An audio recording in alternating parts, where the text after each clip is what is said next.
Now, traditionally, on the first Wednesday in June, the pages lead the singing of the national anthem in the chamber to start the sitting for that day.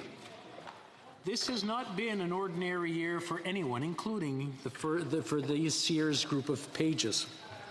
Although the pages were unable to sing in person this year, all those who could participate have collaborated virtually from across the country to maintain this tradition.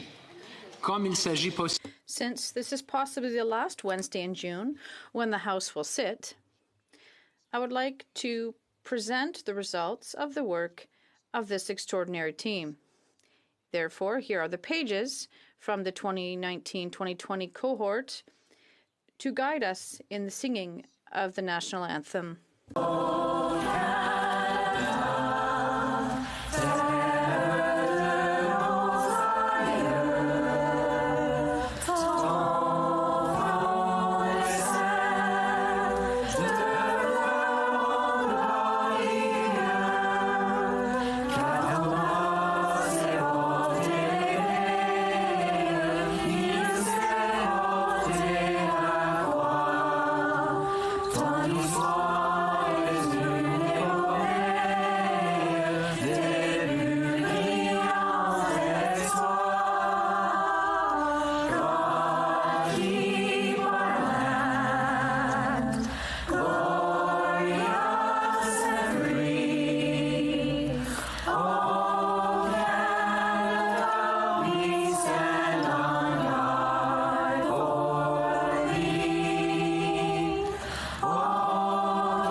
Colleagues, before we begin our proceedings, I would like to say a few words regarding the special measures in place today.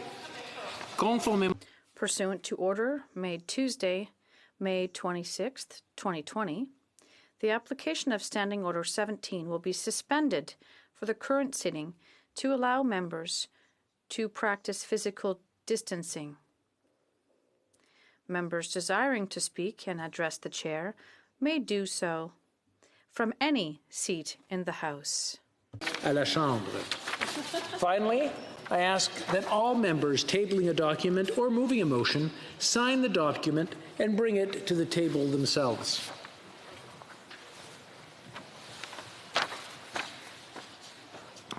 Since we are meeting today for the sole purpose of considering the business of supply for the period ending June 23, 2020, the House will go through the usual procedures to consider and dispose of the supply bills.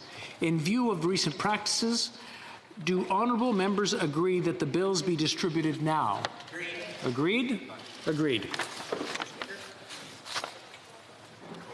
Oh, we have a point of order. Oh, point of order, the Honourable Transport Minister. Mr. Speaker, there has been discussion amongst the parties, and if you seek it, I hope you will find that there is unanimous support for the following motion. Whereas Ukrainian International Airlines flight PS752 was unlawfully shot down on January 8, 2020 near Tehran, taking the innocent lives of all 176 people on board, including 55 Canadian citizens and 30 permanent residents, as well as others from Iran, Ukraine, the United Kingdom, Sweden, and Afghanistan. Whereas the government of Iran has publicly acknowledged that its military forces fired the missiles that caused these deaths, that it is legally obligated to conduct appropriate and transparent safety and criminal investigations to bring those responsible to justice and to safeguard civil aviation, and that it is obliged to make reparations to the affected states, including in the form of compensation to the families of all the victims in accordance with international law. Whereas the flight recorders from PS 752 have been recovered by Iran, but not have yet been downloaded to allow their data to be analyzed, which should have been done without delay, according to international standards, immediately following January 8th, long before any limitations imposed as a result of the COVID-19 pandemic.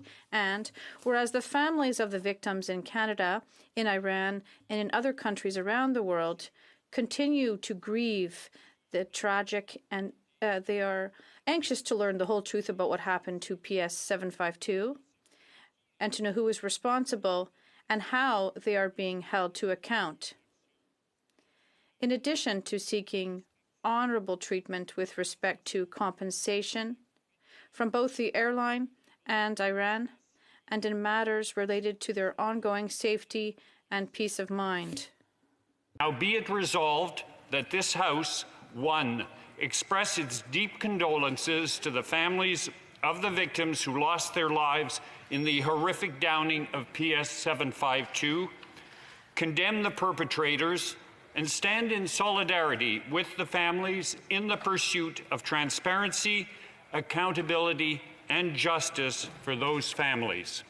2, support steps taken thus far, including the implementation of a whole-of-government approach to addressing the needs of the families, the provision of consular services, immigration and travel supports, the identification and repatriation of remains, financial support directly from the government in the form of emergency financial assistance and by matching private donations to the Canada Strong campaign, mental health and counselling services, a regular ongoing flow of information and replies to inquiries, investigative coordination, investigative work, the formation of a Canada-led international coordination and response group, the launch of the Safer Skies initiative at the Munich Security Conference, and Canada's representations to the International Civil Aviation Organization. 3, call upon all relevant departments and agencies of the Government of Canada to exercise all necessary diligence, persistence, and determination to grapple effectively with the complexities inherent in international disasters of this magnitude, as well as the additional challenge created by the COVID-19 pandemic, so that families can ultimately know the truth about what happened. Notwithstanding the time and effort such pursuit of justice may require. Call upon the Government of Canada, in the meantime, to A, pursue with the other affected states of the coordination group negotiations on reparations with Iran to obtain appropriate compensation for the families of the victims from the state of Iran, in addition to the obligations of the airline industry. B, to resolve outstanding immigration issues in a fair, equitable, and compassionate manner. C, to implement appropriate means of honoring and commemorating the precious lives lost. And D, to help protect families from foreign interference, intimidation, harassment, and cyber threats. And 5, appuyer le travail du gouvernement. Support the work of the Government of Canada in partnership with the international community through the Coordination Group and the ICAO, and otherwise to expose as much as possible the sequence of events and the decision-making chain that resulted in deadly missiles being launched against this civilian aircraft contrary to international law, and to determine how and why civilian aircraft were allowed to be in that airspace over a dangerous conflict zone, all in an effort to avoid repetitions of this disastrous set of circumstances. Thank you very much. L'honorable ministre. The Honourable Minister, does he have the unanimous consent of the House to move the motion? Agreed. Heard the terms of the motion. Is it the pleasure of the House to adopt the motion?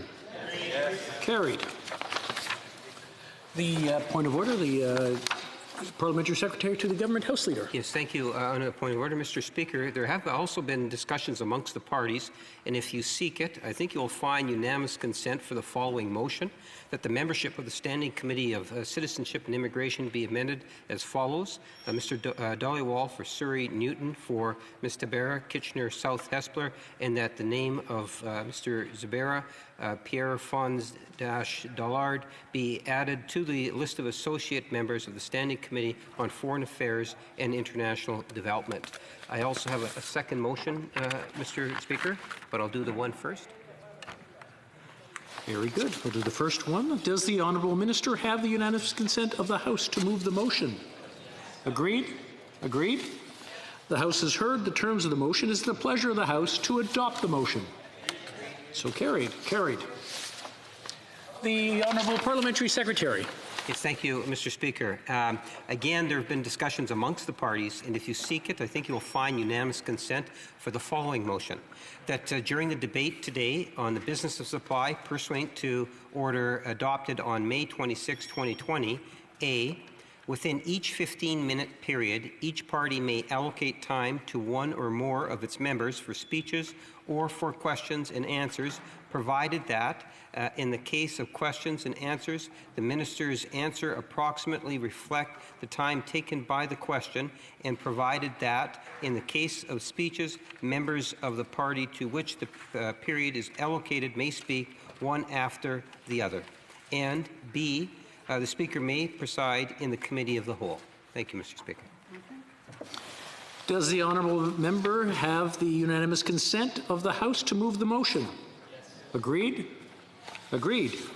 The House has heard the terms of the motion. Is it the pleasure of the House to adopt the motion? Agreed, and so carried. Mr. Singh, I'm used to being in committee. The honourable member has a point of order, please. Oh, my apologies. It wasn't a point of order. I also have a unanimous consent motion. Is it the right time to rise on that? Okay. There have been consultations, and I hope if you seek it, you will find unanimous consent for the following motion. That the House recognize that there is systemic racism in the RCMP, as several Indigenous people have died at the hands of the RCMP in recent months, and call on government to do the following. A, review the nearly $10 million per day RCMP budget and the RCMP Act.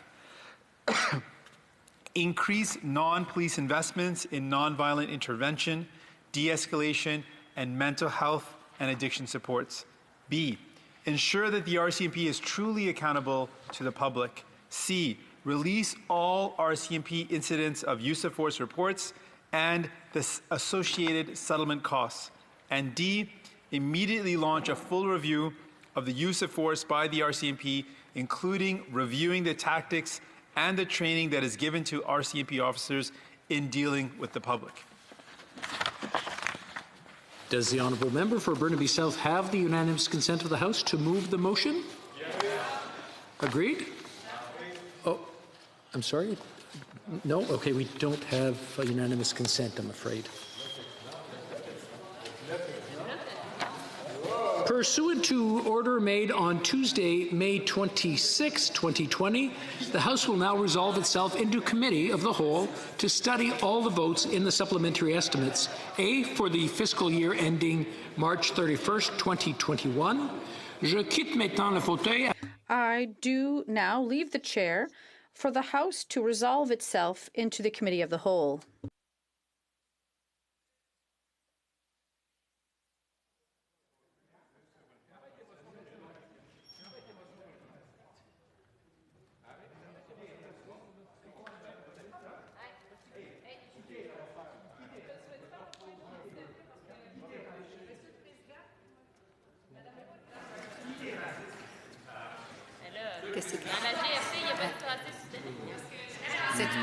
Il y a un point d'ordre?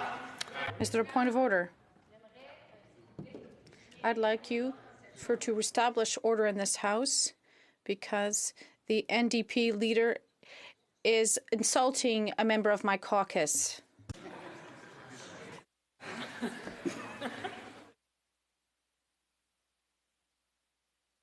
Please, est-ce que vous pouvez... Could you please restate what you just said? We didn't understand that. Chair, we're in a house here, and everyone has the right to their opinion, but I do not believe that a leader of a party can here treat another member of this house, call them racist because we don't approve the motion that was just moved. The NDP unabashedly is treating the member of La Prairie as a racist person, and this is unacceptable in this house.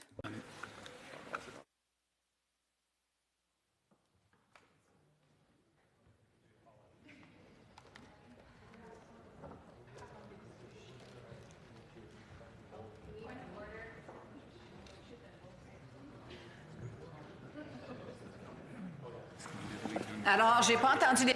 I did not hear the terms or the... We will check the records and we will verify. And the leader of the NDP, does he want to intervene? It's true. I called him a racist. And I believe that's so. I would ask the member from Burnaby, the honourable member, I think what we've seen here today is unacceptable. You asked the member to apologize. He must do so. He cannot refuse to apologize because what he did is absolutely unacceptable and unparliamentarian.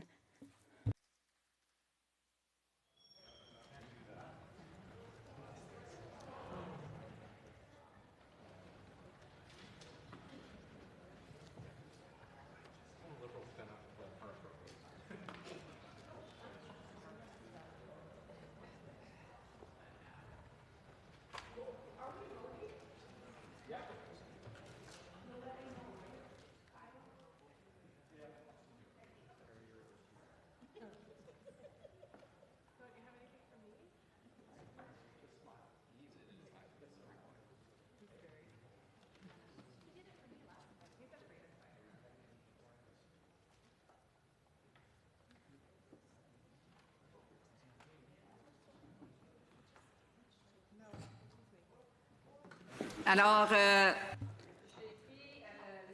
I did take note of what you said. I asked the member to apologize. I will take all of this under advisement, and I will deliberate shortly. The honourable member, does she want to intervene once again? Yes. One last time, please, Chair, because I am absolutely floored that this member attacked, in front of everyone, your authority as the chair. I would like him to leave the chamber immediately.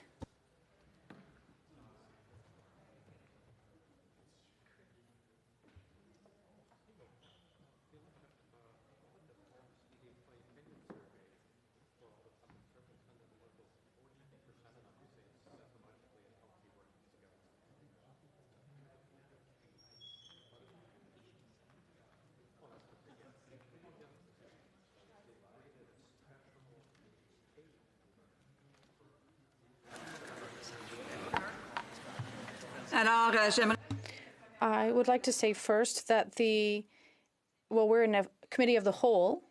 I asked the member to apologize, and he did not do so. He will not be able to speak, therefore, and the chair will deliberate on this issue that was put forward, and we'll come back to you as quickly as possible with his comments. Now we'll start the committee of the whole.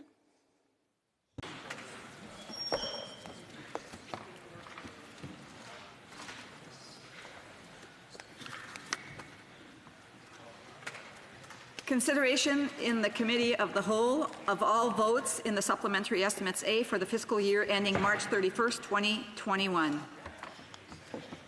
Time can be shared. Today's debate is a general one on all votes tabled before the House on Tuesday, June 2nd, 2020. Pursuant to the provisions in the motion adopted on Tuesday, May 26, 2020, the total length of time for debate will not exceed 4 hours, during which time no quorum calls or dilatory motions shall be received by the chair. The first round will begin with the official opposition, followed by the government, the Bloc Québécois, and the New Democratic Party. After that, we will follow the agreed-upon rotation.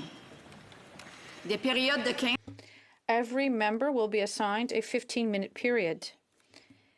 Members can share their speaking time with one or several members, indicating to the chair that they intend to do so. This speaking time can be used either for debate or to ask questions. If members choose to use this time to make a speech, this speech should not exceed 10 minutes, to leave at least 5 minutes for questions to the minister. When the floor is given to a member, they should indicate to the chair how they will use their 15-minute period, namely, what portion will be used for a speech and what portion will be used for questions and answers. Members should also remember that unanimous consent is required to share the 15-minute period with another member. When the period is used for questions and comments, the minister's answer should take roughly the same amount of time as it took to ask the question, as this time will be counted as part of the member's time. I also wish to indicate that in Committee of the Whole, comments should be addressed to the chair. I ask for everyone's cooperation in upholding all established standards of decorum, parliamentary language, and behavior. In addition, please note that we will suspend the sitting every 45 minutes, if needed, for a short period in order to allow employees who provide support for the sitting to substitute each other safely. We will now begin today's session. The House in Committee of the Whole, pursuant to the order made Tuesday, May 26, 2020, for consideration of all votes in the Supplementary Estimates A for the fiscal year ending March 31st, 2021. Debate. The Honourable Leader of the Opposition. Thank you very much, Madam Chair, and I'd just like to indicate that I'm sharing my time with the Honourable Member for Richmond, Arthabaska. Madam Chair, the government would have you believe that they're doing their best during this difficult time. And yet, despite calling for a Team Canada approach in the early days of this pandemic, the government has ignored many of the common sense, reasonable proposals that the opposition has put forward to make their programs better and to ensure that Canadians don't fall through the cracks. Unfortunately, the government has let people down from the beginning of the health crisis and continuing on as the economic effects of the lockdown cause so much hardship and misery to Canadians. For example, when other countries were closing their borders, this government refused to do so, which allowed more people to enter the country who had the virus and obviously led to more cases of Canadians acquiring it. As the pandemic continued, this government was slow to act, giving PPE away to other countries and dumping stockpiles here at home just months before the coronavirus hit Canada. Now, as I mentioned, we have proposed common sense solutions to help more Canadians during this crisis, and the government has refused to act. We are now on the last day of the House's sitting before the summer break. On April 20th, we first raised with the Minister of Finance the issue of companies who have acquired the assets of another company and therefore are unable to show a significant enough loss to qualify for the wage subsidy. As a result, thousands of Canadians across the country are losing their jobs. We've proposed a solution to the government. Actually, the Minister of Finance's own officials came up with a solution, taking an existing provision under the Excise Tax Act and applying it to the wage subsidy. So, very simple question. Will the government make this change to allow more Canadians to keep their job? The Honourable President of the Treasury Board. Madam Speaker, and I would first like to thank our colleague, for a very relevant question. Team Canada is exactly what we've done in the last few weeks. We have engaged with provinces and territories, with municipalities, with communities, with people across Canada, including businesses, small businesses that needed our help. In many cases, those measures were not only debated by the opposition, but supported by the opposition, including the unanimous support of the House when it came to providing the Canada Emergency Response Benefit that is helping and that has helped millions of Canadians, including the emergency loans, those $40,000 loans that are helping almost 700,000 small businesses. So we're glad and grateful to the opposition members for their help and their support in this crisis. The Honourable Opposition Leader. Will the government make the change to the wage subsidy program to allow companies who have acquired another company to receive the subsidy to keep more Canadians working, yes or no? L'Honorable Président. The Honourable President of the Treasury Board.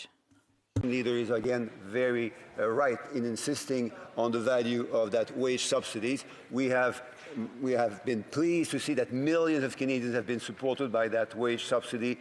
Almost 300,000 businesses have applied for it. So we look forward to continuing to support the wages of millions of Canadians. The Honourable Opposition House Leader, the Leader of the Opposition. They still can't answer a yes or no question, Madam Chair. Madam Chair, the government has racked up unprecedented debt in the last few months. Now, before the coronavirus hit, the Bank of Canada had approximately $120 billion on its asset sheets. It now has over $500 billion. So in other words, it has purchased almost $400 billion worth of additional debt. Can the minister tell Canadians where the Bank of Canada got the money to buy that debt with? The Honourable President of the Treasury Board. Thank you, Madam Speaker. The member is correct in highlighting that we have provided different types of support, including liquidity support to businesses and Canadians across Canada. Liquidity is rare in those sorts of crises, and it makes a big difference when it comes to helping Canadians make ends meet. The Honourable Leader of the Opposition. The Bank of Canada is buying up to $5 billion a week in bonds. Where is the Bank of Canada getting the money to buy those bonds? The Honourable President of the Treasury Board. And let me take advantage of this important question to highlight the fact that we started from a very strong position, including a very strong financial institution position in Canada before the crisis that made all sorts of institutions, including the Bank of Canada. The Honourable Leader of the Opposition.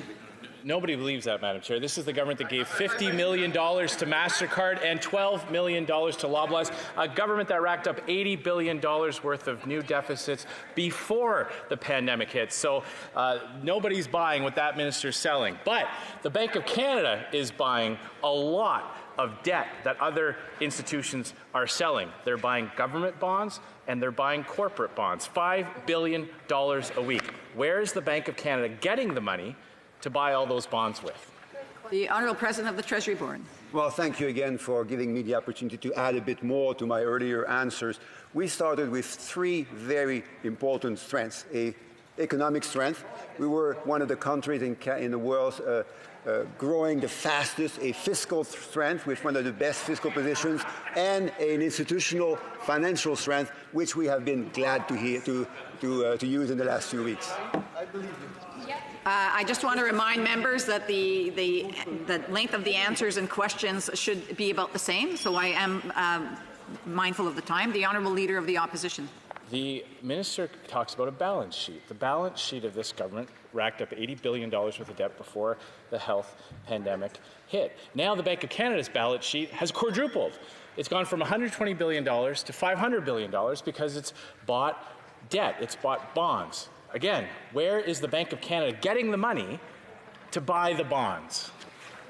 The Honourable Chair of the Treasury Board. Well, I'm sure the member opposite will agree that we are fortunate in Canada to be able to count on the support of an important institution like the Bank of Canada, which in normal times does a great number of important things, and in crisis times is even more important.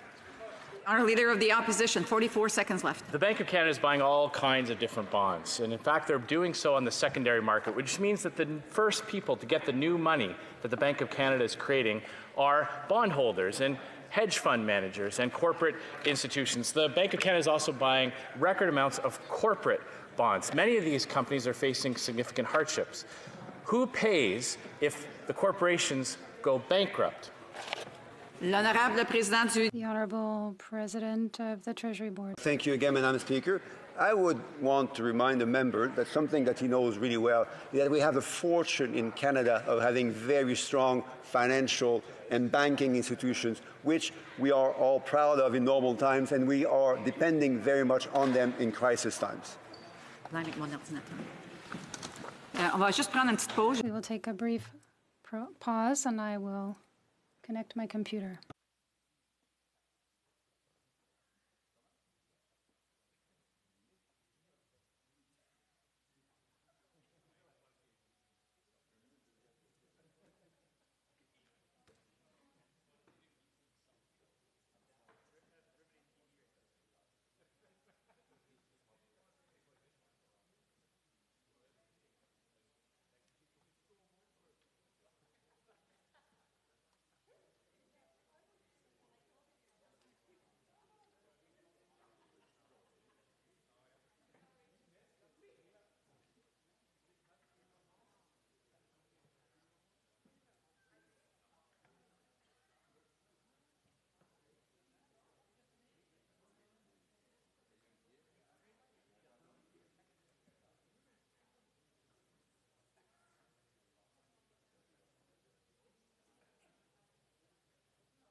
I don't know, do they?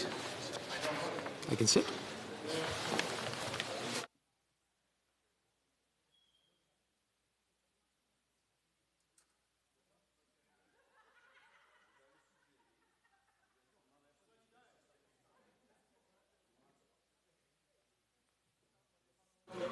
We are now ready to resume the sitting. I will, le président de la Chambre. The Speaker of the House will get a report with regard to the issues raised about decorum. Alors, Monsieur le Président, je vous fais part. Mr. Speaker, I would like to bring to your attention a point of order that was raised where the member for Burnaby South made a comment, and the question was asked as whether these were racist comments. He did not want to take back his words and apologize. I bring this to your attention so that you can consider this issue. Thank you very much. Mr. President. Monsieur Singh, je dois... Mr. Singh, I have to name you for not having respected the authority of the Speaker. To me by Standing Order 11, I order you withdrawn from the House for the remainder of this sitting day.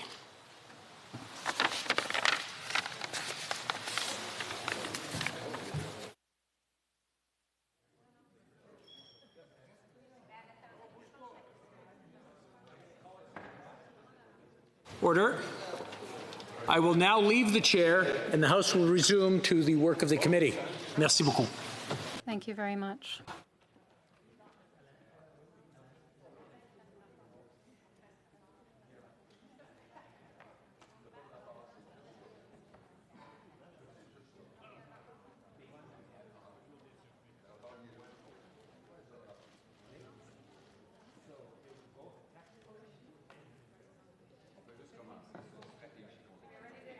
The committee as a whole, l'honorable député. The Honourable Member for Richmond, Arthabaska. Thank you, Madam Chair. Today we are here in this chamber for a very short period of time to talk for approximately 4 hours about the $47 billion in government expenditures. Before even talking or asking the questions I have to ask, I did a mathematical calculation. In 4 hours' time, it comes down to $320,000 approximately per minute to talk about all the issues that people across the country are asking companies, businesses, and parliamentarians, and I think also Liberals on the other side of the House, are asking themselves the same questions as the rest of the country, and there are no answers being given. We're talking about 6 million per second. During the exchange in the COVID committee, I asked a few questions to the Minister of Finance about the supposed economic update that I called, or the Prime Minister called, the economic snapshot. Why in this Parliament can we not do like other countries, other provinces, and that is get a real economic update? A budget to know where we are, where we stand with all the announcements that have been made over the past 3 months. In the question period and the little bit of time that we have every day, we cannot obtain simple answers as to even how much the deficit will be, how much the debt will be, what is the cost of these announcements made by the government. In my opinion, this shows a lack of respect for all parliamentarians here in the House, as well as for all Canadians who are working hard to earn their living, ensure their families can thrive, and who contribute to the taxes, income taxes and taxes that helps people in need.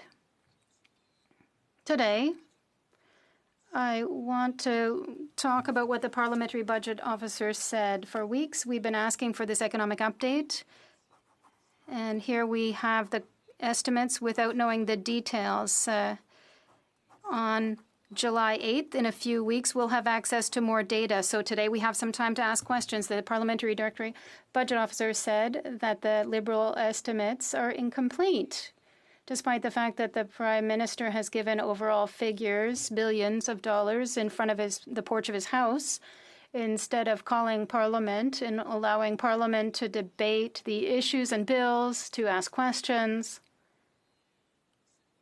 And we're left to our own devices as parliamentarians to do the work in our ridings to help our constituents. But I would say, personally speaking, it's extremely frustrating what we've been through the last 3 weeks, the little bit of information that we've been able to get to do the work that we're supposed to do in our ridings as members of Parliament, the lack of opportunity to talk to people who could respond to our answers, the questions that Canadians and Quebecers in particular are asking. My first question is quite simple, and I hope that somebody will be able to respond, because for a month, the Prime Minister, in front of his house, announced, following all the pressure by the Conservative Party, the issue that companies were experiencing to get the $40,000 loan.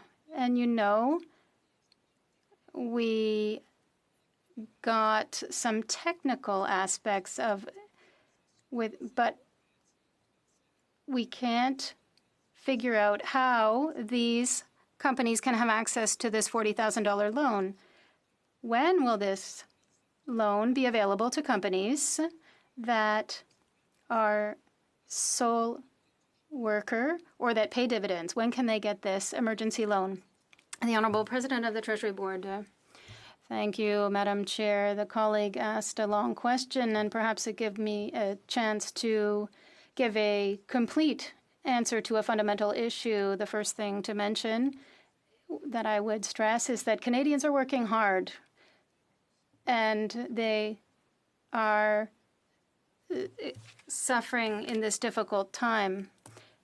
So in these circumstances, we must do a great deal of work to ensure that our measures, which are urgent, are delivered transparently every 2 weeks. Madam Speaker, as you know, the Minister of Finance has made available a complete report to the Committee of Finance, the Standing Committee on Finance, and the Committee for Government Operations meets regularly. There is also a portal on the website that is available that provides to the members of the House information in a proactive fashion.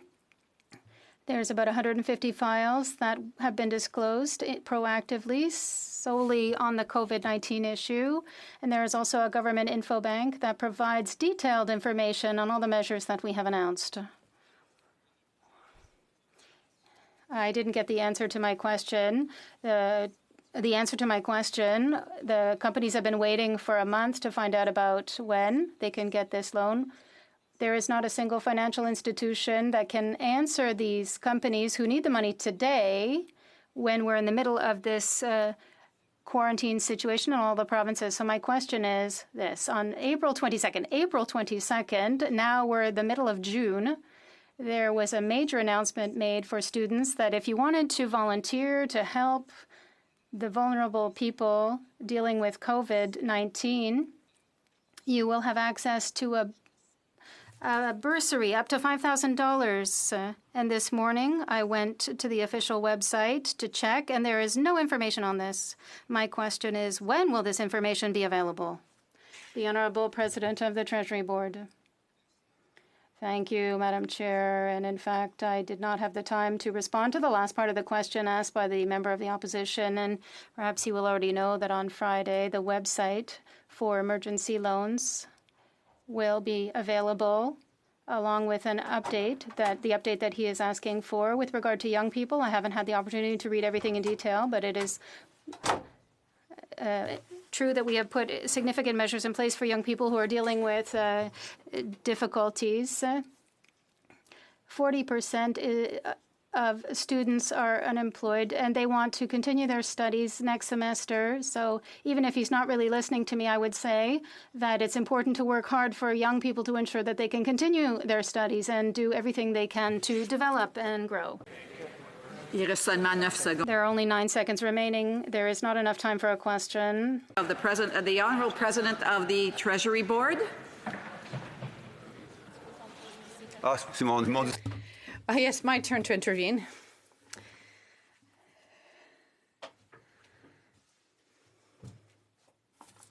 Thank you, Madam Chair.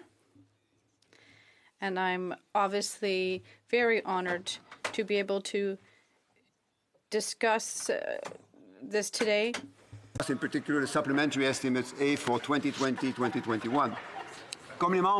As committee members know, every year the government tables the supplementary estimates, which outlines its spending plans. Supplementary estimates present information on spending requirements across federal organizations that were either not sufficiently developed in time for inclusion in the main estimates or have since been updated to reflect new developments.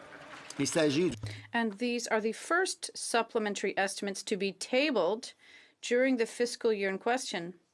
It includes an overview of the government's additional financial needs and of key financial requests and horizontal initiatives. The supplementary estimates A 2021 show that the government continues to invest in people, in workers, in the economy, and in support related to COVID-19 to ensure success and the economic recovery of our country. Opportunity to review and vote on these allocations, which seek to provide important services to Indigenous communities, safe and secure transportation for travelers, and support for Canada's armed forces. This is in addition to COVID-related expenditures. Specifically, these supplementary estimates include $6 billion in operating and capital expenditures, grants and contributions to be voted by Parliament for 42 different federal organizations. These voted measures represent a 5% increase over those included in the main estimates for 2020-2021 that I tabled on February the 27th, including more than $1 billion for the government's response to the COVID crisis. For your information and for the sake of transparency to the Parliament, these supplementary estimates also include legislative spending forecasts that total $81.1 billion. Madam Chair, it is important to note the difference between an essential difference between voted expenses and legislative expenses. Voted expenses require the annual approval of the Parliament through what we call a supply bill, whereas legislative expenses are authorized through other legislation. The current supply estimates contain information on legislative spending to allow parliamentarians to have the most complete information with respect to the government's forecast spending. Represent them have the right to know how public funds are being spent and to hold the government to account. Estimates are brought forward to ensure Parliament can review and approve new spending needs of the Government of Canada. The supplementary estimates A for 2020-2021 include $6 billion of new funding across the government, including $1 billion in continued support for COVID-19 relief. For maximum transparency, the estimates documents also provide information on spending authorized through the COVID-19 Emergency Response Acts, which have already been negotiated, been discussed, been debated, and been unanimously approved by parliamentarians. We know Canadians want maximum transparency from Parliament. The statutory information included in these estimates include information on spending that was first authorized through the COVID-19 Emergency Response Acts, which were presented, debated, and passed in the House. This spending is now helping Canadians. Madame la Présidente. Madam Chair, the health, the safety, and well-being of all Canadians are always of capital importance for our government. Therefore, in these supplementary estimates, we are requesting a new voted expense of $1.3 billion to allow us to fight the impact of COVID-19 on Canadians. Includes $405 million for the National Medical Research Strategy to fund tracking and testing of COVID-19, to develop vaccines and therapies, and to enhance clinical trial and biomanufacturing capacity in Canada. $302 million to support small and medium-sized businesses. $274 million $274.5 million for emergency research and innovation for medical prevention measures, $87.4 million for the Community Development Network, and $59.3 million to help the Canadian Red Cross to support individuals, families, and communities throughout this pandemic. Here are some of the other key initiatives, including in these estimates, that support a variety of Canadians' priorities. $585 million for the Department of National Defence to fund the Joint Support Ship project to replace vessels that have reached the end of their lifespan. $481 million for the Department of Crown Indigenous Relations and Northern Affairs to fund the Federal Indian Day Schools Settlement Agreement. $468 million alloué au ministère des... allocated to the Department of Indigenous Services to ensure the safety and well-being of First Nations children and families living on reserves. There's also $312.2 million for the Air Transport Safety Administration and the Department of Transportation to go towards air safety control. Called the Treasury Board Secretariat. The estimates include $396 million for the Disability Insurance Plan, $82 million for pay list requirements, in this case to cover the cost of negotiated wage adjustments, and $9 million to continue the Canadian digital services operations. Madame la Présidente. Madam Chair, these supplementary estimates allow us to be transparent and accountable in the way we expect to use public funds to provide the programs and services that Canadians need.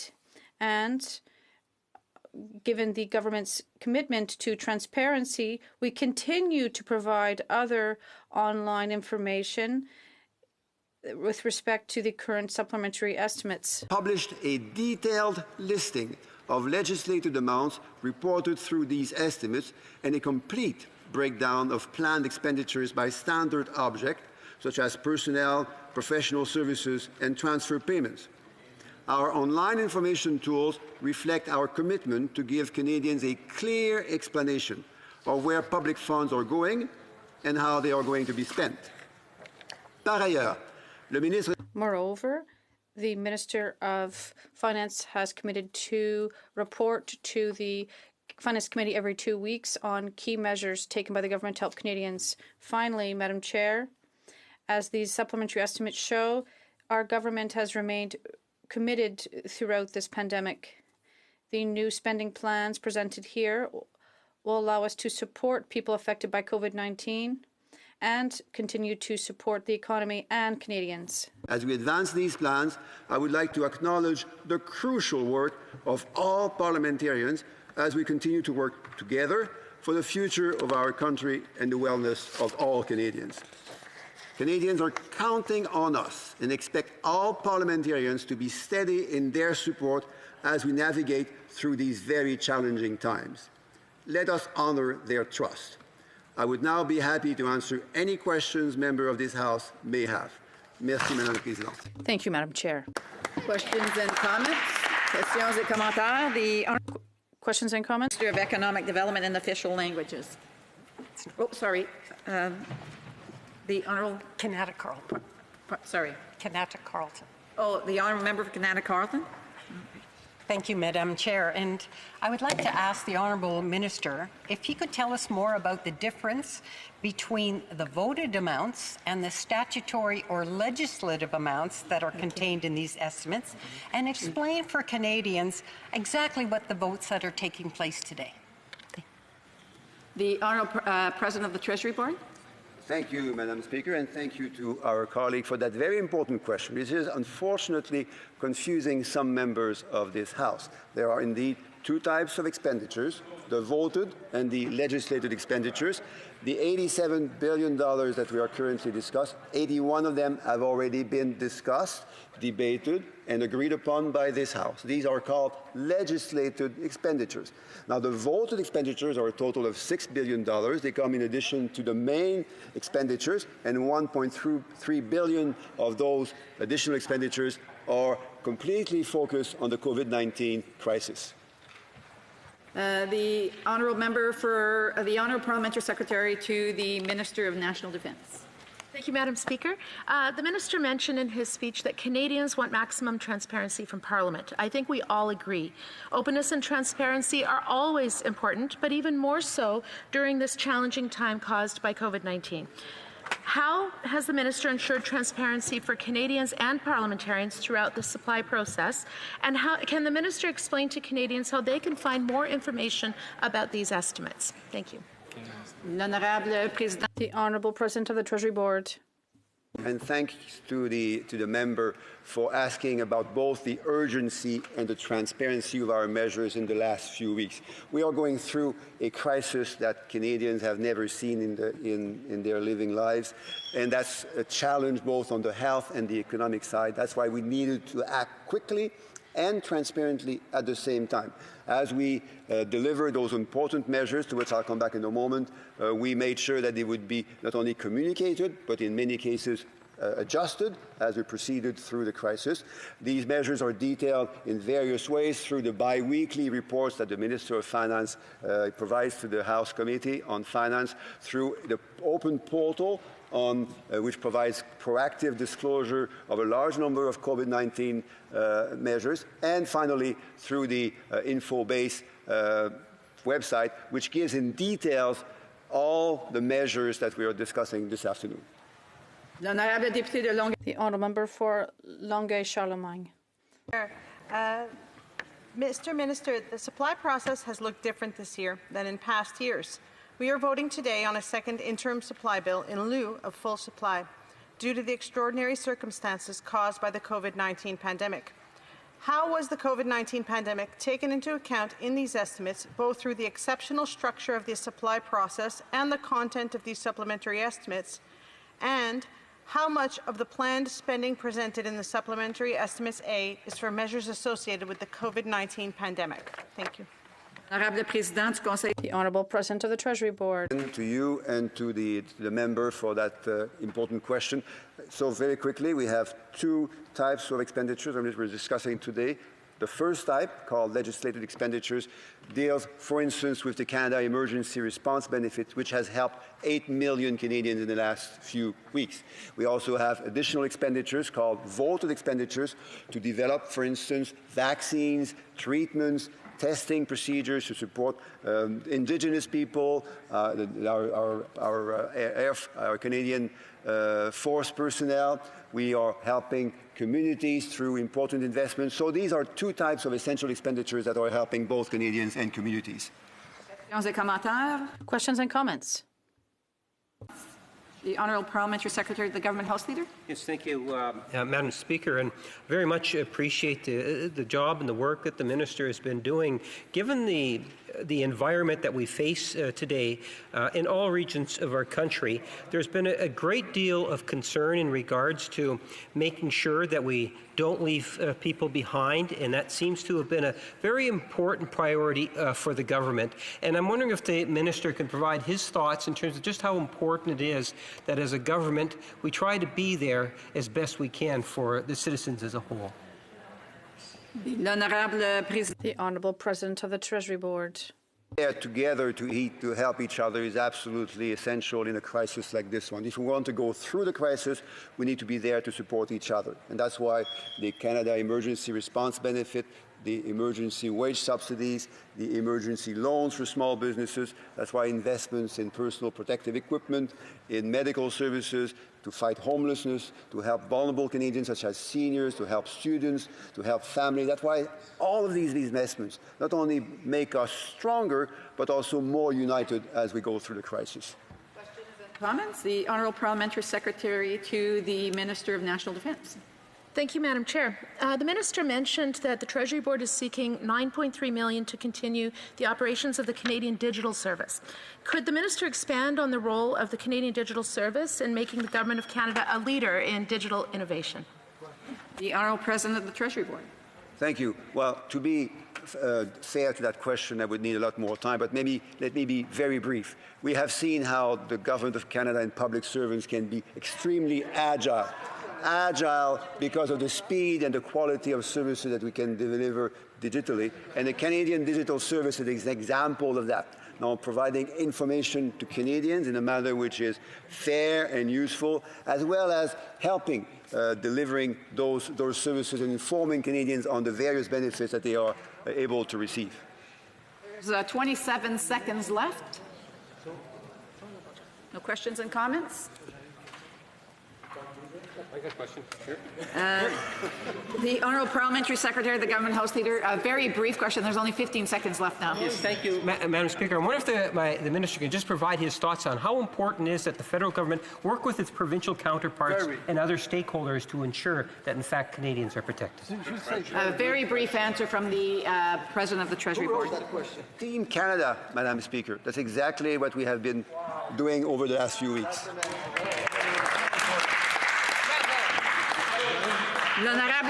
The Honourable Member for Baloy-Chambly. Thank you, Madam Chair. I must advise you that I'll be sharing my time with my esteemed colleague, the member for Montarville. I'm somewhat confused in terms of the rules. I will submit to your good judgment, but I know that this is not a Liberal caucus. I didn't want to bother them, but I was surprised that the NDP didn't go sit with them, actually. Well, speaking of that, Madam Chair, allow me to make a somewhat of a side note during this wonderful, passionate time where the temperature inside is even higher than the outside temperature. Yesterday, I had the wonderful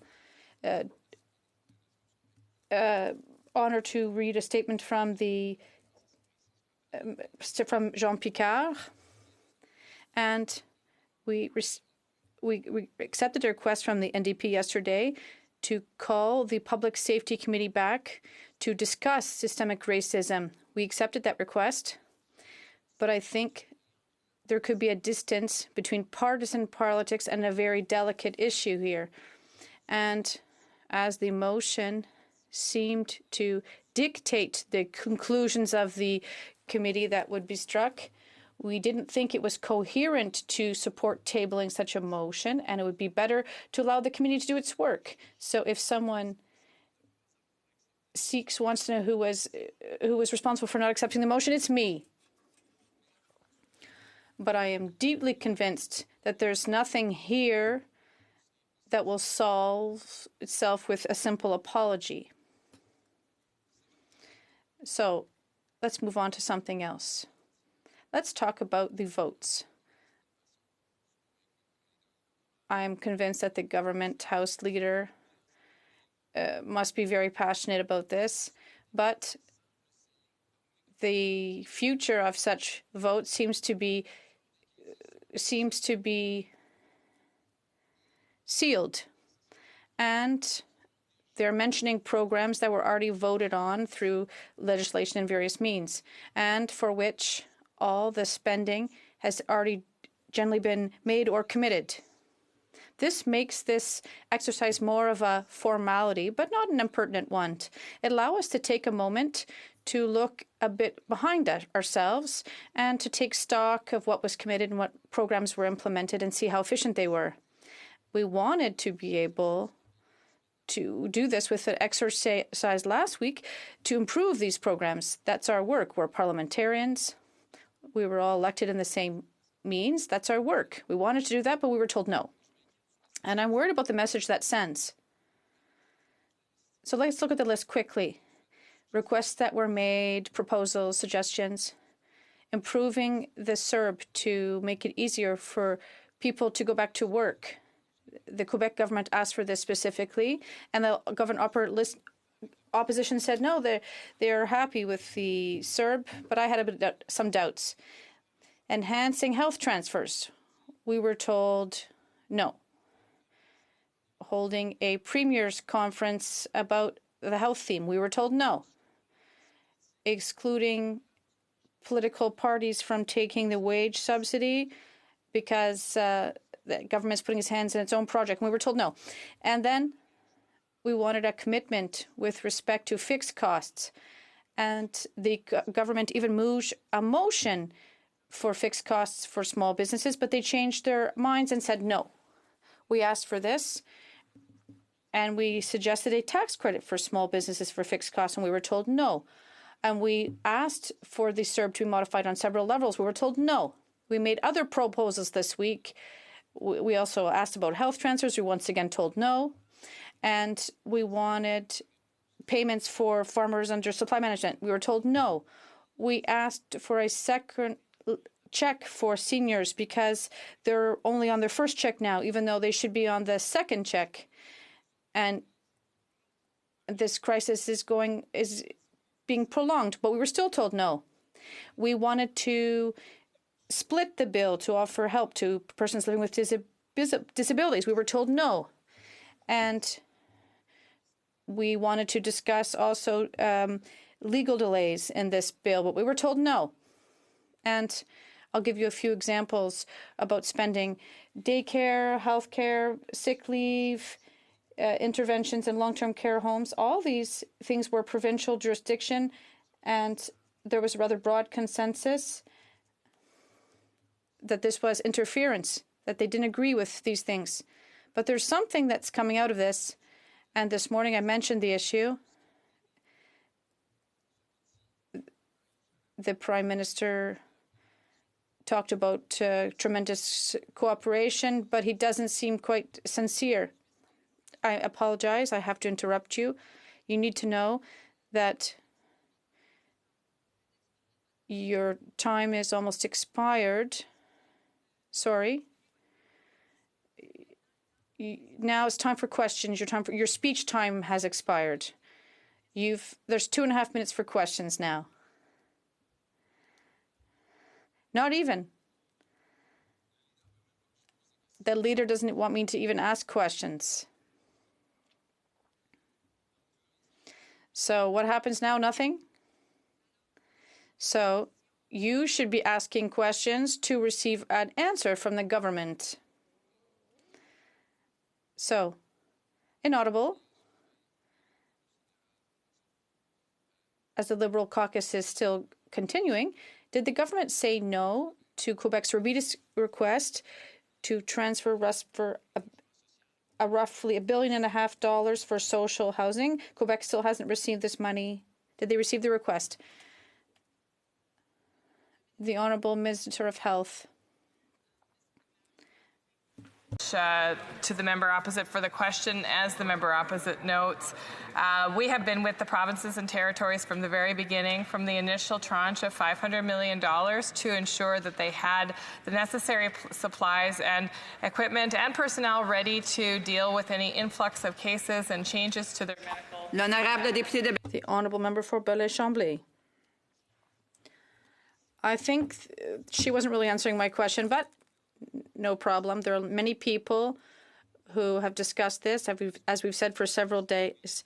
But did the government accept the request of artists to modify the CERB? The Honourable Minister. Thank you very much, Madam Chair. I'd like to reassure my colleague that we've invested $2.5 billion in the cultural sector because we want to support our artists who are, of course, affected by the closure of theaters. And I know that in my colleague's past life, he's very aware of this situation. So the Honourable Member for Belleuil-Chambly. Someone's starting to answer a question partially. Can the minister tell me if these measures will include a change in the CERB for artists, people in the artistic sector? Madam Chair, over the next 8 weeks, there will be an extension of the CERB, as announced by the Prime Minister. We know that artists are asking for this, and they're happy to know that they will have access to funds because this is a national necessary social net for them. The Honourable Member for Chambly, last question. Same question.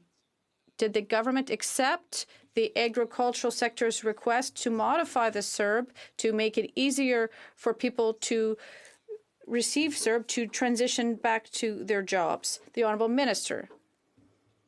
Madam Chair, absolutely. We know that we don't want to disincentivize people from working. Next week, well, people may not have accepted work. The Honourable Member for Montarville. Madam Chair, I'm very happy. We saw that the leader of the bloc and the member for Chambly accepted to share his time with me, and it's a great honor for me.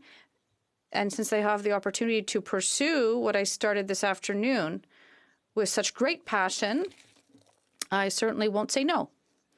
What I was saying, Madam Chair, earlier today is that yesterday, as the bloc leader did, I reminded the government that it offers $14 billion to provinces and to Quebec to cover part of the costs related to the fight against the current pandemic. And this money is clearly not enough. And there's another issue. They set conditions to receive this $14 billion. And this meant that provinces and Quebec don't particularly agree. And they have not received this funding. And during this time, these funds were supposed to be used to buy masks, but the pandemic is still going on, and we're not buying them because the federal government is insisting on setting conditions. And even as it knows, it doesn't manage any hospitals, it doesn't manage any long-term care homes, it doesn't manage any daycare centers, it doesn't manage any public transit networks, and it thinks it knows about these things. When it was asked to pay the money without strings, they said, you're asking for a blank check. They know what that is, the members across the way, because they keep asking this Parliament to give them a blank check. And this has been for quite a few weeks. We have to help people, they say. So we are going to act in a spirit of cooperation. They say we're going to help our citizens hit hard by this pandemic. At the start, we did cooperate because we thought it was our role as parliamentarians. Because there are some people who think because you're in the opposition, you always have to be opposed to everything. I had the opportunity, like my colleague from La Prairie, and to sit in another assembly where roughly 80% of bills were adopted unanimously. And unlike what the government House leader says, we're not here to be opposed to everything and to squabble. We were cooperative in the beginning, but when we saw that those who we were cooperating with were not keeping their word and preferred to use their powers that we gave them to do almost anything they wanted, despite the commitments they made to us, well, it meant that we were less inclined to want to continue to cooperate with them. But we didn't close the door last week. We proposed to suspend the House so we could reach an agreement between leaders of the various political parties so that we could adopt this bill that was to give additional funds to persons living with disabilities. And you know what, Madam Chair? It is the Liberal Party that refused this. They didn't want to negotiate. They have this mindset of a majority government. They want a blank check. If we don't give them a blank check, then everything stops there. There's no conversation.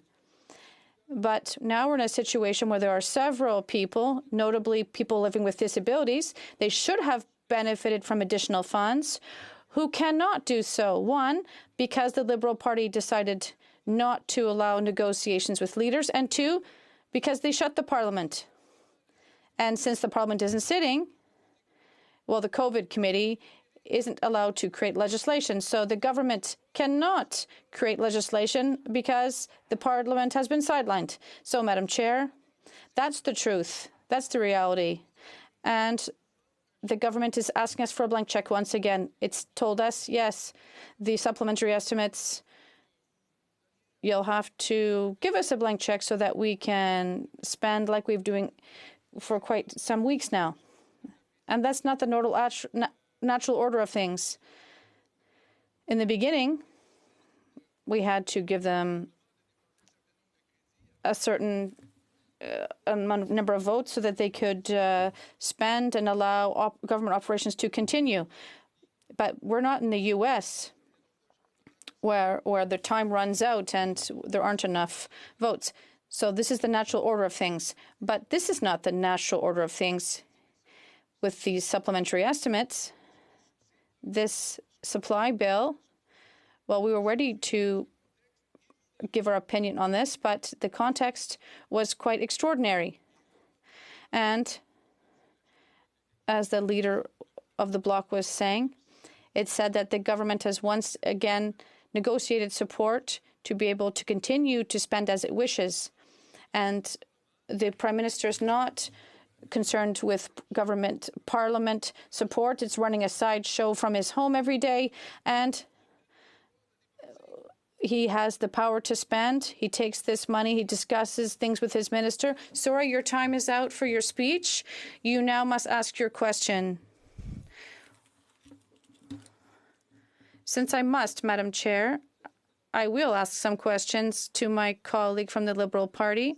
Madam Chair, this government pretends it's able to give lessons to provincial governments and to the Quebec government, even though it's not able to pay its own employees without making errors. So should it not concern itself first and foremost with its own responsibilities and do things correctly before it can give lessons to others? The Honourable Government House Leader. As my colleague mentioned,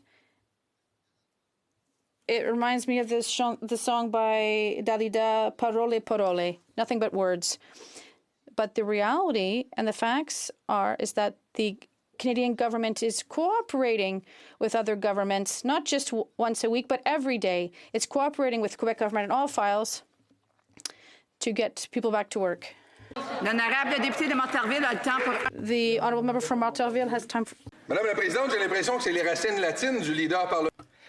I think that it's the leader's parliamentary roots that are emerging in the House, because if there's one person who, Madam Speaker, continually reminds us that we're debating with the Quebec government, but nothing ever comes of it. So, as I said yesterday, at a certain point, I mean, listen, it's almost July, and construction season has started. So, what are you waiting for to pay out the $1.4 billion for social housing? And because the needs are there. There is no more time. The time has run out. So I would ask the member to be sure to address his marks through the chair. The Honourable Government House Leader. Thank you, Madam Speaker. And despite my Latin roots, I'm going to try and remain very calm. So just to tell my colleague that the Bloc Québécois, which spends its life telling Quebecers you have to say yes, vote yes, and now all it does is say no. The Honourable Member for Rosemont Petite Patrie. I apologize. Your time has run out, Mr. Bergeon, for the member. So it's time for the member for Rosemont La Petite Patrie. Thank you, Madam Speaker. I would just like to say that I'll be splitting my time with my honourable colleague for London Fanshawe. And so I'm going to make a quick introduction, and then I'm going to take a little bit more time to ask questions. You know that the NDP, we are very progressive, and since the beginning of the pandemic, we have worked hard to remain constructive and to find solutions to help Canadians. We proposed a $2,000 CERB, and we got that. And first, the self-employed workers, freelancers, students were excluded, but we pushed to make sure that they were included. And currently, we called for an extension of the CERB for a number of people, for example, in the tourism sector, in performing arts, in the tourism industry, who need this help. And the government partially responded to us, but at least we've made some progress and gotten another 8 weeks. But we do have some questions because we've realized that our social safety net is full of holes, and since the beginning of the crisis, EI has been insufficient to meet the needs of people who underwent massive job losses. So the CERB was set up, which is good, but Madam Speaker, we have to think about returning to an improved social safety net. Those holes need to be sewn up. So we need a more robust EI system that is expanded and that includes more workers are eligible for.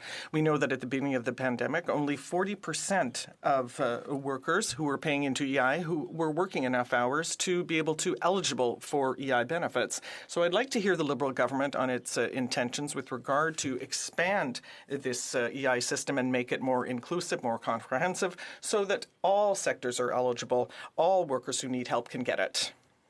The Honourable Minister. Madam Speaker, it became very clear as we tried to help all workers that the employment insurance system was not set up to handle a pandemic situation. It does not help those who obviously don't pay into EI, but also people that can't work because of childcare responsibilities or people who are sick because of a national pandemic virus. So when we took all the workers out of EI for the period of the CERB, we did so knowing that eventually everybody would have to transition back into the EI system. And at that point, we'd have to tackle the very real challenges associated with getting millions of people back into a system that doesn't cover another millions of people. So absolutely, Madam Speaker, we are looking at ways to transition people into the EI those people back into the EI system who are EI eligible, and to continue to support workers who don't fall currently within the EI system as we look to a September date when, for many people, their CERB will have run out. Thank you. The Honourable Member for Rosemont-le-Petit-Patrie. Thank you, Madam Speaker. You know, for many freelancers and self-employed people, they're their own employee and their own boss at the same time, which means that they're excluded from the EI system. Does the government intend to expand the EI to these people? And it should also increase the sick leave weeks from 15 to 50. To extend EI sickness benefits from the current 15 weeks to 26 weeks. But with respect to the answer around self-employed individuals, we know that there is an option currently within the EI system for self-employed workers to pay into and contribute and get the benefit of the special benefits like maternity and parental leave, but not regular benefits. So, of course, as we look to transition workers and to continue to support workers. The Honourable Member for Rosemont-le-Petit-Patrie. Thank you, Madam Speaker. I would like to read something to the government. I received it from some 10 community groups in Montreal. Concerning the Community Support Fund, there's an extreme amount of discontent. These are the observations. The program structure is complex. The eligibility conditions are not clear. The application forms are too complicated. And the program does not respond to the needs of groups who work with vulnerable groups in the population. So what does the government intend to do to make the necessary adjustments to meet the needs of these groups who take care of the most vulnerable people in our society? The Honourable Minister. We set up the Emergency Support Fund to do precisely that, to help the most vulnerable, to also increase the capacity of non-profits and charitable organizations to continue to deliver the services that are needed now more than ever to vulnerable Canadians, but in fact to also increase their capacity to deliver even more services to more people. We have used the services of 3 national, well-respected and well-trusted organizations to act as intermediaries to disperse that money. We have sought disaggregated data upfront, not after the fact, in order to see what gaps that are missed and to ensure that we address those gaps. We're getting the job done, Madam Speaker. The Honourable Member for Rosemont-le-Petit-Patrie. There's a spanner in the works. I think the reassuring words of the Minister are not going to reassure those groups. Will there be changes, and if so, when exactly? The The Honourable Minister. Madam Speaker, the fact of the matter is this fund is not only going to the big groups, they're also going to the small community-based organizations, and we know that because we will have rolling reports and we will be able to see what gaps emerge, and we have the capacity to address and fill those gaps. The Honourable Member for Rosemont-le-Petit-Patrie. Thank you, Madam Speaker. Last week, the government came up with Bill C-17, which included assistance for persons with disabilities, but unfortunately, that aid was tied to the fact that people are registered as being eligible for the disability savings tax credit, but they have to pay tax to receive that. So that excluded 60% of persons with disabilities in the country, which is completely unacceptable for the NDP. Will the government act to help disabled people, to help all of them, not just the minority? The Honourable Minister. Madam Speaker, I can assure every Canadian and everyone in this House that as we looked at all the measures we were delivering for Canadians, we made sure that we put a disability inclusion lens, not only on what specific help we would give to people with disabilities, but on every single measure. And I'll tell you the result in the student benefit was an additional $750 a month for students with disabilities and students with dependents. We know that last week we had a major hiccup without the unanimous consent of this House in delivering the benefit we promised to people with disabilities. Rest assured, we are still going to deliver for Canadians with disabilities. We're looking at alternate means, and we hope eventually to be able to find a different path forward that doesn't require the legislative changes. The Honourable Member for Rosemont-le-Petit-Patrie. 15 seconds, please. Perfect. There are crushing needs in Quebec. The federal government agreed with all the provinces except the Quebec government on this wonderful Accès Logis housing program. It's $1.4 billion, but Quebec needs that money too. Madam Speaker, this is an absolute priority for both governments, Quebec and the federal. The Honourable Member for London Fanshawe. Thank you, Madam Chair. And I would like to begin my comments by just saying that in every promise that's made by this House, there are people behind it. There are families, there are seniors, there are students, there are parents desperately trying to keep a roof over their head and food on the table. And so I urge the government to remember that when they talk about people falling through the cracks, it's people at the base of that. And so when we push for these programs, we're pushing for more because there are so many people that I hear from every day who are being left behind. And something that we were pushing for, that we got a commitment from the government for, was paid sick leave. Many of those in low-wage, precarious jobs are the most affected by this pandemic. Those jobs don't come with benefits, and they don't come with the securities that people need. And there's a worry that in the second wave of COVID-19, those workers will return to work sick. So when will the government deliver on providing paid sick leave as they promised? The Honourable Deputy Prime Minister. I'd like to thank the member for London Fanshawe for that important question and really for pointing out that we're talking about real people. We're talking about Canadians who are really suffering and struggling in what is the deepest economic crisis since the Great Depression. Our government is absolutely committed to providing 10 days of paid sick leave to every single Canadian. That will be paid for fully by the federal government, and that is part of the safe restart discussion that we are having with the provinces right now. Clearly, it would be helpful for workers to have a provincial commitment to ensure they do not lose their jobs as a consequence of taking this sick leave, which we are prepared to provide. And so having that effective conversation with the provinces and territories is very much in the interest of the workers that I think all of us in this House believe we need to support. The Honourable Member for London Fanshawe. I was glad that the Minister had spoken about students, and certainly we were working hard to put forward better benefits for students who had been left behind by the CERB. But on April the 22nd, the government announced supports for students And then 2 months later, details about the student service grant are still unknown.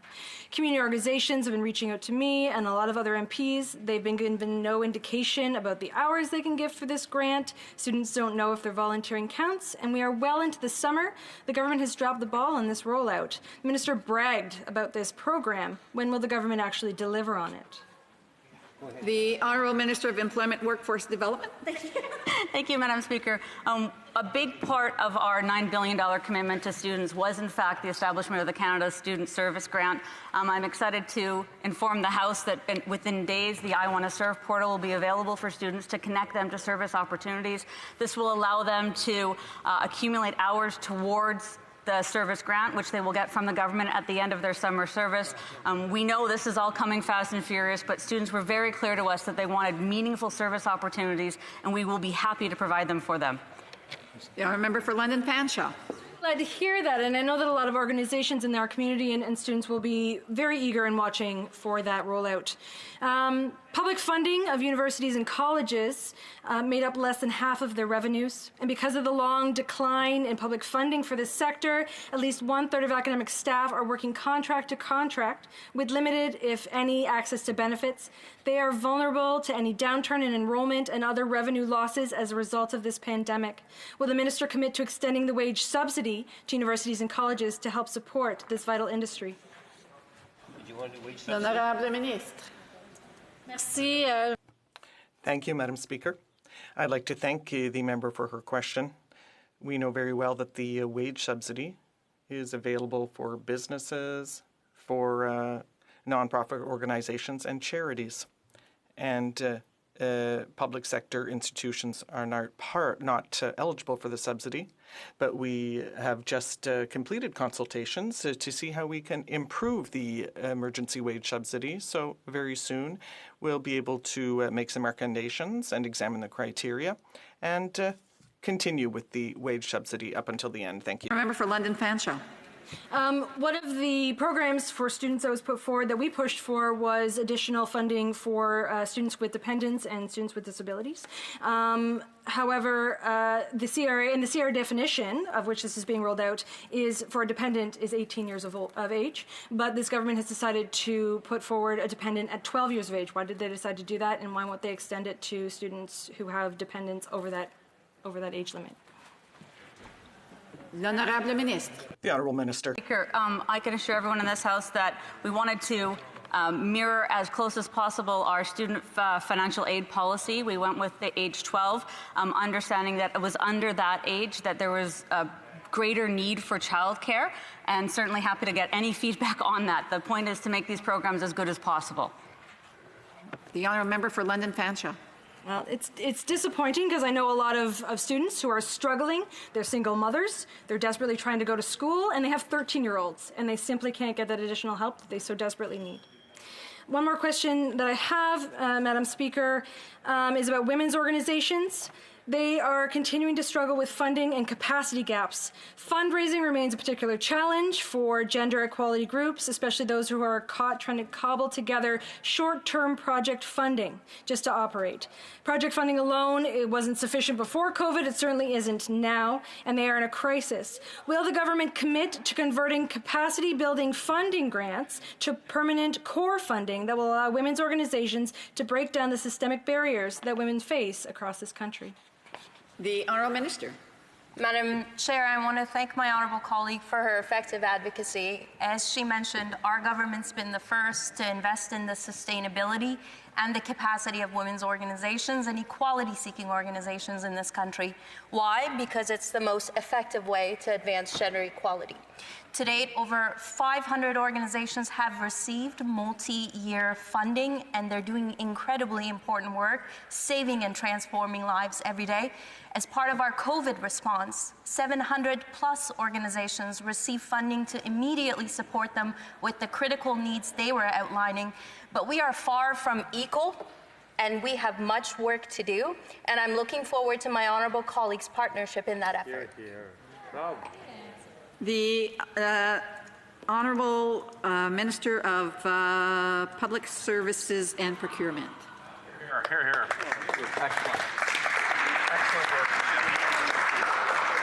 The Madame, merci de m'avoir.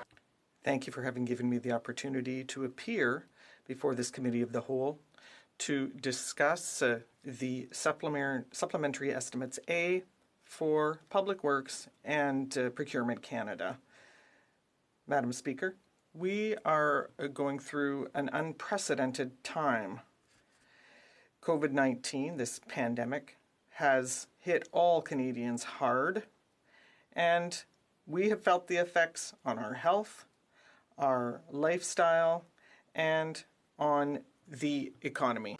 It has changed our lives completely. And while the potential for a second wave or a spike in cases is very real, we are now entering an economic recovery and a cautious reopening. We all appreciate the measures Canadians have taken to curb the spread of the virus. And we are especially proud of the doctors, nurses, and healthcare providers on the front lines. Their work is critical, and that is why my department remains so focused on procuring the personal protective equipment and medical supplies they need. As the government's central purchasing agent, Public Services and Procurement Canada is working aggressively to support Canada's response to the evolving pandemic. We are buying equipment and supplies for the immediate term, as well as preparing for medium to long term by ensuring that Canada has enough PPE, testing components, and other supplies required as our economy recovers.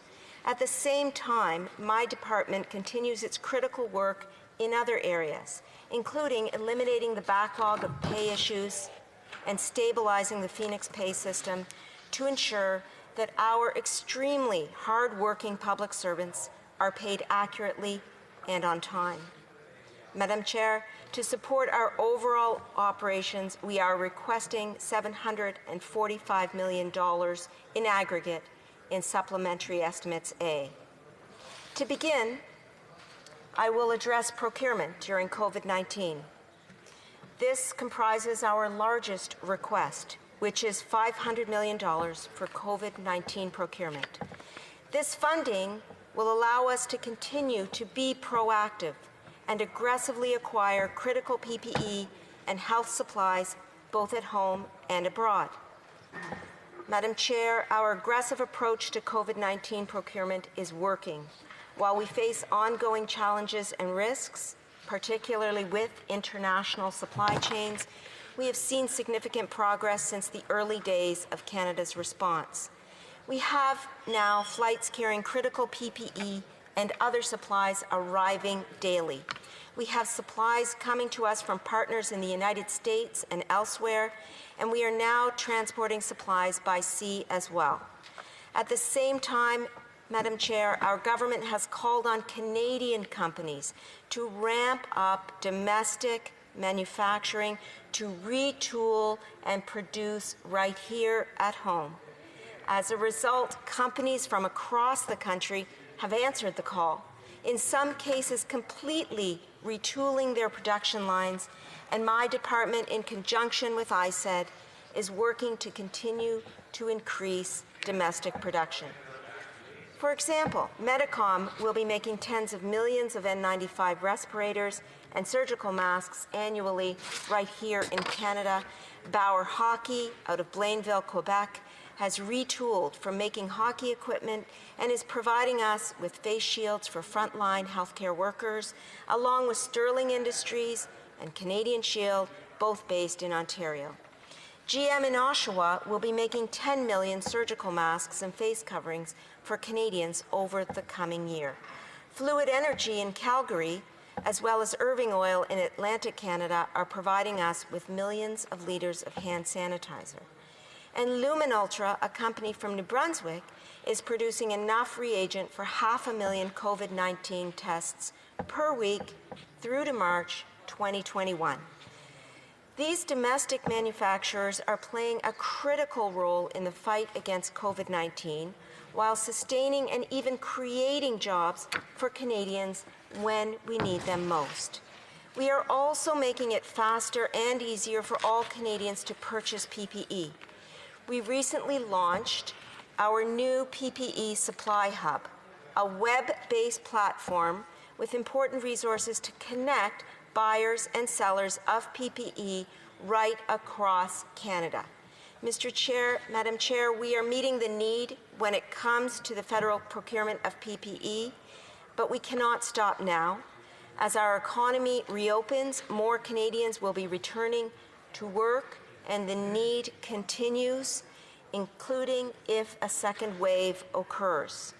In particular, we know that Canada may face spikes in COVID-19 infections, and we must be prepared for all eventualities. Today's request for funds will allow us to do just that. Moving now to pay stabilization, Madam Chair, j'en viens maintenant. I now move to our request for $203.5 million to continue our efforts seeking to stabilize the Phoenix pay system. Even during the crisis, the Phoenix pay system remains a priority for our government because Canada's public servants deserve to be paid the right amount on time. Even throughout the crisis, we haven't lost sight of the hardships and the frustrations employees face. And we know there is still much work to be done to stabilize the Phoenix pay system. However, PSBC continues to work every day to improve service and to eliminate the backlog of outstanding pay issues. Our efforts are paying off. Since January 2018, the backlog of financial transactions has decreased by 64%. The hard work of our pay center employees has led to a steady decline in the backlog even over the past couple of months, despite the complexities that the pandemic has brought to the workplace. I want to take a moment here in National Public Servants Week to thank those public servants for their hard work and dedication during this difficult and challenging time. Because of their efforts,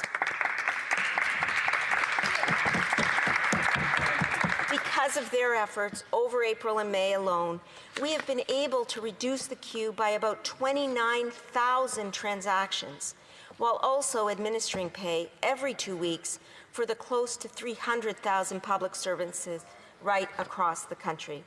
Madam Chair, while we are trending in the right direction, the task will not be complete until the backlog is cleared.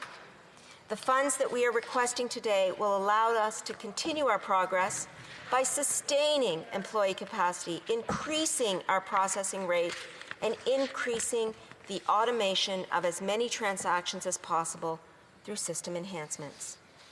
In conclusion, Madame Chair, en cette période décisive. At this key moment, Madam Speaker, Canadians need our services more than ever, and we are there for them. These funding requests concern two of our most pressing issues. Essential work must be accomplished on these files, and my department is prepared to meet that challenge. I am proud of our department's work to support the federal government and the needs of all Canadians, especially during this global crisis. During this National Public Servants Week, again, I am especially thankful for the public servants, including those at PSPC, who are continuing to deliver critical services to Canadians from coast to coast to coast. Merci beaucoup. Thank you. Questions and comments? The Honourable Parliamentary Secretary to the Minister of National Defence. Thank you, Madam Chair. And I would first like to echo the Honourable Minister on her comment about hardworking public servants. The National Capital Commission plays a vital role in preserving our heritage, conserving our green spaces, and building a vision of a national capital region that all Canadians can be proud of. I note that the NCC has requested $52.4 million in funding in these estimates.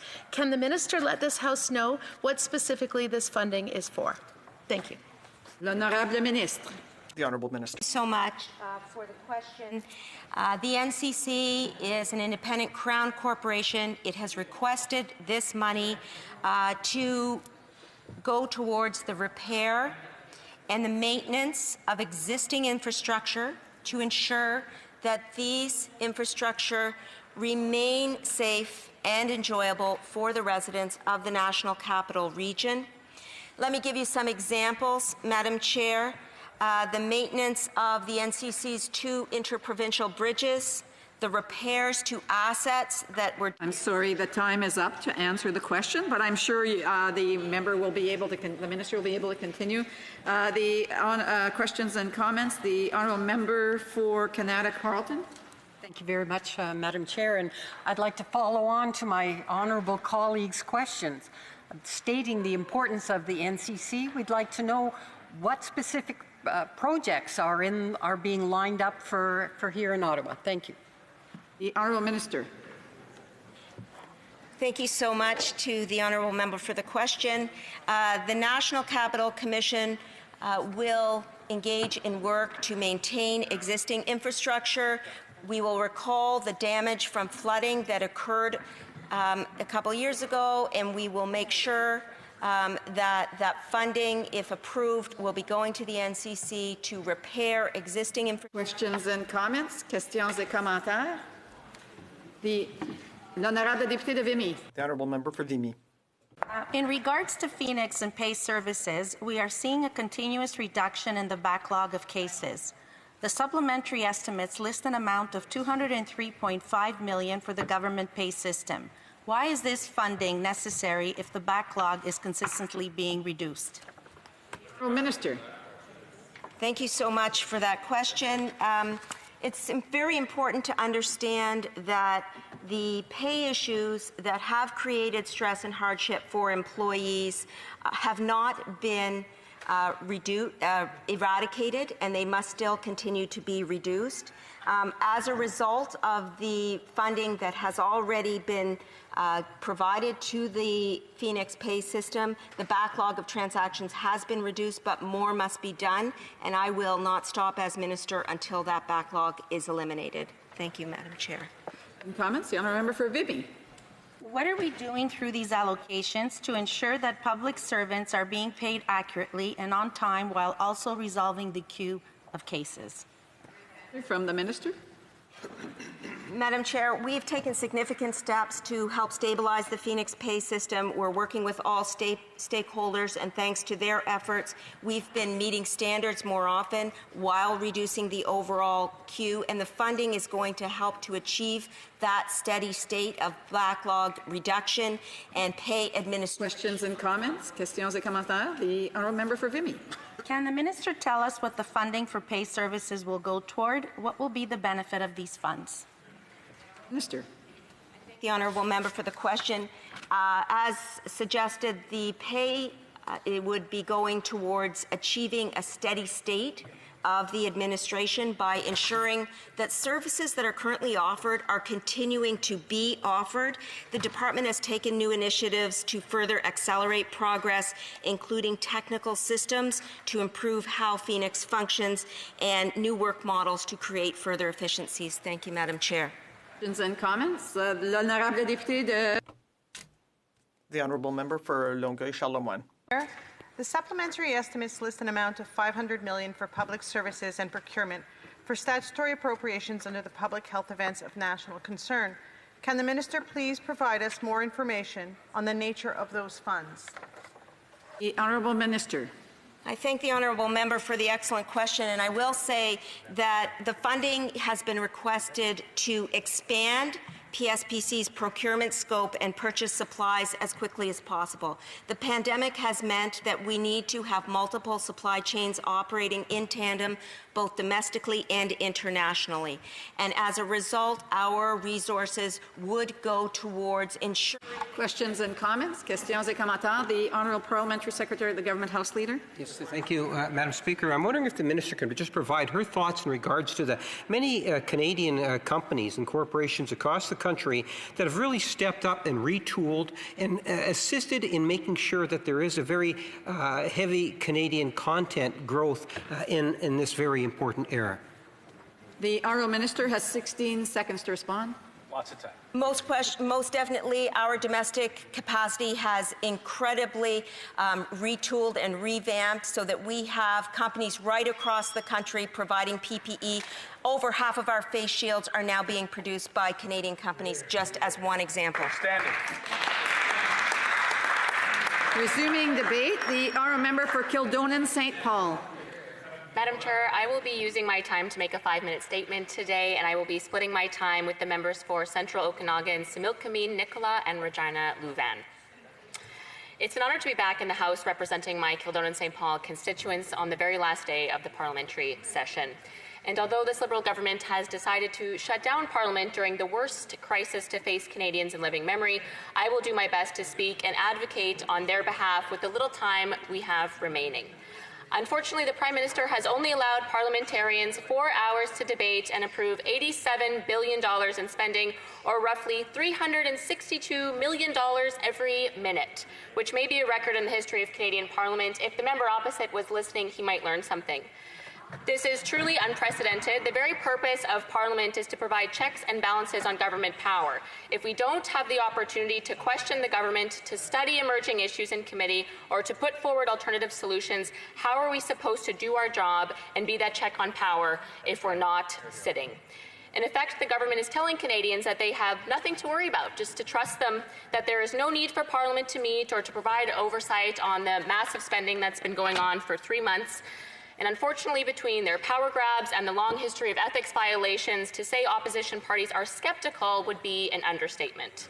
In fact, there has not been this great a need for parliamentary oversight since the Second World War.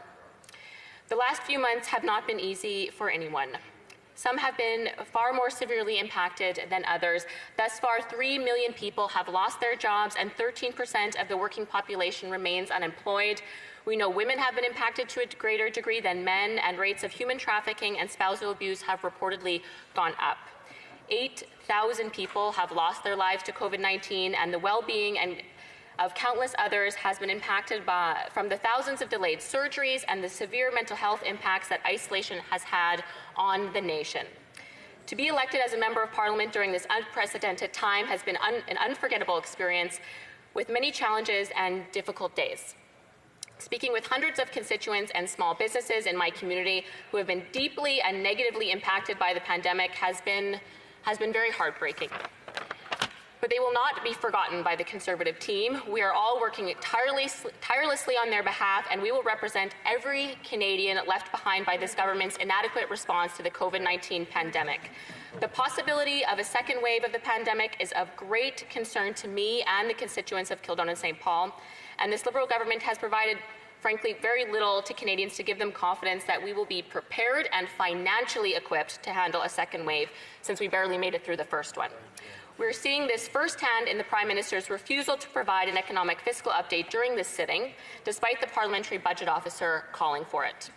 It is critical that Canadians know if we have any financial flexibility to extend programs before they are extended. That is key. Otherwise, we're just guessing and hoping that it all works out and the country doesn't go bankrupt, which is really not a great strategy if you ask me.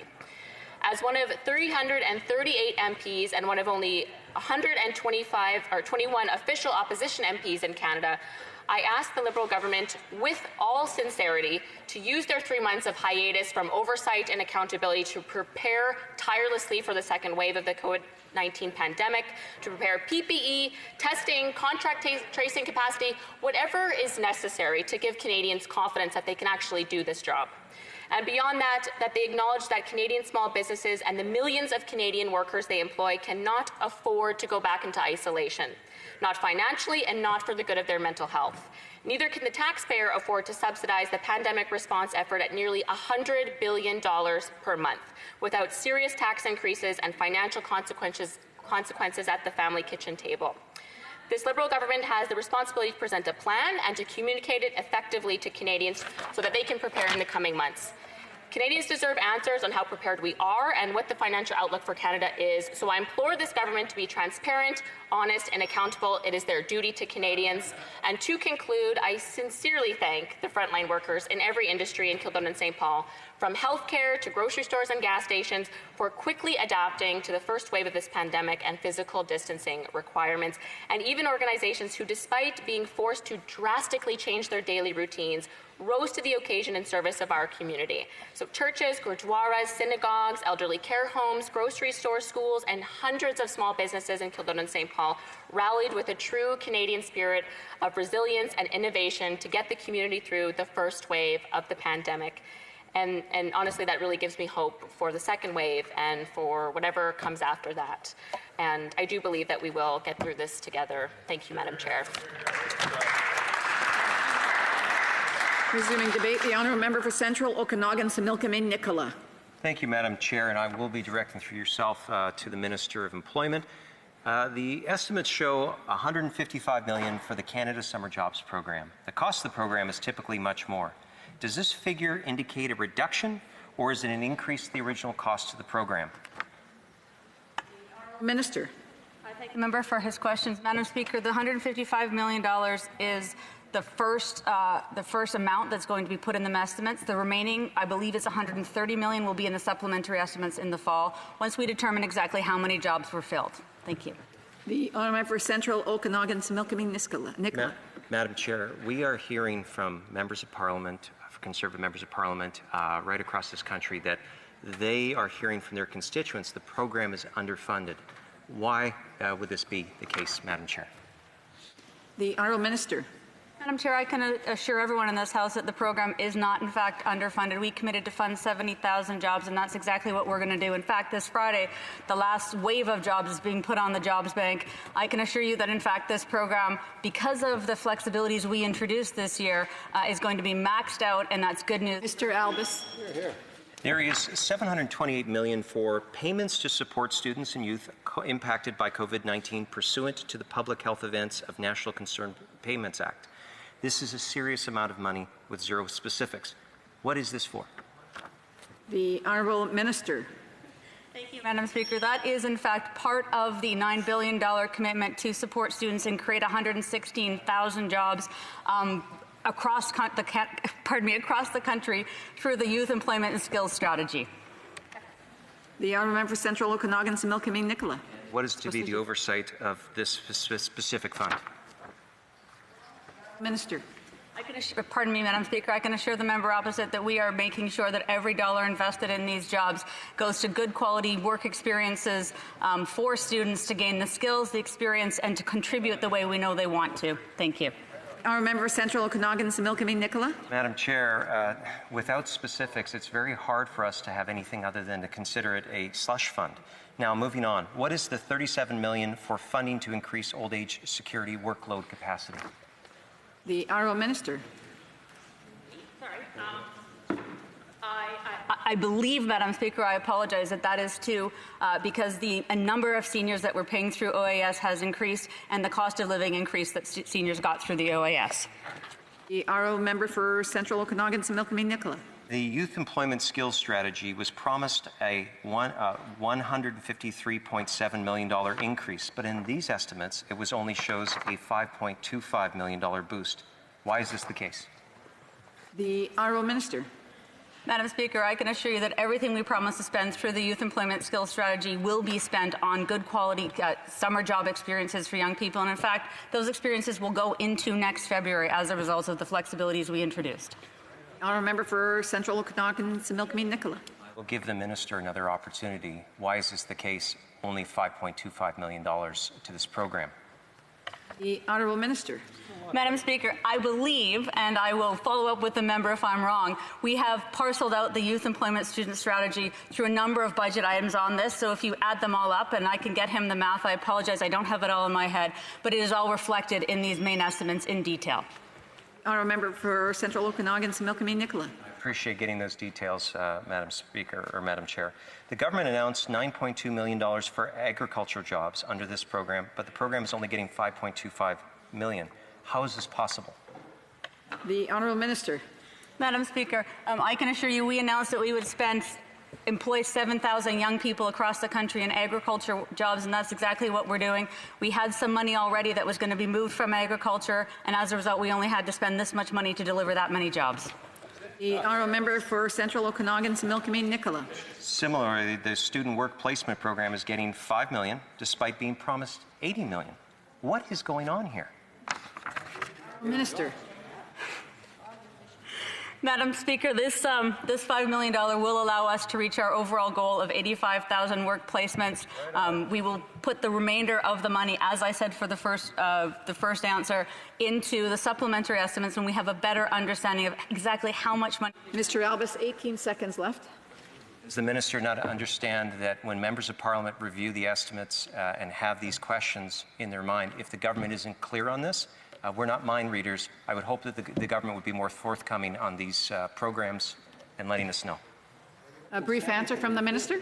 I thank the member and I appreciate, but we also have to understand that in this pandemic, we have made major announcements that will be reflected in supplemental estimates as we deliver these programs over the coming weeks and months, and you'll have better, stronger data at that point. Thank you.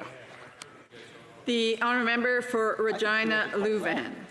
Thank you very much, Madam Chair, and I'll be opening with a few comments and then ending up with a round of questions after my opening comments. This is the first opportunity of being able to be in the House, in the Chamber, since the pandemic struck in March, and I'm happy to be here representing our constituents in Regina Louvain. They have a lot of questions that happened over the last 12 weeks, and they want to know exactly what our plan is, what this government's plan is to relaunch our economy, and these estimates are going to be a big part of that. So my first question would be, as a member of the Public Accounts Committee, I was wondering, is any of the funding in these supplement estimates going towards ensuring that the Auditor's Office has the funding they need to do audits after COVID-19 is over? Honourable Minister. Thank you, Madam Speaker. I'm pleased that the member suggests the important role of the Auditor General. We are pleased of her new nomination, and as she knows fully well, and it's worth repeating, we're there to support her in her important work. The honourable member for Regina Louvain. Thank you very much for that answer. I am on that committee, and she has requested several times now that her funding is going to be increased over the next few years, so she's able to perform her audits. They're doing half the audits that they were doing a few years ago, so will the funding be there so she can do her job successfully? L'honorable président du Conseil du Trésor. The Honourable Head of the Treasury Board. The additional time, and that enables me to let the member know something which she already knows, how important her job is, in particular in this particular context. We were pleased to welcome her as a new Auditor General, and we'll be pleased to receive any comments and suggestions she would like to make on her new position. The honourable member for Regina Louvain. Oh, it is nice to be back in Ottawa. There's never really an honest, straightforward answer to any question you ask. So some things haven't changed since I've been gone for about 12 weeks. Simple question. I have a business in Regina that is not receiving CEBA funding. And the reason is they changed their financial institute in March. Nothing to do with COVID-19. It was a baby lady wear company in Regina called Nico's, and they have contacted the Minister's office several times, and they're wondering, is there an appeal process coming for the CEBA program for these applications? And if not, can there not be a little bit of leeway for a company that has just changed? They have 9 years of financial records, but only because they changed their financial institution in March, they're not receiving, and their application was denied. L'honorable député. Thank you, Madam. Thank you. The Honourable Minister. Well, it's great to see my colleague back in the House, and it's also great to have a good answer for him, because if that company doesn't have access to the CEBA account, definitely let's work together to make sure they have access to funding through WD, Western Diversification, which obviously is in Saskatchewan and helping thousands of companies in the prairies, and in particular in Saskatchewan. So let's work together to make that happen. The honourable member for Regina Louvain. Thank you. Appreciate that offer. Our office will be in touch with WD. They should be able to receive the CEBA program loan. It's simple. All they have to do is fix it simply and say the banking institutions could have a little bit of discretion, and I believe that would fix a lot of the problems that our companies and our businesses are having in Saskatchewan. There's just a few falling through the cracks. Another example is a father and son company. The father gave ownership over to the Sun in January. Same company, same location, same services, same staff, but because the Sun doesn't have enough payroll, he can't get the CEBA application. Are we looking at changing something so that companies, family businesses aren't going to fall through the cracks any longer? Thank you, Madam Speaker, and I want to thank the honourable colleague of sharing the realities of his businesses in his riding. We have been providing the CEBA program for over 669,000 businesses across the country. They can apply through their credit union or through their financial institutions, and we have made sure that we have monitored the CEBA and changed eligibility to make sure that we respond to the needs of businesses across the country. We will continue to do that, and I invite the honourable member to contact the Minister Ng's office so we can look maybe at this specific case. Member has 27 seconds to ask a question. Contacted the Minister's office a few times. I'm putting forward a suggestion right now. If we gave the financial lending institutions a little bit of discretion, this would solve a lot of problems. All we have to do is change those few words in the CEBA criteria, say, or at the lending institution's discretion. They don't want to lose money either. So that's a straightforward solution. I don't know, a Western Canadian common sense solution. Just give the banks a little bit of discretion, and we'd be able to have a lot of those businesses not falling through the cracks. The Minister? Again, I want to thank, through you, Madam Chair, the honourable colleague for his question.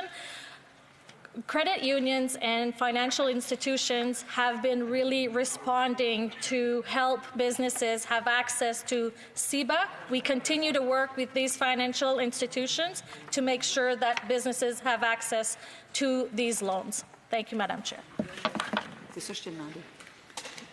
Resuming debate, the Honourable Minister of Employment, Workforce Development.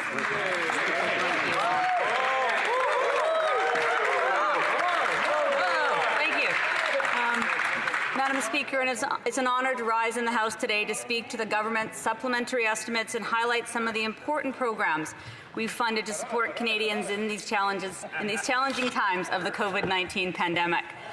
Parliament has already approved the purpose of the statutory expenditures and the terms and conditions under which they may be made through other legislation. Therefore, the changes to statutory items are presented in the supplementary estimates for information purposes only. Also, these priorities are supported by the appropriations requested in my department's main estimates for the years 2020 to 2021. The majority of these adjustments in the supplementary estimates are for COVID measures, students and youth, and seniors. Tout d'abord, permettez-moi de vous... First of all, let me take you back to March of 2020. When the Canadian economy shut down, virtually overnight, it became clear very quickly that our normal safety net wouldn't allow us to deal with the volumes of people losing their jobs. Canadians needed their government to take action swiftly, and that is what we did. We adopted the Canada Emergency Benefit Act and created the CERB. The CERB has been providing temporary income support of $500 a week for up to 16 weeks. To give you a sense of the scope of the need, more than 8 million workers have been paid more than $40 billion in benefits. Then, as May turned to June, we knew we needed to make adjustments to the program. We knew that many people's benefits would soon be coming to an end. We were also aware that the economy was beginning to reopen slowly and unevenly across the country. We knew that approximately 1.2 million Canadians who had been getting financial help through the CERB no longer needed it. And because we know that many Canadians still need help, yesterday we announced the extension of the Canada Emergency Response Benefit by 8 weeks at the current rate of $500 per week. We know that this will go a long way for Canadians who simply don't have a job to return to, and for workers in industries that haven't yet reopened. Extending the CERB will give workers greater confidence that they'll continue to get the support they need as they face ongoing disruptions to their work and home situations due to COVID-19. The CERB will continue to be available from March 15th to October 3rd. In that time period, workers will now have 24 weeks of the CERB available to them. And while the CERB has been helping millions of Canadian workers get through this difficult time, we know that this benefit is not a long-term solution. Nous passons d'une phase de la... We're going from a phase of the pandemic where we asked everyone to stay home to a phase where workers are going back to work when it is safe and when it's possible for them to do so. We want to ensure that our programs continue to support Canadians and our economy. That's why we'll continue to monitor the situation and ensure that we are able to adapt our existing systems to support Canadian workers as more and more people continue to return to the labour market. We know that Canadians are ready and eager to do their part. We expect that workers will be seeking work opportunities or returning to work when their employer reaches out to them, provided they are able and it is reasonable to do so. We encourage Canadians to consult the Job Bank, Canada's national employment service that offers tools to help Canadians with job searches. Madam Chair, these additional weeks will ensure Canadians have the support they need as they transition back to work. Turning now to students and youth. In April, we recognized that students and youth were facing unique challenges and that many were not eligible for the CERB. That's why we announced on April 22nd comprehensive support for post-secondary students and recent grads. We passed legislation on April 29th that enabled the 4-month Canada Emergency Student Benefit. Students who are not receiving the CERB are eligible to receive $1,250 per month between May and August. Students with disabilities and students with dependents would be eligible to receive an additional $750 per month. We expect the Canada Emergency Student Benefit to cost $5.25 billion. We also heard very clearly from students that they want to work and they want to serve in their communities in this time of crisis. And that's why our measures just didn't end with the CESB. We announced the creation of thousands of additional jobs and training opportunities, including jobs in the agricultural and processing sectors, through mechanisms like our Youth Employment and Skills Strategy and the Canada Summer Jobs Program. The additional funding required for Canada Summer Jobs is $155.4 million. Les emplois financés dans Jobs funded through the Canada Summer Jobs Program are especially important for young people facing barriers and young people gaining their first work experience. These jobs give young people an opportunity to gain the knowledge, skills, and experience they need to enter the workforce. This additional $155.4 million will allow employers to hire approximately 70,000 young people in quality jobs. We also know, Madam Chair, that seniors are the most vulnerable to COVID-19. The current situation brings terrible economic stress and anxiety for seniors. That's why our government has introduced measures to help protect their financial security during these uncertain times, for which we require additional funding. Firstly, seniors who have stopped working because of COVID are eligible for the CERB. They can collect the CERB even if they receive the Canada Pension Plan, Old Age Security, or the Guaranteed Income Supplement without interruption to these benefits. And to help seniors cover increased costs caused by COVID-19, seniors eligible for the OAS will receive a one-time tax-free payment of $300 with an additional $200 for seniors eligible for the GIS. Madam Chair, committee members, 6.7 million seniors are eligible for the OAS and will benefit from this one-time payment. ESDC is requesting $37.2 million in funding for 2020-2021 to support ongoing work related to processing demographically driven OAS workload increases. Ce financement aiderait aussi à soutenir. This funding would help support organizations that propose community projects to reduce isolation, improve the quality of life for seniors, and help seniors maintain a social support network. We'll also expand the New Horizons for Seniors program with an additional investment of $20 million to support organizations that offer community-based projects that provide the opportunity to further help seniors during this pandemic. Provide $9 million for local organizations through United Way Centraide Canada. Invest $350 million in a new emergency community support fund that will help all vulnerable Canadians, including seniors in need.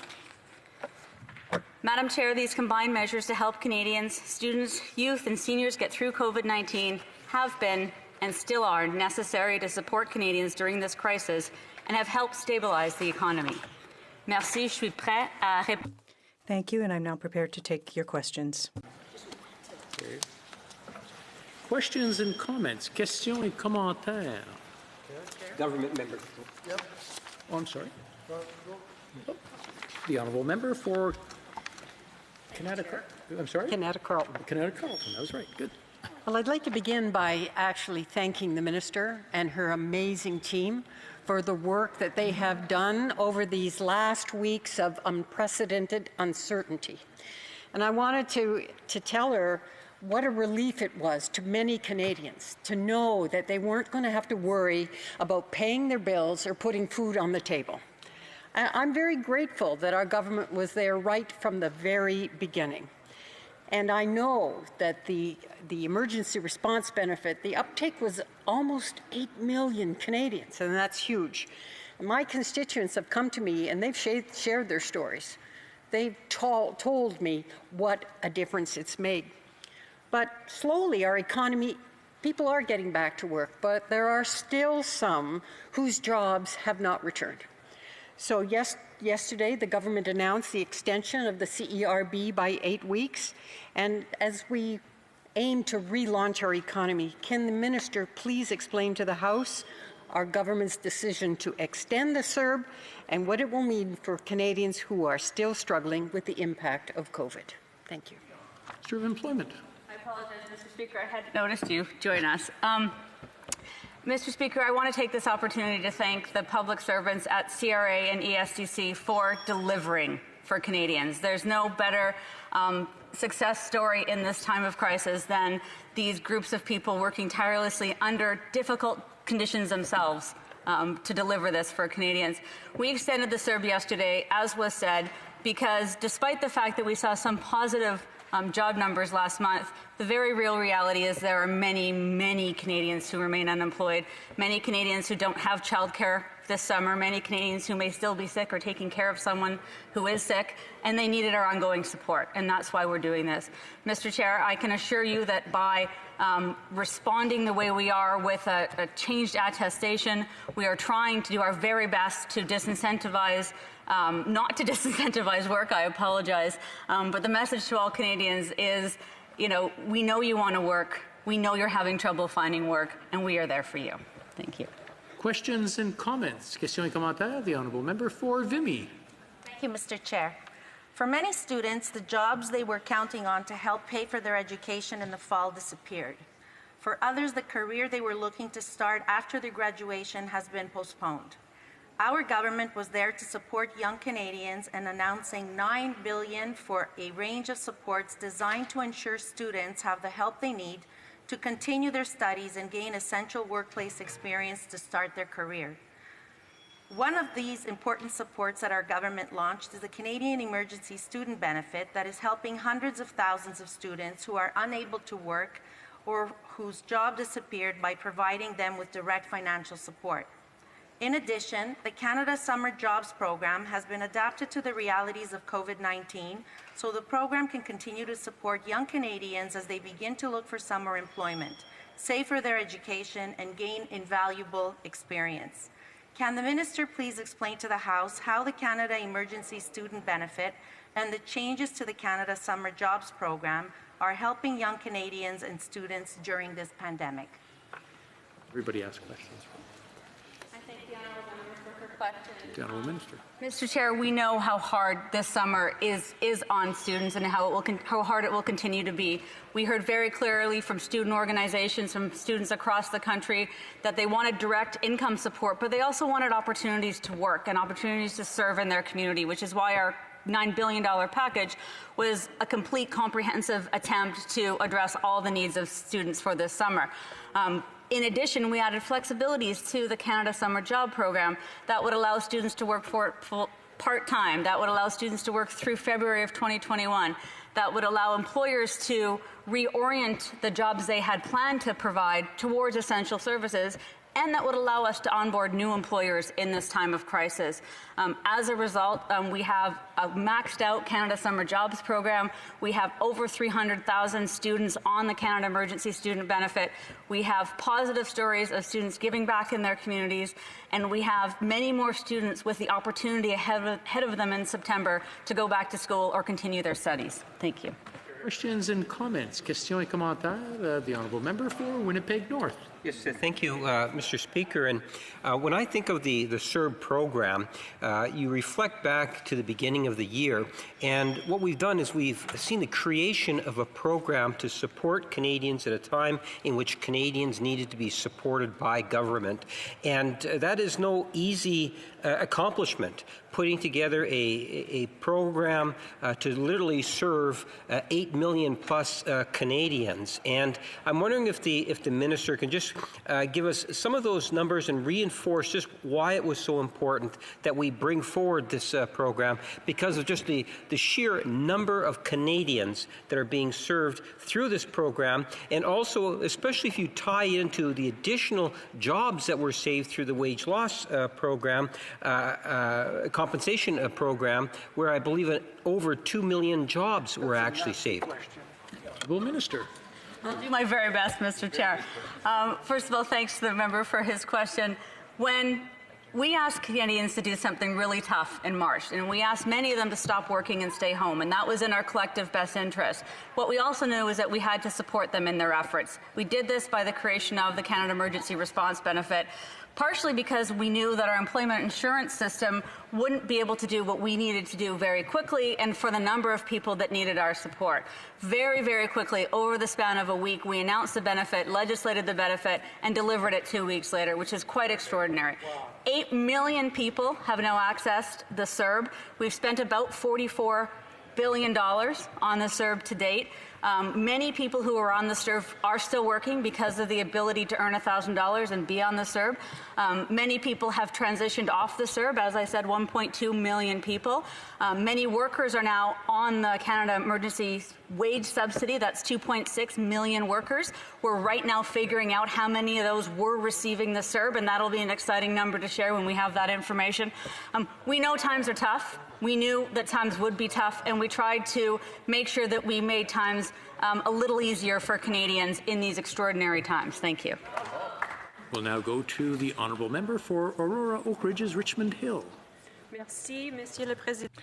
Thank you, Mr. Chair. And I'm very proud to share my time with the honourable member for Mégantic-L'Érable. Mr. Chair, it is a sad day for Canada.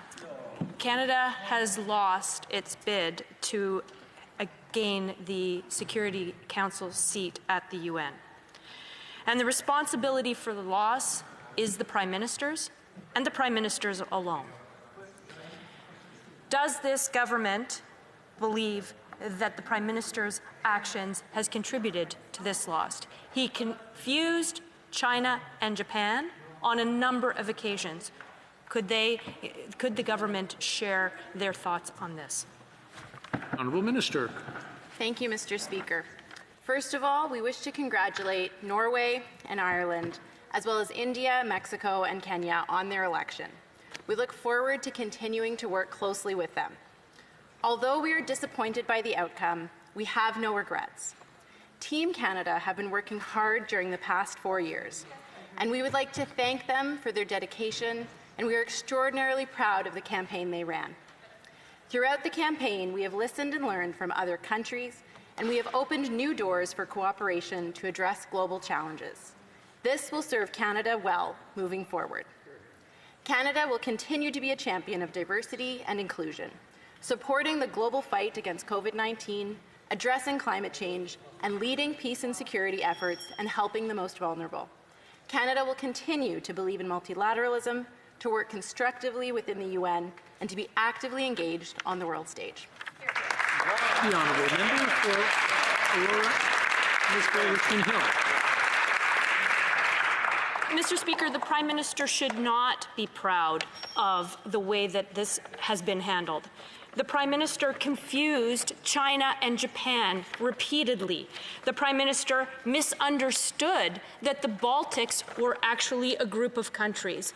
Could the government outline how this contributed to the loss? The Honourable Minister.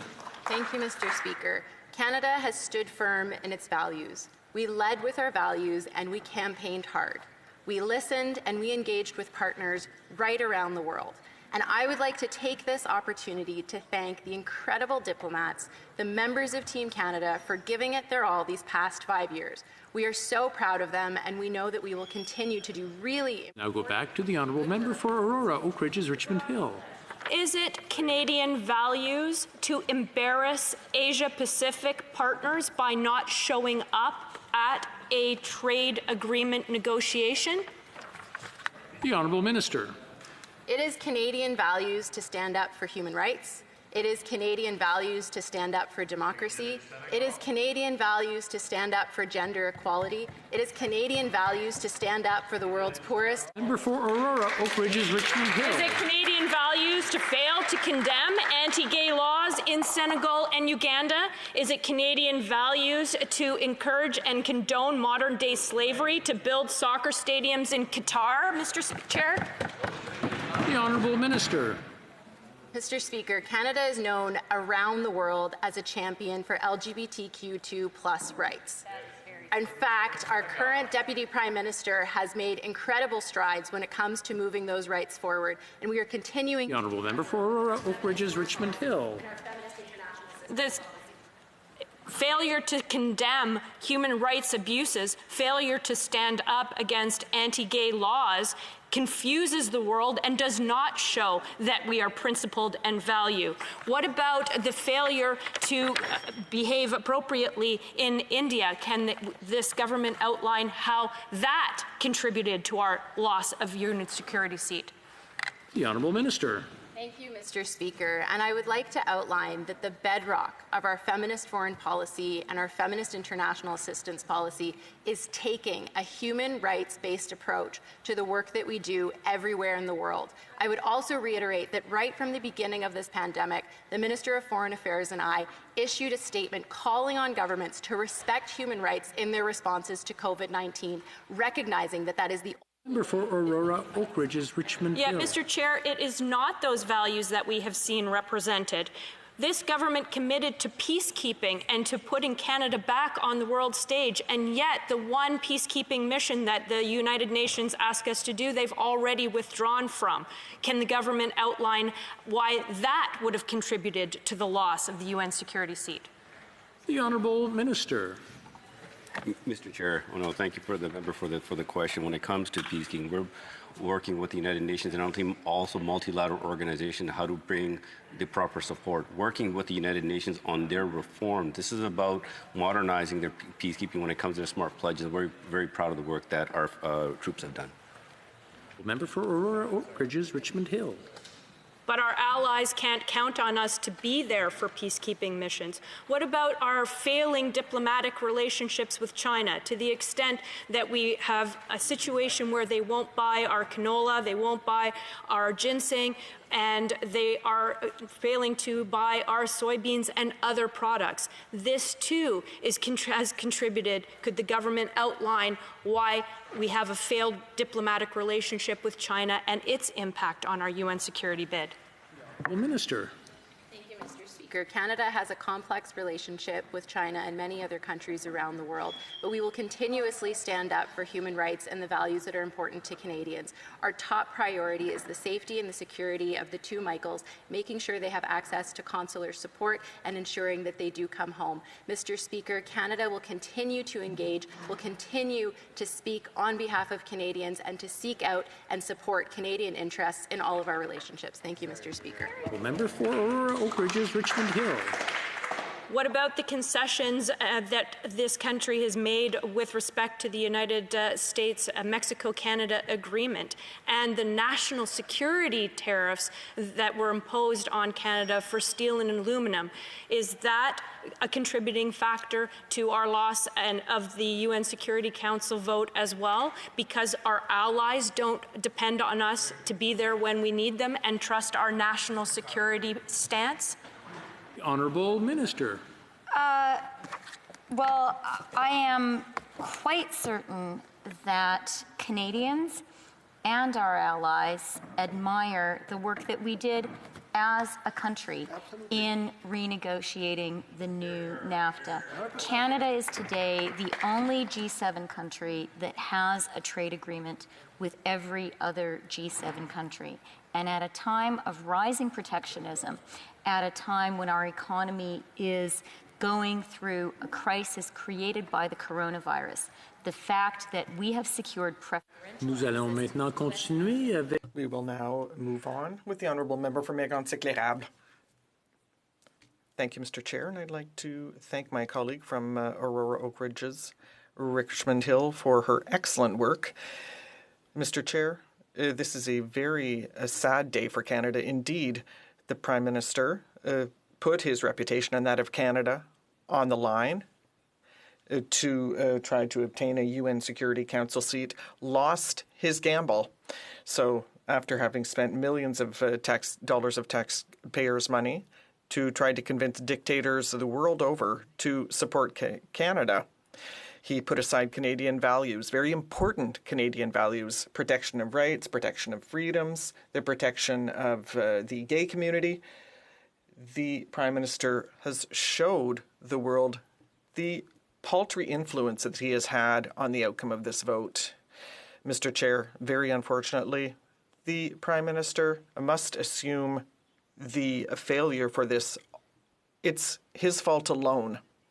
It should not be attributed to Canadians, because it is true that Canadians are very well thought of across the world. Canada is a good country. Everyone is proud of Canada, but unfortunately the Prime Minister, through his actions, through his faulty foreign policy, has, shamed us too often on the world stage, and that contributes to the outcome of this vote. I'd like to remind you, Mr. Chair, of certain things. He confused China and Japan in a very important meeting. Mr. Chair, the Canadian Prime Minister embarrassed our allies during the signing of the TPP. I remember the images very well, Mr. Chair. There were the leaders of all the countries of the TPP. They were waiting for the Prime Minister of Canada at a very important signing ceremony, and the Prime Minister of Canada never showed up. He was simply MIA from that signing ceremony. Mr. Chair, the Prime Minister failed miserably at representing Canada's interests in China. At the time, I was the agriculture critic, and I can tell you that it was simply pathetic to see how little Canada did to try and find a solution. We were working hard to set up committees, but not once did the Prime Minister try to defend Canadians' interests, even in that situation, Mr. Chair. I would like to take a few minutes to remind people of his disastrous trip to India. Mr. Chair, that was a trip that had reverberations worldwide. Everyone was talking about our Prime Minister and his trip to India, and not for the right reasons, unfortunately, Mr. Chair. That was just the beginning of the end of the Prime Minister's honeymoon after he was elected with international diplomacy. When we saw his actions in India, a number of countries decided simply to turn their back on our Prime Minister because he was all about window dressing rather than the actual values of our country. Mr. Chair, he promoted Canada in all the forums, saying that Canada played an important role in protecting countries that are in a difficult situation. And yet, Canada pulled out of a UN peacekeeping mission, whereas it had been asked to participate, and we don't even know why. And speaking of our relations with the United States, well, we might remember the concessions that were made in the dairy industry and the inability of coming up with any solutions around the table with regard to the softwood lumber agreement. Canada had to leave it out, and we still have problems today. because that trade dispute has never been settled. In addition, there was no agreement to protect Canadian aluminum workers. So, Mr. Speaker, it's just one failure after another, and there are so many of them. Canada lost this UN Security Council vote not because Canadians should think that this is their defeat, not at all.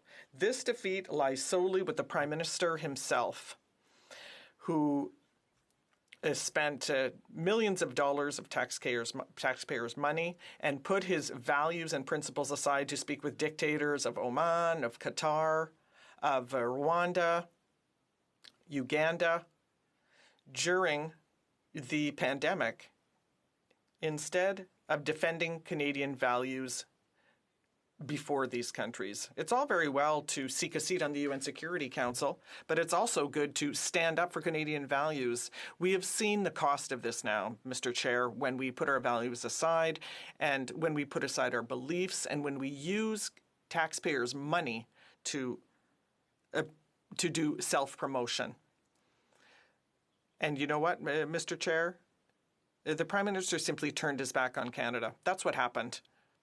Because on the international stage, what we want to see is to be able to establish a relationship of trust with as many countries as possible. And now we're at the point that certain countries who want to negotiate on the international stage and who want to try and push a little bit further on China will first try to go through Canada because they know that Canada won't react. We saw it with China. We saw it with Italy with regard to the wheat file. We saw it with India as well. Mr. Speaker, this is a failure of the Prime Minister, and we are extremely disappointed today to see that this defeat is reflecting on Canada's reputation on the international stage. Mr. Chair, does the Minister of International Affairs regret having put Canada's reputation at stake, having spent taxpayers' money, and having put us in a situation where Canada is no longer seen as the country to consult on many issues, and to have put all their eggs in one basket to vie for this UN security seat, whereas we saw that Canada actually came third. The Honourable Minister. Mr. Chair, I disagree totally with my honourable colleague. We led with our values, we have acted on our convictions, and I just want to give some examples for my honourable colleague. For example, concerning women's rights, we created new programs to ensure women's right to choose, Mr. Chair, contrarily to what the opposition did. Concerning the rights of LGBTQ2+, we will now continue with the Minister of Economic Development and Official Languages. Thank you, Mr. Chair. Thank you.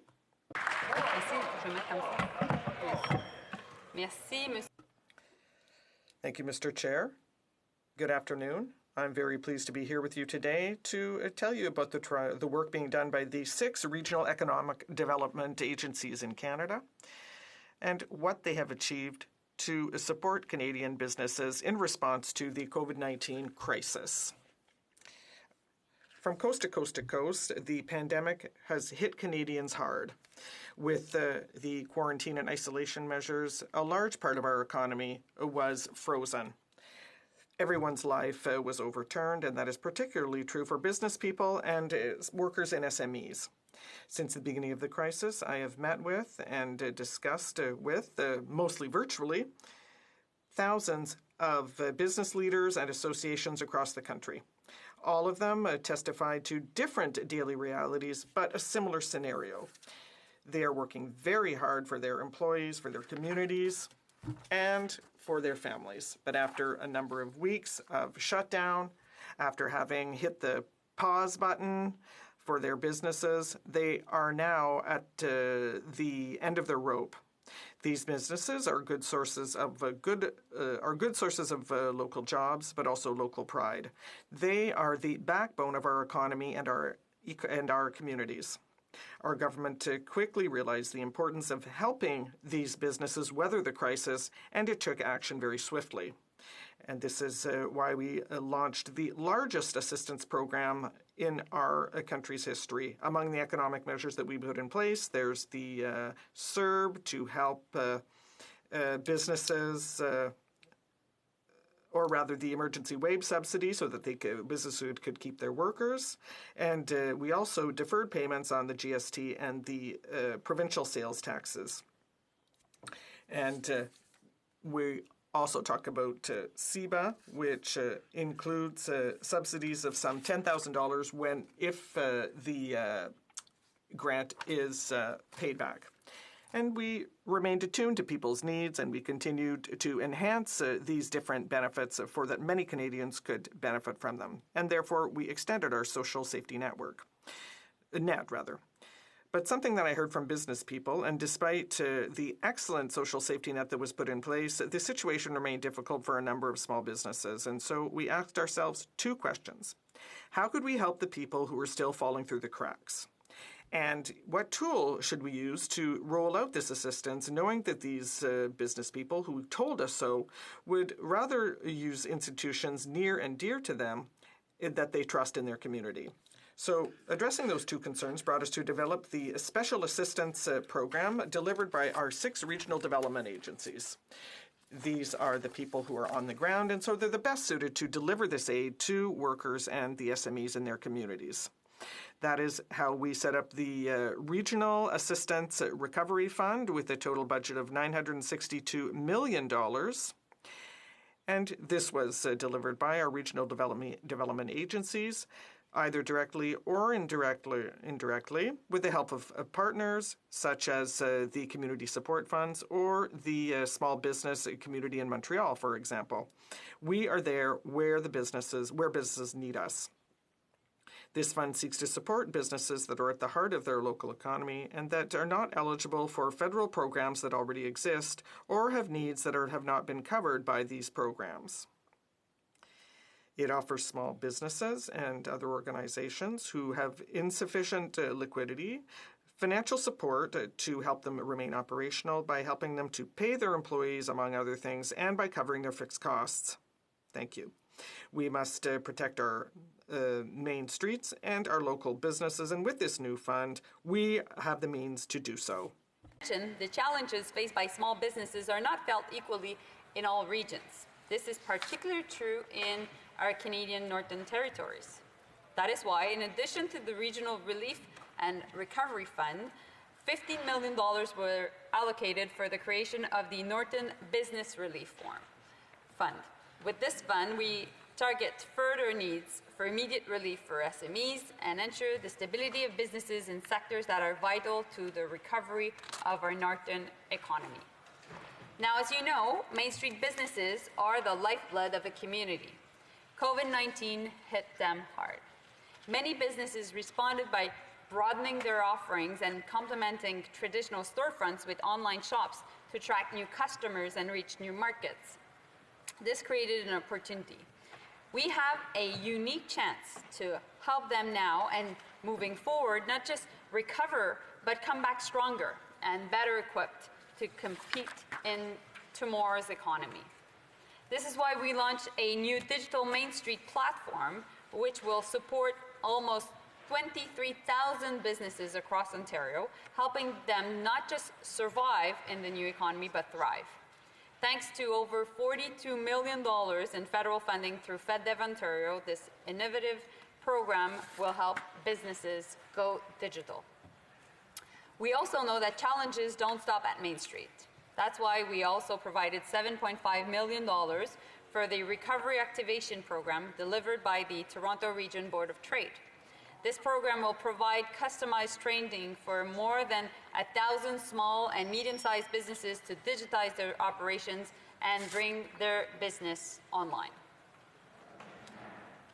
Mr. Speaker, our response to the challenges small businesses are facing in the current crisis would have been incomplete without acknowledging that certain sectors have been more directly weakened and require special attention. The tourism sector, which employs 1.8 million people in Canada, has been hit hard, and we're working tirelessly to mitigate the impacts on the Canadian economy. While the sector can benefit from the strong support measures the government has put in place, we knew that additional efforts were required as the summer season approaches and the economy is reopening. On May 31st, I announced an investment of over $40 million in the tourism sector. This investment will directly support more than 30 high-potential projects, such as the Point Grondine Eco Park development, which will offer visitors a new Indigenous tourism experience in Northern Ontario, a region you know very well, Mr. Speaker. The $40 million will also support more than 100 tourism organizations in Southern and Northern Ontario, as well as in Western Canada, to help them adapt their operations to this new reality and drive visitors back into local communities as the economy reopens. We know that the Indigenous tourism sector is particularly vulnerable to the effects of the pandemic. To bolster this industry, our government has also announced a new stimulus development fund that will provide $16 million to support the Indigenous tourism sector.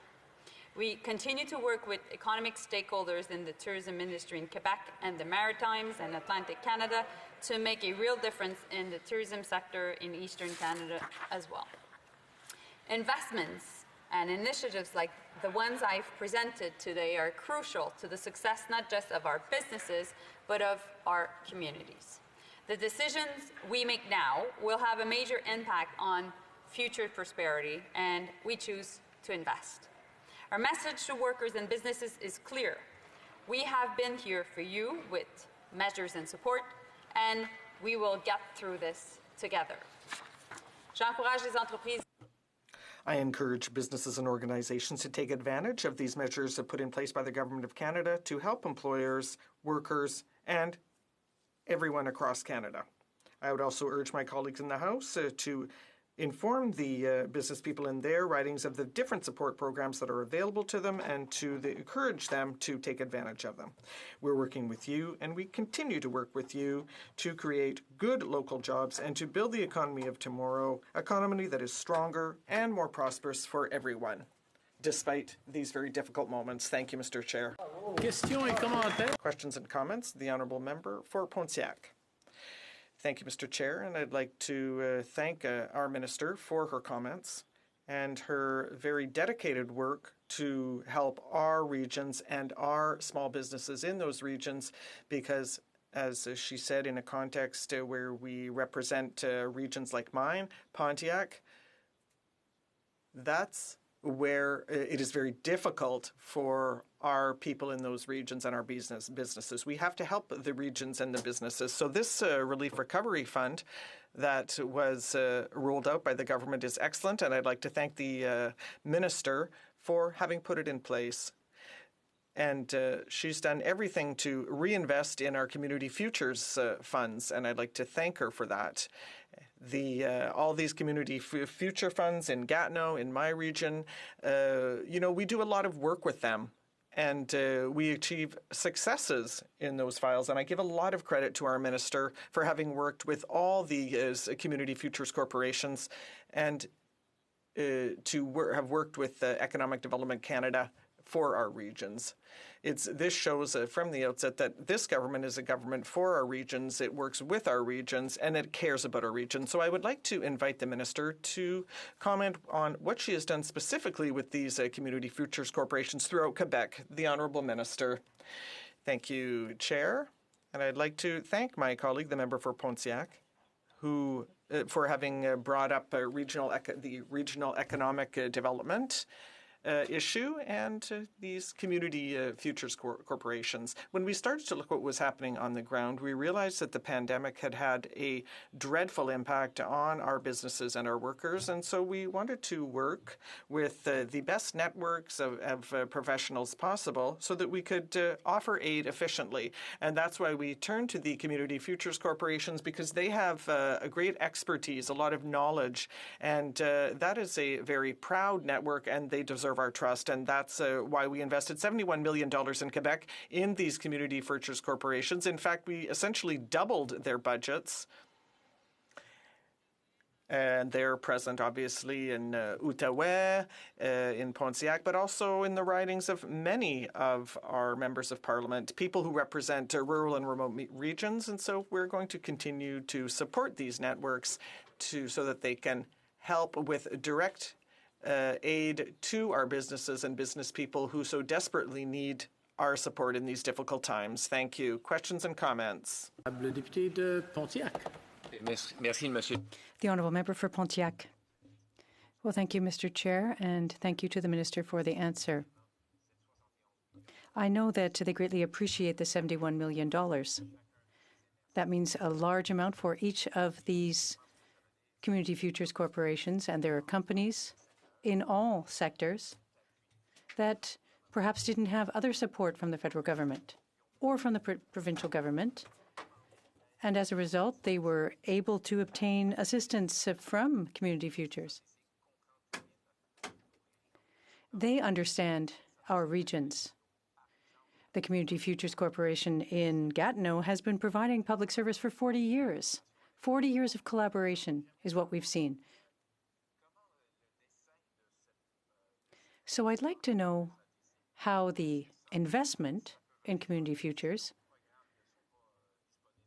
have helped in cases where other programs weren't available. The Honourable Minister. Thank you, Mr. Chair. Well, as you know, we invested $71 million in Quebec in the Community Futures Corporations. And in the Community Futures at $267 million outside Quebec. These are excellent investments because oftentimes entrepreneurs don't have easy access to a bank, for example, or a financial institution. Sometimes it's because the branch for the bank or the credit union may be literally hundreds of kilometers away from where the business is located. So that's why we wanted to come up with a way to reach out to them, and the Communities Futures organizations are very present on the ground. I've had an opportunity to speak to Hélène Laurendeau, who is the director for Quebec, and all the heads of the Community Futures corporations in Quebec. And I thank them for their work because they are changing lives for people in our communities and rural communities on a daily basis, especially during these difficult times. Questions and comments? For a very short question, the Honourable Member for Winnipeg North. Yes, thank you, Mr. Speaker. I know the Minister has actually been a very strong advocate for the Western Diversification Fund, something that has been of great value to the prairie provinces in particular. And I'm wondering if she could just provide her indication in terms of the sense of commitment to that program from this government. The Honourable Minister. Thank you to my colleague who's a strong advocate for Western economic diversification and for the prairies in general.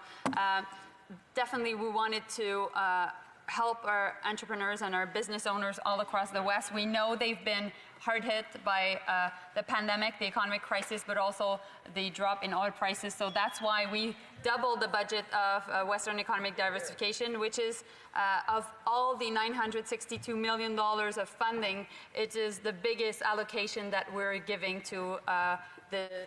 We'll now go to the Honourable Member for Edmonton Mill Woods. Thank you, Mr. Chair, and I will be splitting my time with the member from Carleton Trail Eagle Creek and Edmonton West. Mr. Chair, the Liberals have shut down regular proceedings of Parliament. They refuse to fully fund the Auditor General, which has resulted in fewer audits of their spending. And now the Liberals are only allowing 4 hours of scrutiny to review $87 billion in spending. And as my colleague pointed out, that's over $360 million to review per minute. And that actually doesn't even include $70 billion of spending that's not included in these estimates. Mr. Chair, why is the government trying so hard to avoid scrutiny on its spending? The Honourable Minister. Thank you, Mr. Speaker, and thank you to the member. It allows me to try to clarify some level of confusion on the part, I think it's not deliberate, but I would certainly want to clarify that confusion. Out of the $87 billion in the estimates, 90% has already been debated, voted upon, and approved unanimously by this House. The honourable member for Edmonton Mill Woods. Well, actually, Mr. Speaker, even the parliamentary budget officer said that 4 hours to scrutinize $87 billion is certainly not what you'd expect in exceptional times. Mr. Chair, the government is spending $200 million and it's allocated it to citizenship and immigration as a grant for the interim housing assistance program. How much of that money is being used to pay for housing for illegal border crossers? The Honourable Minister. Thank you, Mr. Speaker, and I'm glad to be able to answer this question. As a member knows, our country has a reputation and an ability to welcome people from across the world. We are stronger because we welcome these immigrants. Our economic growth and our reputation and our ability to be stronger together depend on these investments. The honourable member for Edmonton Mill Woods. Well, our global reputation definitely took a hit today, Mr. Speaker. Mr. Chair, the Minister of Border Security announced on March 20th that Canada would turn away asylum seekers, and then on April 20th, he announced that fewer than 10 asylum seekers had crossed the border. So why are the Liberals spending $200 million to house asylum claimants if they successfully close the border? The Honourable Minister. Mr. Chair, I'm very proud of the work this government has done to welcome the most vulnerable, those fleeing persecution, war, conflict, and increasingly climate change. We've invested in interim housing in partnership with provinces and municipalities who are doing tremendous work by integrating those who have flown those very difficult circumstances. The honourable member for Edmonton Mill Woods. Mr. Chair, in addition to the $200 million that they're spending on asylum seekers housing, what other support are they providing? The honourable minister. Mr. Speaker, in addition to providing the housing that my honourable colleague has referred to, those who have had to flee the most difficult adversity, war, conflict, climate change, are receiving support from those communities who are sponsoring ordinary Canadians who are... Member for Edmonton Mill Woods. Mr. Chair, the Privy Council office received an additional $48.7 million of funding for communications and marketing. Can the Liberals please explain what this money is for? The Honourable Minister, Deputy Prime Minister. Thank you for the question, Mr. Speaker. As Canadians know, we are going through an unprecedented global pandemic, and it has been incredibly important to communicate clearly with Canadians the measures we all need. Back to the Honourable Member for Edmonton Mill Woods.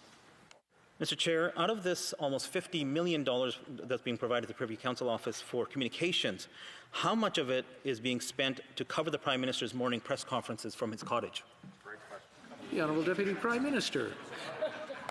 Mr. Speaker, the money is being spent to communicate clearly with Canadians the extraordinary measures we all need. Honourable Member for Edmonton Mill Woods. Mr. Chair, on April 11th, Finance Canada told Canadians that CERB would cost $24 billion. The supplementary estimates now say the CERB will cost $60 billion. And that does not include the 2-month extension that the Prime Minister announced yesterday. Can the Liberals tell us what the total cost of CERB will be? The Honourable Minister. Mr. Speaker, the $60 billion represents an estimated $15 billion for each 4-week period. We know that as of June 4th, for about 2.5 months, 4-week periods, we were at $44 billion. As people transition off the CERB to the wage subsidy, we anticipate the cost of the CERB to go down. For 2 more 4-week periods, it's difficult to tell right now because we don't know how many more jobs there'll be, but I can assure this House that we will give that information in real time. We'll now go to the Honourable Member for Carleton Trail, Eagle Creek. Thank you very much, Mr. Chair. I am pleased to be participating in the debate today on the estimates and look forward to the Minister's answers in regards to the funding her department is requesting. Yesterday at committee, the Deputy Minister of PSPC told us that the $500 million being requested for PPE in these estimates was for contracts for itself and not for contracts on behalf of other clients or departments. Can the Minister briefly detail what PPE is being purchased with this $500 million? The Honourable Minister.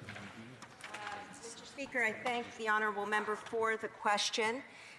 We are purchasing a broad range of PPE and other supplies to meet Canada's needs in the short and the long term. We're purchasing in bulk because we are unsure of the way in which this pandemic will roll out. I am unsure of what my Deputy Minister said exactly at committee, as I was not in attendance, but I would be happy to answer further questions if the member opposite would elucidate. The Honourable Member for Carleton Trail Eagle Creek. Thank you, Mr. Chair. I would encourage her to have a conversation with her Deputy Minister to find out just what information was shared with the committee. Yesterday, the Deputy Minister also indicated that most of these funds were already under contract.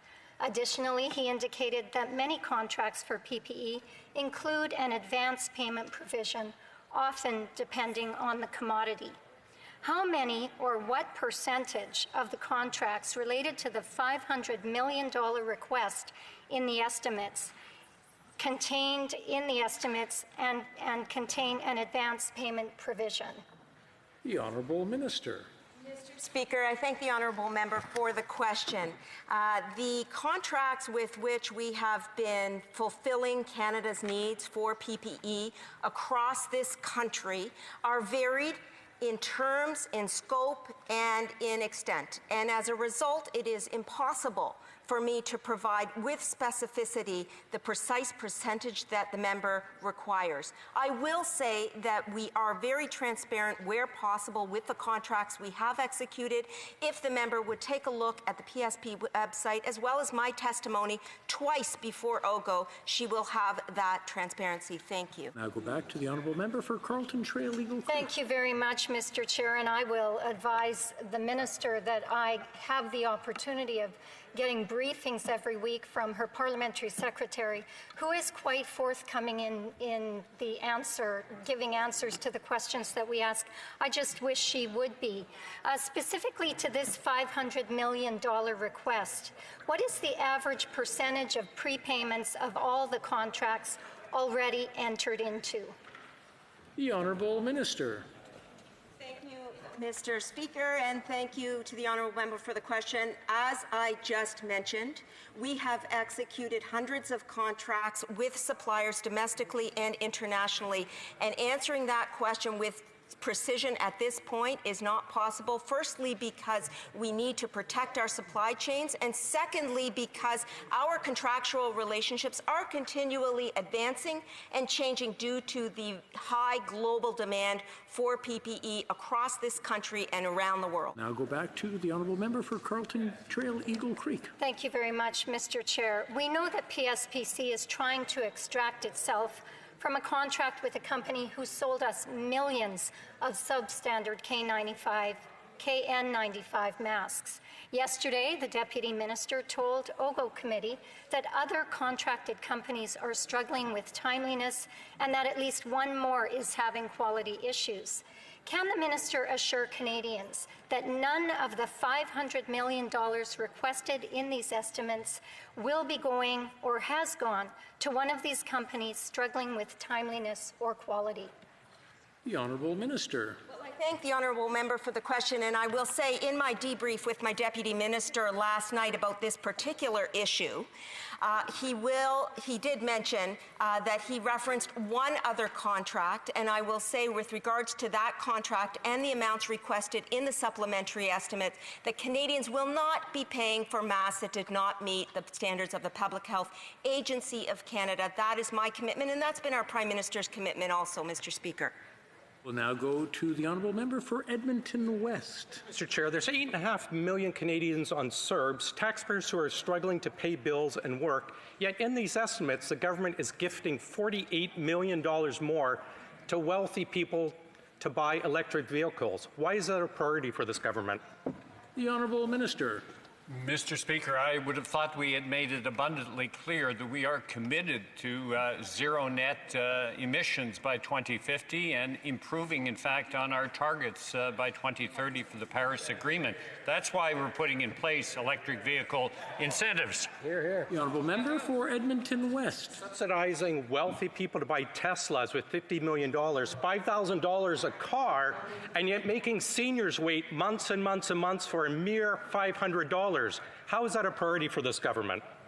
The Honourable Minister. Mr. Speaker, obviously COVID-19 is the top priority at this moment, but let us not forget that one of the great global priorities which Canada is committed to is the very real issue of climate change. We're keeping that in mind as we go forward. The Honourable Member for Edmonton West. Year to date, $182 million of taxpayers' money to subsidize wealthy car owners. Why are they continuing to subsidize car owners? Have they run out of refrigerators to buy for Loblaws? The Honourable Minister. Mr. Speaker, in 2019, when we approved $300 million in the budget, it was for 3 years. But this program has been overwhelmingly successful, which is very encouraging. Not only are we providing incentives to purchase electric vehicles which don't pollute. To the Honourable Member for Edmonton West. To the Minister for Middle Class Prosperity, the cheapest electric vehicle in Canada is about $1,000 a month to buy to finance. How many middle-class Canadians can afford $1,000 a month and will qualify for such a loan? Mr. Speaker, there are a lot of models that are eligible for the $5,000 electric vehicle incentive or $2,500 for hybrid vehicles, either to purchase or to lease. And in fact, we're also spending money on building the network charging infrastructure. We're committed to this plan. Member for Edmonton West. This one is $1,000 a month to finance. Not many middle-class Canadians can afford that, if any. None of these cars are made in Canada. Why is this government making this subsidy available to create middle-class jobs in the United States? The Honourable Minister. Mr. Speaker, as I said, we're committed to the transition towards cleaner vehicles because light-duty vehicles are responsible for 50% of all greenhouse gases generated in the transportation sector. That's 1/8 of all greenhouse gases in the country. Member for Edmonton West. Not a single light-duty vehicle is eligible for this government's subsidy program. It suggests the minister learn what's available. The Minister of Defence, will he commit to providing a comprehensive update on the strong, secure, and engaged costing platform as the PBO has requested? The Honourable Minister. Mr. Chair, we always look forward to working with the PBO's office when it comes to strong, secure, and engaged, especially with the unprecedented investments that we're making to our defence. Thank you. The Honourable Member for Edmonton West. India has delivered data covering just 10% of the projects, covering just 5% of the $500 billion in spending. Why? Honourable Minister. Mr. Chair, we're committed to making sure that within our SSE, the investments that we have committed as a government that's fully funded a defence policy, we're also making Honourable Member for Edmonton West. I'll answer for him. D&D has told PBO that the update doesn't actually exist. They do not have the other information on the other 90% of the projects. Why is D&D continuing to fail Canadians on the strong, secure, and engaged? The Honourable Minister. Mr. Chair, when it comes to our SSE, majority of our projects are not only underway, we're very transparent with our costing. In fact, actually, we work with the defence industry, where we actually put out our defence investment plan as well, in addition to making sure that all our costing is demonstrated in a transparent way. We'll now go to the Honourable Minister of Indigenous Services.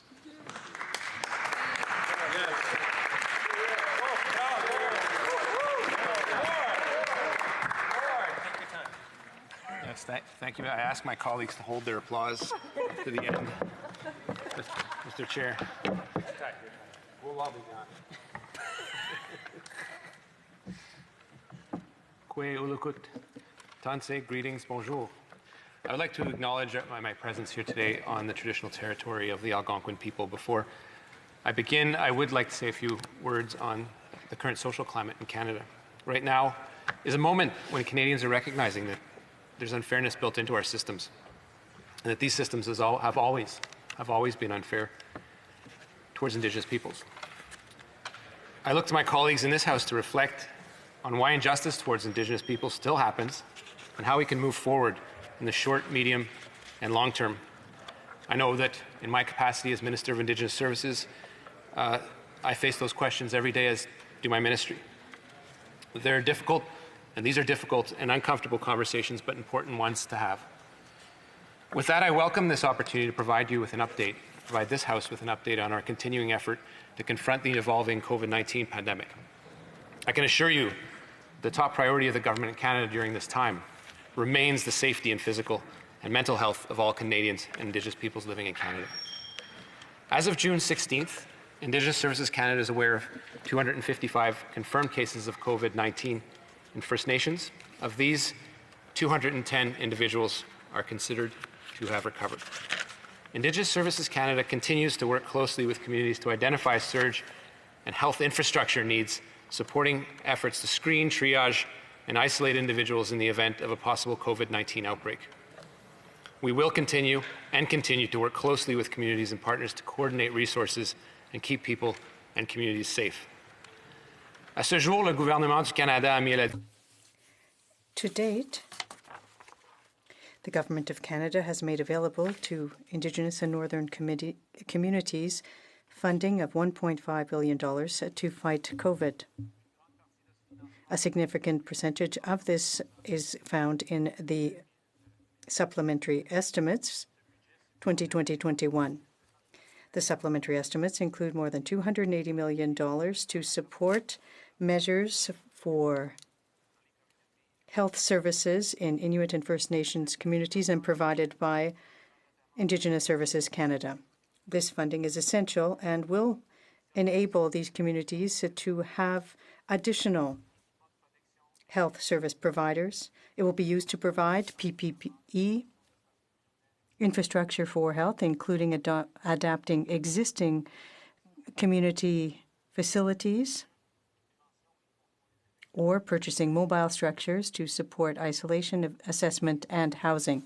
Reflect $305 million for the Distinctions-Based Indigenous Community Support Fund. Of this amount, $215 million was dedicated to First Nations, $45 million to Inuit, and $30 million to Métis Nation communities, plus $15 million in proposal-based funding for First Nations off-reserve and urban Indigenous organizations and communities. An additional $75 million was also sought for organizations supporting First Nations individuals off-reserve and Inuit and Métis living in urban areas, as well as $10 million in funding for emergency family violence prevention shelters on reserve and in Yukon.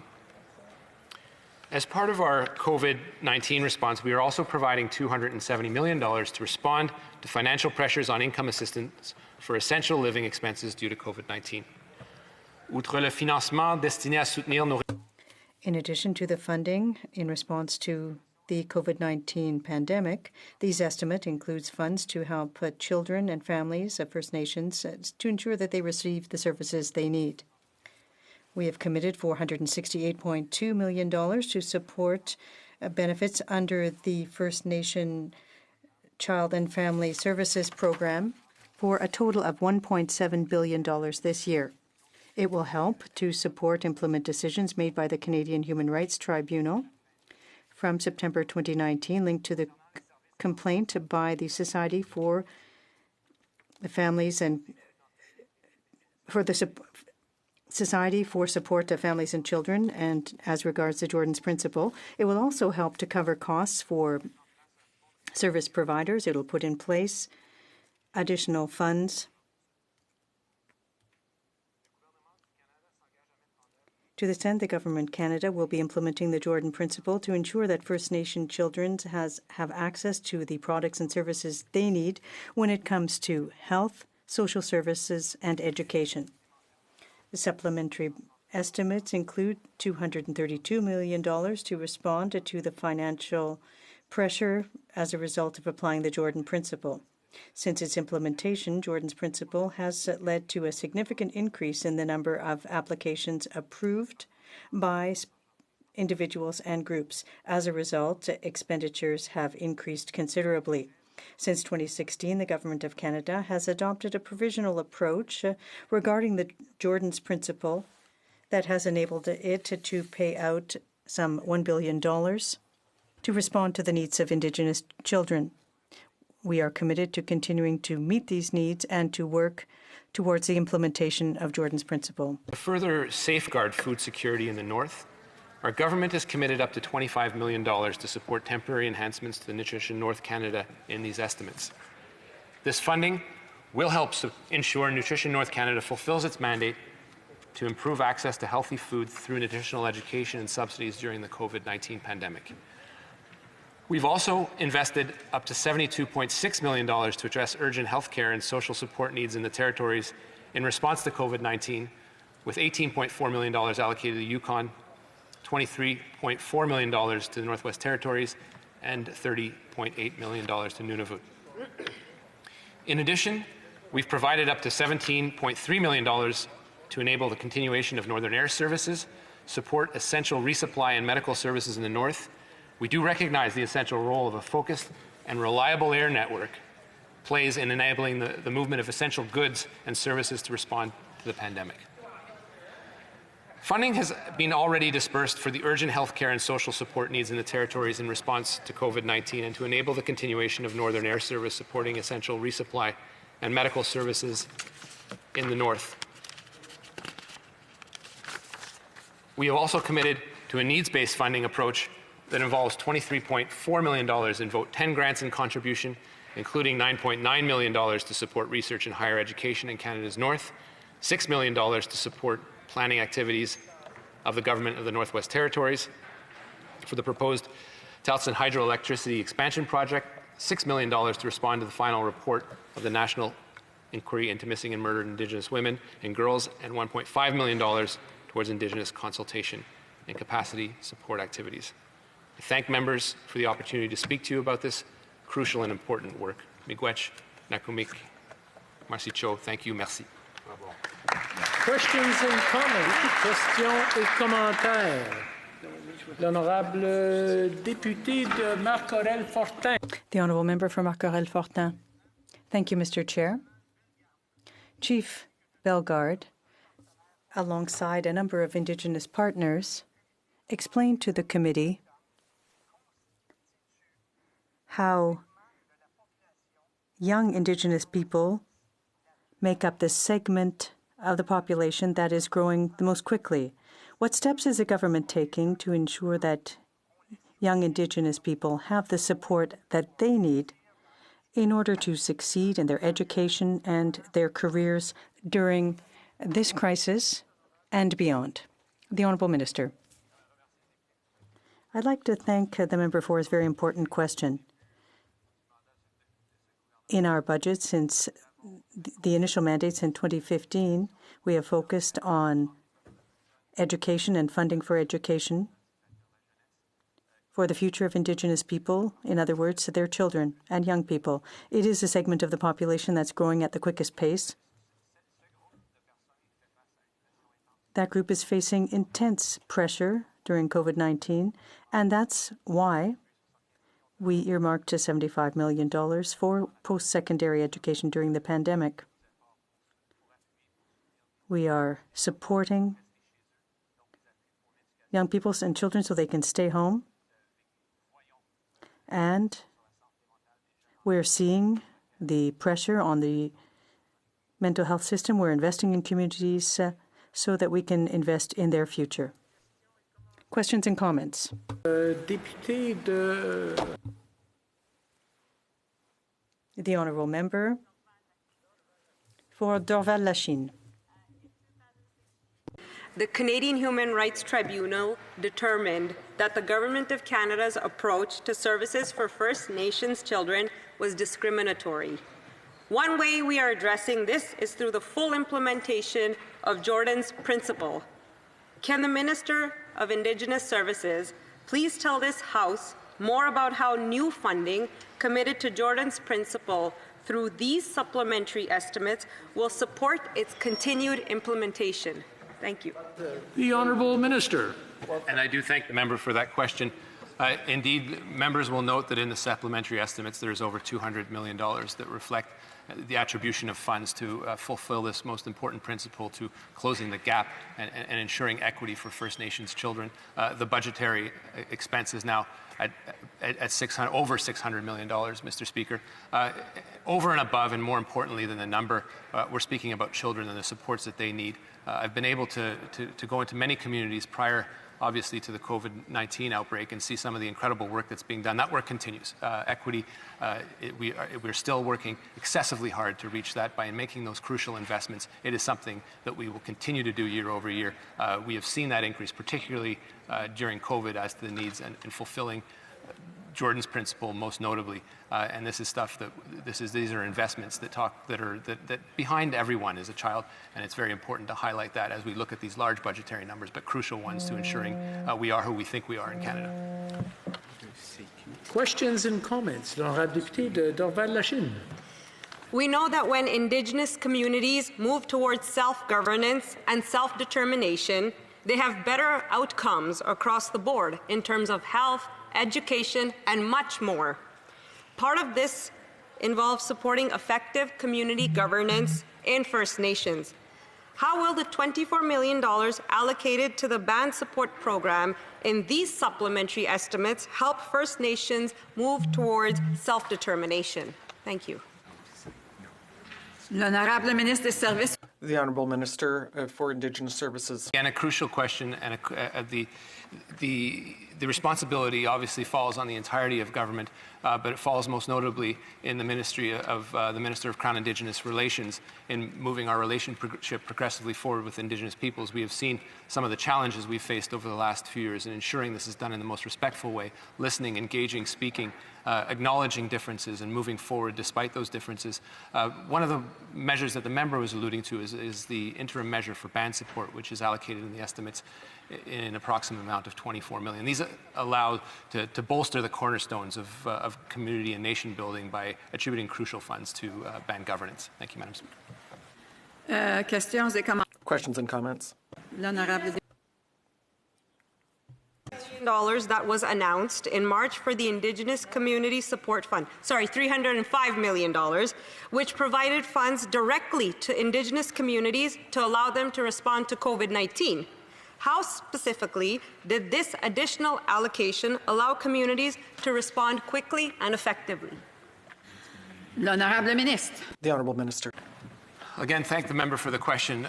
One of the key elements of the preparation that Indigenous communities have been able to do so well is not only to look at the patterns that were forming around the world and to adapt quickly to their local communities, closing communities, ensuring that the supports were in the community to make sure that the message of public health was getting across, that everyone had the financial supports they needed, was getting money into community and ensuring that they had the backing of the Government of Canada. So this distinctions-based funding of $305 million, Madam Speaker, which was very much the beginning of the discussion from a financial resources perspective, and indeed we've announced many after that, was key in making sure that communities had the flexibility and discretion to invest where they saw fit in ensuring that that their communities were well protected, well prepared, and we will ensure that we will be there for second and third waves, as the case may be. Time pour une brève question. Time for a very brief question. Brief question. Resuming debate. Reprise de débat. Resuming debate. Honorable député. The Honourable Member for Manicouagan. Thank you, Madam Chair. I will be splitting my time with the member for Saint-Jean. First, I would like to say that I'm pleased today to speak in this House because, as some of my colleagues have said, if we are here, it is also because we're not here just to ask questions, but we can also make suggestions or proposals. And so I don't want us to be intellectually lazy. I don't want us to be accused of partisanship or bad faith. And so I would like to speak about an experiment. Is everything all right for the sound? Yes. Okay. I will continue then, Madam Chair. So what I said was that I'd like to speak of an experience that I had recently because the Fisheries Committee is once again active. And so yesterday I sat on the committee for one of its meetings, and I knew this already, but I realized even more emphatically there is a lack in what we're offering. I often repeat this because I'm proud of the fact that I represent people who have different realities. My riding is in a remote region where natural resources are important. Seasonal work is a big factor. Fisheries, we're talking about a vast geographical area. And when these House proceedings are suspended, because people shouldn't think that the House is completely active, this is an exception. And so what I realized is that a lot of the work that needs to get done just doesn't get done. For an example here, and you're going to see how I'm bringing this subject forward, but there was a witness who was unable to appear before the committee because, according to the current rules, the witnesses in some places cannot be heard virtually. My riding is some 50,000 square kilometers, and many people don't have high-speed internet, so they have a great deal of connectivity issues, and so that deprives them of their democratic right to participate in the debate. So those people could not testify. They were fishermen from the eastern Quebec. They only have ice bridges as roads in the winter, and those people could not testify virtually. So I think that we should have thought more about internet connectivity in this budget.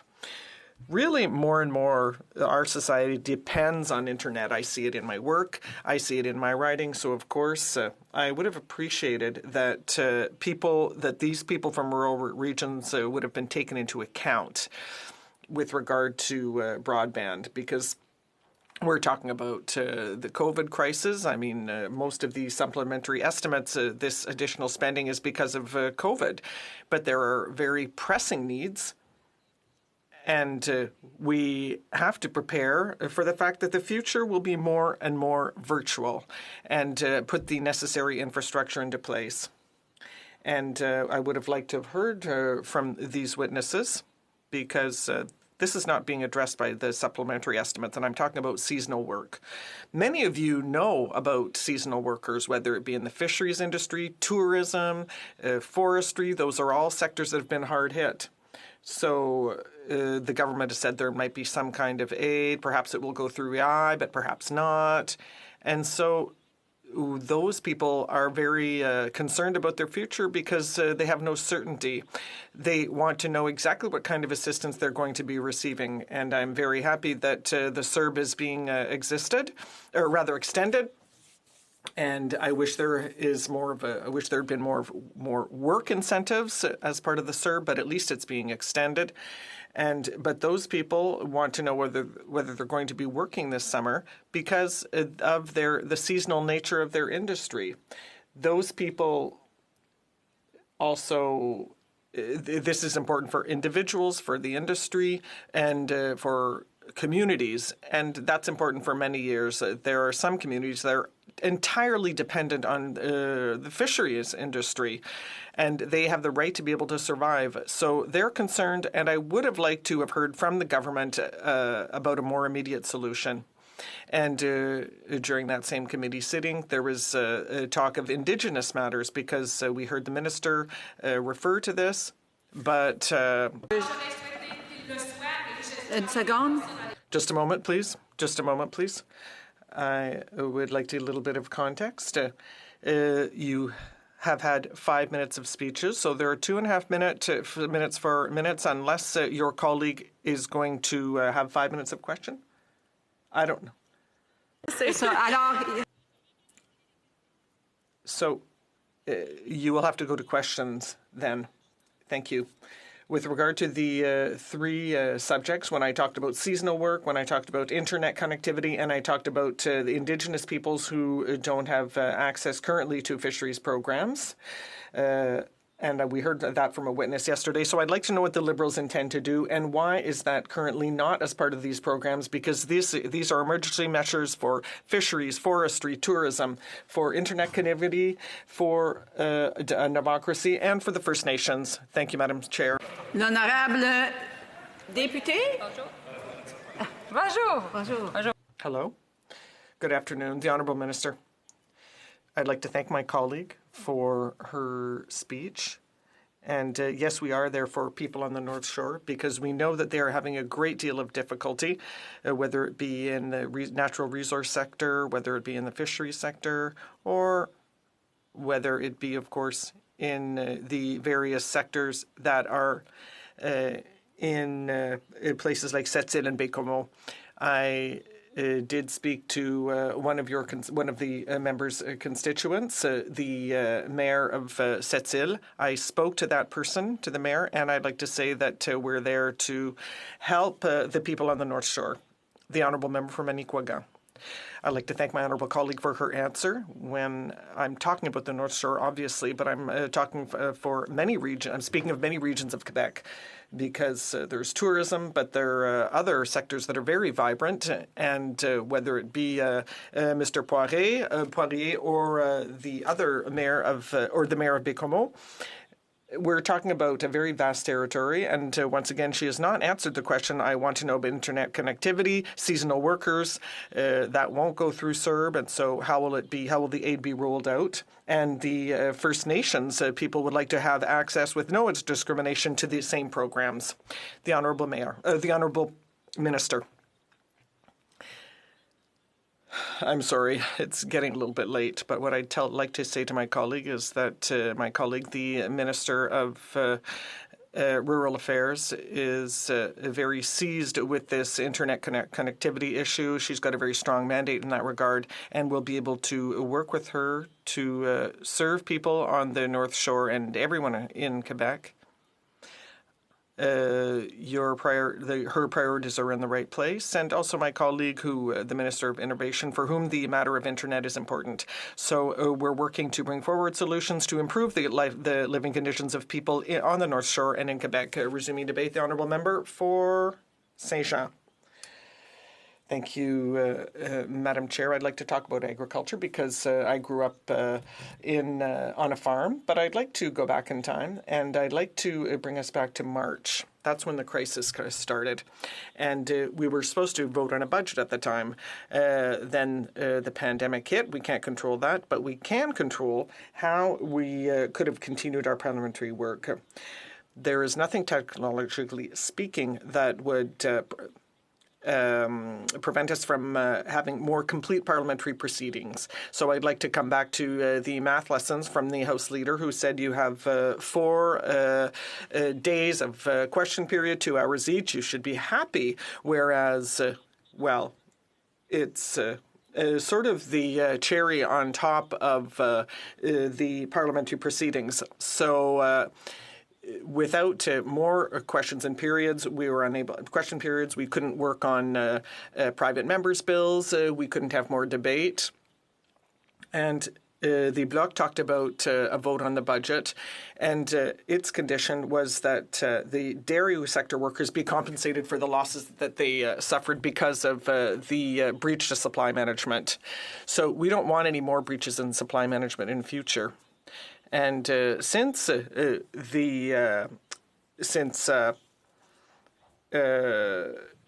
NAFTA 2 was ratified, they only have a 1 month to compensate for an entire year of losses, and we're talking about at least $100 million, and that's not including the losses that they're going to suffer in future. So that's on the agricultural side.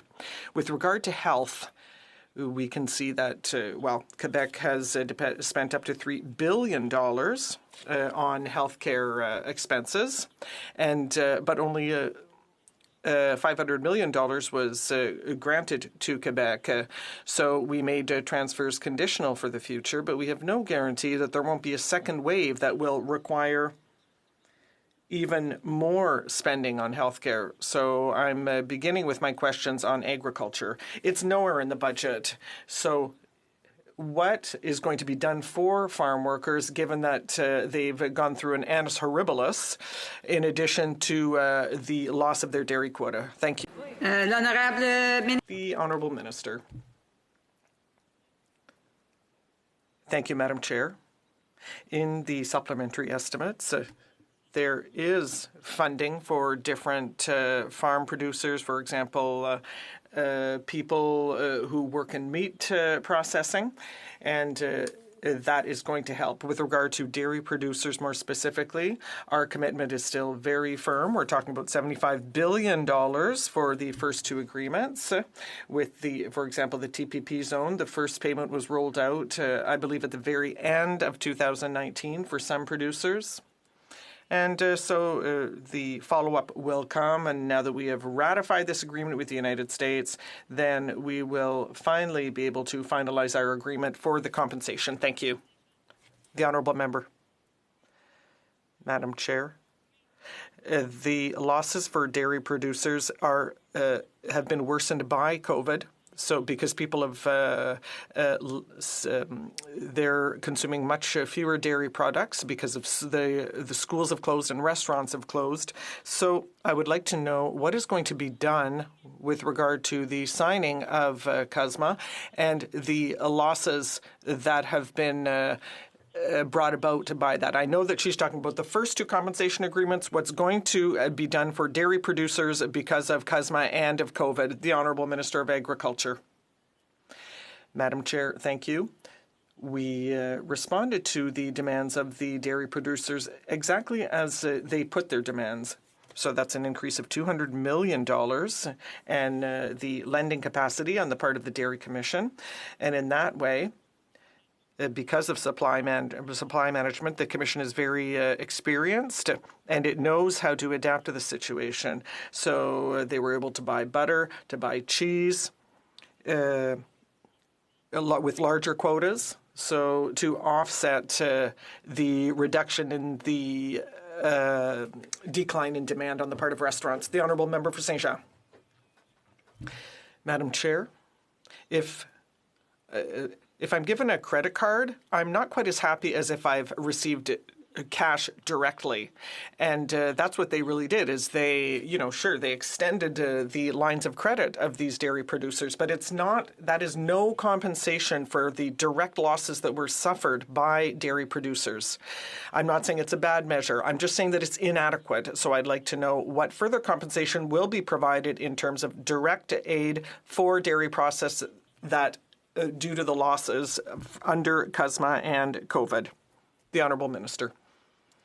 Once again, we directly addressed the requests of the dairy producers, and what they asked us was to give the means that the Commission required. So it's not a mortgage.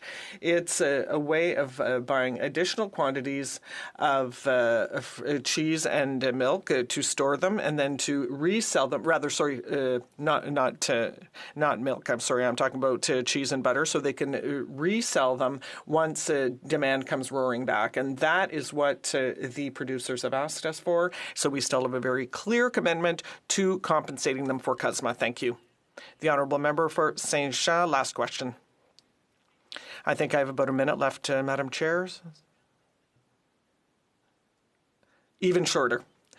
Yes, I know there will undoubtedly be a second wave, and there might not be time to come back for a new study of additional estimates. So where's the money that is going to be required for provinces and for Quebec to counter a second wave? Thank you. L'honorable Prime Minister, had to think for a second. Merci, Madame.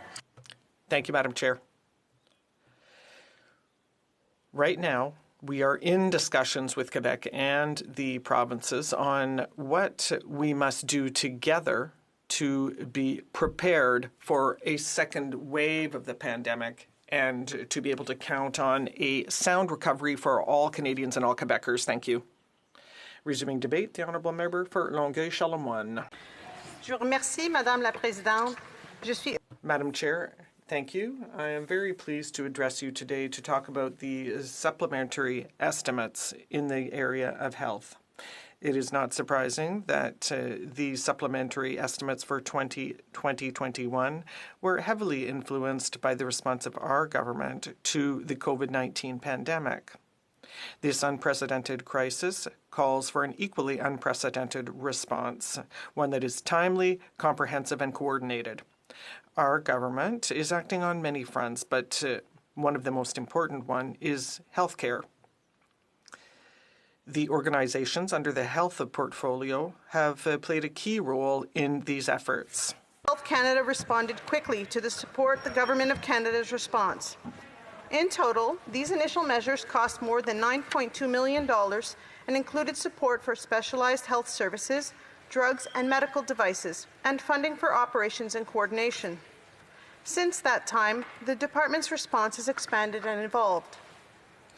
One of its top priorities has been keeping Canadians informed and helping them protect themselves during the pandemic. To do this, Health Canada has developed a number of digital tools to provide timely, reliable information to Canadians where and when they need it. This includes the Canada COVID-19 app, which provides up-to-date information on the pandemic, a symptom tracker, and a self-assessment tool. It also includes the Wellness Together Canada portal, which links Canadians to mental health and substance use supports. Innovative tools like these empower Canadians to stay healthy and stop the spread of COVID-19. Health Canada is requesting a total of $240.5 million in additional funds to support these initiatives. Il n'y a rien de plus important en ce moment. There's nothing more important right now than to ensure that Canada's health system has the right tools to fight COVID-19. Throughout the pandemic, medication and essential equipment, such as personal protective equipment, were in high demand the world over. As a regulatory body, Health Canada found innovative solutions to guarantee the rollout of this equipment and access thereto. The department put in place a transitional approach to facilitate access to hand sanitizer, disinfectant, and other type of individual protective equipment. Furthermore, the Minister of Health signed a number of emergency decrees that facilitated access to diagnosis tests. Health Canada will continue to take measures such as this one as needed to ensure that Canada has the medication and equipment that it needs to fight the pandemic. In addition, the department is continuing to conduct the operational work necessary to coordinate our response to COVID-19. In total, Health Canada is asking for an additional $12.8 million to support its efforts. During the pandemic, Health Canada continues to carry out its regular activities as it works to protect the health of Canadians. That includes supporting medical research. As part of these supplementary estimates, Health Canada is requesting more than $15 million for the Terry Fox Research Institute and Ovarian Cancer Canada. This investment will advance precision medicine in cancer, including ovarian cancer, for which there is still no reliable screening test and no vaccine to prevent it, even though it has the lowest survival rate of all other cancers in women, a fact that my family unfortunately knows too well. The department is also requesting an additional $1.5 million to support a safe and non-discriminatory approach to plasma donation. Specifically, this funding will go toward research on reducing barriers to plasma donation by men who have sex with men. Altogether, these supplementary estimates will increase Health Canada's statutory spending forecast by $262.6 million and its voted spending authorities by $16.6 million. I will now turn to the Public Health Agency of Canada, or PHAC.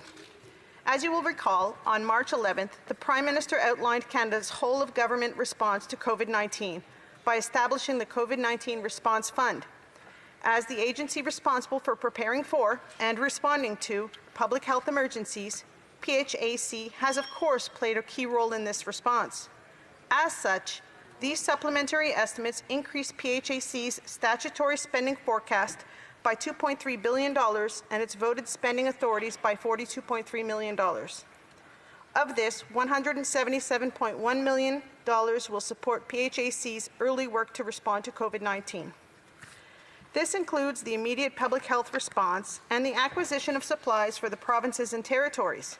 It also includes support for communication and public education initiatives. Un montant supplémentaire de An additional amount of $74.7 million will be devoted to a long-term response to the pandemic. For example, the isolation of incoming travelers and an additional capacity of the microbiology testing laboratory. In addition, $7.5 million will be allocated to Jeunesse Écoute, which provides assistance for mental health for young Canadians who are having difficulty. The Public Health Agency of Canada is also requesting $1.8 billion for procurement of medical equipment and devices. As concerns this additional funding, the Public Health Agency is requesting support to prepare itself for future challenges regarding the pandemic. For example, $37 million will be used to establish a Canadian supply of respiratory masks for surgery. $5 million will be allocated to the National Medical Research Strategy. This initiative includes the tracking and testing for COVID-19, as well as the development of vaccines. It also includes the strengthening of the capacity for vaccine research and clinical essays in collaboration with ISAD, Health and Health Canada, as well as the NRC and CIHI. Of course, Madam Speaker, the effects of COVID-19 are not limited to healthcare. This pandemic has affected almost every aspect of our society, including the agri-food industry, which is undergoing specific pressures. Canadian Food Inspection Agency, or CFIA, has been working diligently to protect the integrity of the food system to ensure that Canadians continue to have access to safe, high-quality foods. These supplementary estimates include just under $20 million in additional funding for the CFIA to carry out this important work. For example, the CFIA has been increasing the number of inspectors, reassigning staff to high-priority areas, and finding innovative ways to conduct remote inspections. As the organization responsible for supporting critical research to inform government's actions in public health crises such as COVID-19, CIHR is receiving over $151 million in 2020-2021 from the fiscal framework for COVID-19 related initiatives. Of this amount, over $147 million is being funded through these supplementary estimates, while CIHR is also allocating close to $4 million of existing funding. Following the Prime Minister's announcement of March 11th, and in partnership with a number of provinces, CIHR was able to invest an additional $25.8 million into 53 more research grants. Mais nous avons compris qu'il fallait. But we understood that we have to do more to ensure better medical conditions for all Canadians in this pandemic. That is why on April 23rd, the Prime Minister announced additional funding for a robust research plan in response to medical emergencies and COVID. Madam Speaker, the COVID-19 pandemic has changed how we live our lives and put exceptional demands on our healthcare system and institutions. It is a challenge unlike any we have seen in our lifetimes, but together we are rising to meet it. It has never been more important, Madam Speaker, for us to work together as a government and as a country. Thank you. Merci. Questions and comments? Questions et commentaires?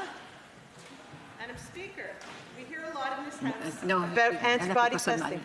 You can't ask your own question. Yes, I actually, Madam Speaker, I'm asking of the Minister. Elle a pu- Okay. Okay. Madam You are able to pose questions to the minister. Exactly, Madam Chair. Thank you very much. I will be asking the Speaker of Health. We hear a lot in the House today about antibody testing. I know that some weeks ago the Prime Minister announced research initiatives, and with that announced funding for the Sero Surveillance Consortium, $200 million in funding. Can the Minister of Health please tell the House what this funding is for and what the consortium is going to do? The Honourable Minister of Health. Well, thank you very much, Madam Speaker, and I thank the member for highlighting the incredible work of both Health Canada and the Public Health Agency of Canada in responding to the coronavirus outbreak in Canada. And in fact, part of the mystery of coronavirus is what does having coronavirus mean in terms of future immunity to the disease. In fact, it's something that researchers from around the world are working on, and we knew that Canada needed to have its own immunity task force, its own approach to understanding the serosurveillance in our own country. And so $200 million in funding is going to support the consortium that will ensure that we can actually move forward with blood tests that will provide better understanding of what having had a positive case of COVID means, whether or not antibodies can be used in possible future treatments. The Serosurveillance Consortium is doing important work as part of the Immunity Task Force, and again, we are so grateful to the excellent researchers and scientists that are contributing their time and energy to this work. Questions and comments? L'honorable député de Charlebourg, c'est ça, hein? Longueuil, Charlebourg. Thank you. The Honourable Member. We all know too well that COVID-19 is taking a toll on Canadians' mental health. Whether it is the isolation of quarantine or the stress caused by losing a job or getting sick, we know that our constituents are needing our support, but there's a specific group that needs special attention: children and young Canadians, some of which didn't get to have their graduation ceremony this June. In the supplementary estimates, the Public Health Agency of Canada is requesting $7.5 million in funding for Kids Help Phone to provide support for counselling services to children and youth. Can the Minister of Health please explain to the House how this funding will be used to support our young people? Honourable Minister of Health. Thank you very much, Madam Speaker. Madam Chair, as we know, COVID-19 has a number of ancillary effects on people who, even despite not acquiring COVID, are significantly disrupted in their daily lives. And one of that is, of course, young people. And we know that young people with reduced access to community centres, with school closures, with limits in terms of who they can socialize with, and oftentimes with challenging situations in their own personal lives, need the support that many excellent organizations provide. One of those organizations is the Kids Help Phone. And so because they had such a high degree of volume of calls from young people and children across the country, we provided them with an additional $7.5 million so they can continue to meet the demand of calls. And Madam Speaker, we have to act to help children and young people in our communities. These are stressful and scary times for adults. We can only imagine the anxiety the young people are feeling. And this investment is a very important part of connecting young Canadians to the mental health supports they need. Dans un commentaire, l'honorable député de Longueuil, Charlebourg. The Honourable Member. Thank you, Madam Chair. In my home province of Quebec, COVID-19 has had a devastating impact, especially in our CHSLDs and with our seniors population. I myself lost my aunt in May to COVID-19 in a CHSLD. And while we mourn the thousands of Canadians whose lives we've lost through this pandemic, and remembering those families who are all affected, as we all are, I ask the Minister if she can talk about moving forward and the path. Thank you so much. The Honourable Minister of Health. Thank you very much, Madam Speaker, and my heart goes out to the member and all Canadians who have lost a loved one through the tragedy of COVID-19. And we know actually this tragedy has been most profound for seniors that are living in long-term care homes across the country. In fact, the support that we've been giving to provinces and territories to strengthen their response no doubt will have saved countless lives, those that we can't count. But in fact, we do have to remember the number of lives that we've lost. As the Prime Minister has said, this is a national tragedy. We stand with the provinces and territories as they do that important work to protect seniors, our loved grandparents and parents that are living in these facilities now, and strengthen the dignity and safety they all deserve in the future. Thank you. Resuming debate, reprise de débat. The honourable member for Carleton. Thank you. Thank you, Madam Chair. Well, when the government claimed that Canada was back, we didn't realize how far back they expected to take us.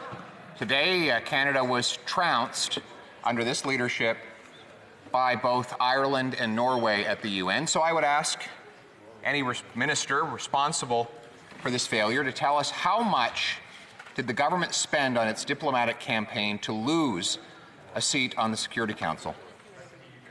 The Honourable Minister. Thank you, Mr. Speaker. As I have already expressed, Canada can be extremely proud of the campaign that we ran over the past 5 years. I want to continue expressing my gratitude to the officials and the diplomats and everyone in Team Canada who worked so hard and was able to showcase Canada's values and our commitment on the world stage. Thank you, Madam Speaker. The honourable member for Carleton. And I will be splitting my time with the member for Mission, Matsqui-Fraser Canyon, and Huron-Bruce.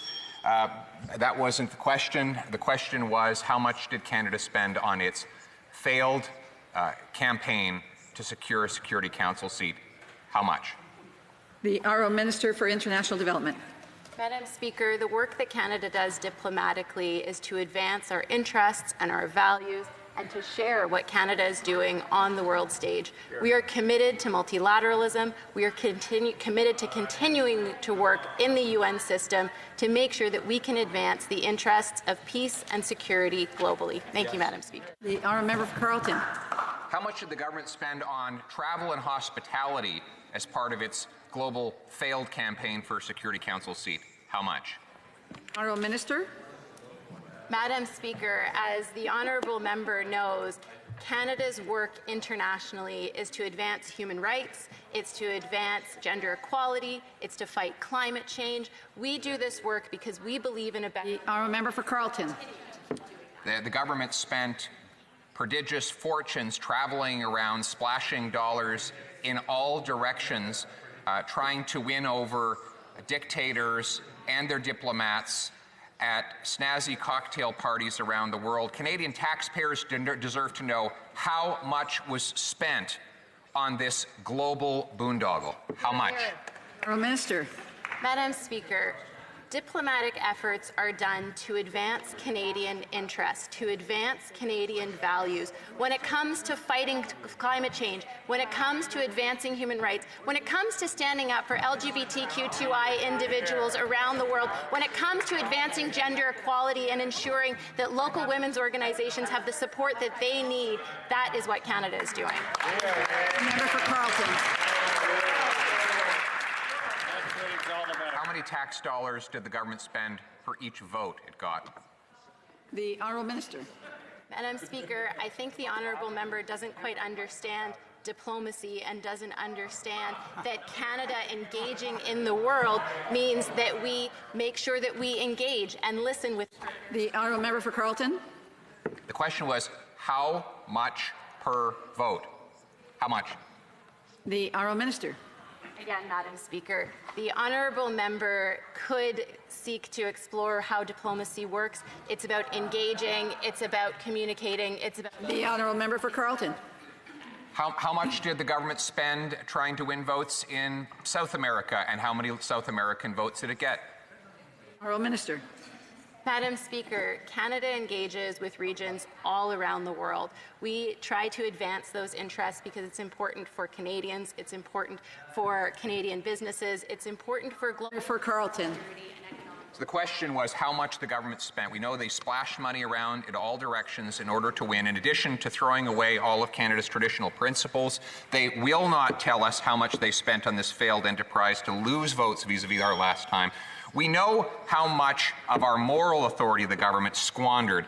They stood beside the Iranian totalitarian regime in Tehran. They bowed before that regime and apologized to that regime after they shot down a plane killing Canadians. We know this government abandoned Israel, voting against it at the United Nations after only months earlier promising to do the contrary. They refused to list the terrorist Iranian Revolutionary Armed Guard of Canada.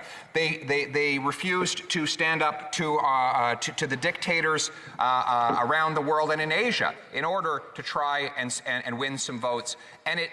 They gave up all of this moral authority in exchange for absolutely nothing. It's bad enough when you give up your principles. It is even worse when you give up your principles and lose anyway. Given that massive failure, will the government at least tell Canadian taxpayers how much they squandered on this failed global campaign? The Honourable Minister.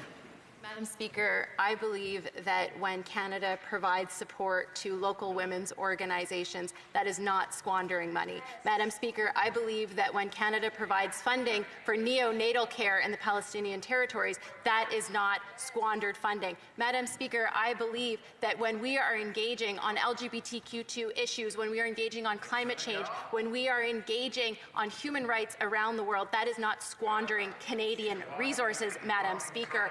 I have to sincerely and completely disagree with my honourable colleague. When it comes to defending Israel, when it comes to defending a two-state solution in the Middle East, Canada has been there and we have been firm in that commitment. When it comes to defending and seeking justice and transparency for the victims of the Iranian plane crash, Canada has been there, Madam Speaker.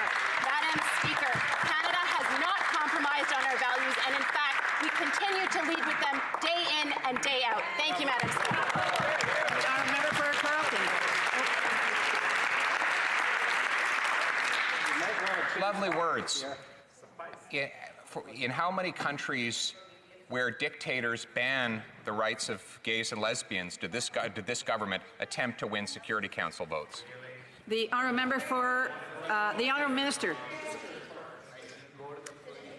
Thank you, Madam Speaker. I would ask my honourable colleague if he believes that when the government is spending money on local organizations that stand up for LGBTQ2 issues, if he thinks that's squandering money, because that's the kind of action that the Canadian government is taking, and those are the kinds of principles and those are the kinds of values that we have been leading on around the world, and we will continue. The Honourable Member for Mission Matsky Fraser Canyon. Madam Chair, I must reiterate the points made by my opposition colleagues and add my voice in protest to the current process we find ourselves in. Normally, standing committees of the House of Commons would meet to discuss the portion of the estimates relevant to their portfolios. Committee members can then approve, reduce, or deny any provision in the estimates. Indeed, this is a foundational element of why we have Parliament in the first place. But now we're in a committee of the whole for a maximum of 4 hours with no amendments possible and forced to vote yes or no to the entire package the Liberal government has thrust upon us. So I find it completely unacceptable that the President of the Treasury Board said today that we have maximum transparency during his remarks. Before us are some of the most important decisions in the history of our country. Indeed, look at what happened at the UN today. This is not how our parliamentary democracy is supposed to work, and the disregard from this government, and by extension all Canadians, the disregard they've showed them, cannot be understated. So let's meet all summer.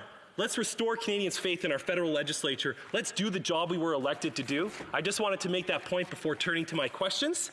And my first question is related to public safety and part of the voted estimates today. I noticed that Canada's CORCAN revolving fund is able to draw from the Consolidated Revenue Fund. It's increased from $5 to $20 million. This fund is intended to provide employment and training opportunities to reintegrate offenders back into Canadian society. From the time this fund was created in 1992 until the present, Canada's total prison population has not increased by more than 10,000 inmates. And fortunately, on a per capita basis, Canada's prison numbers are steadily decreasing. So why then does the funding envelope need to be quadrupled? Can the Minister of Public Safety speak to this matter directly as it relates to the federal institutions in my riding? I'm not saying I'm opposed to this. I'm just seeking some type of clarification on why the funding quadrupled.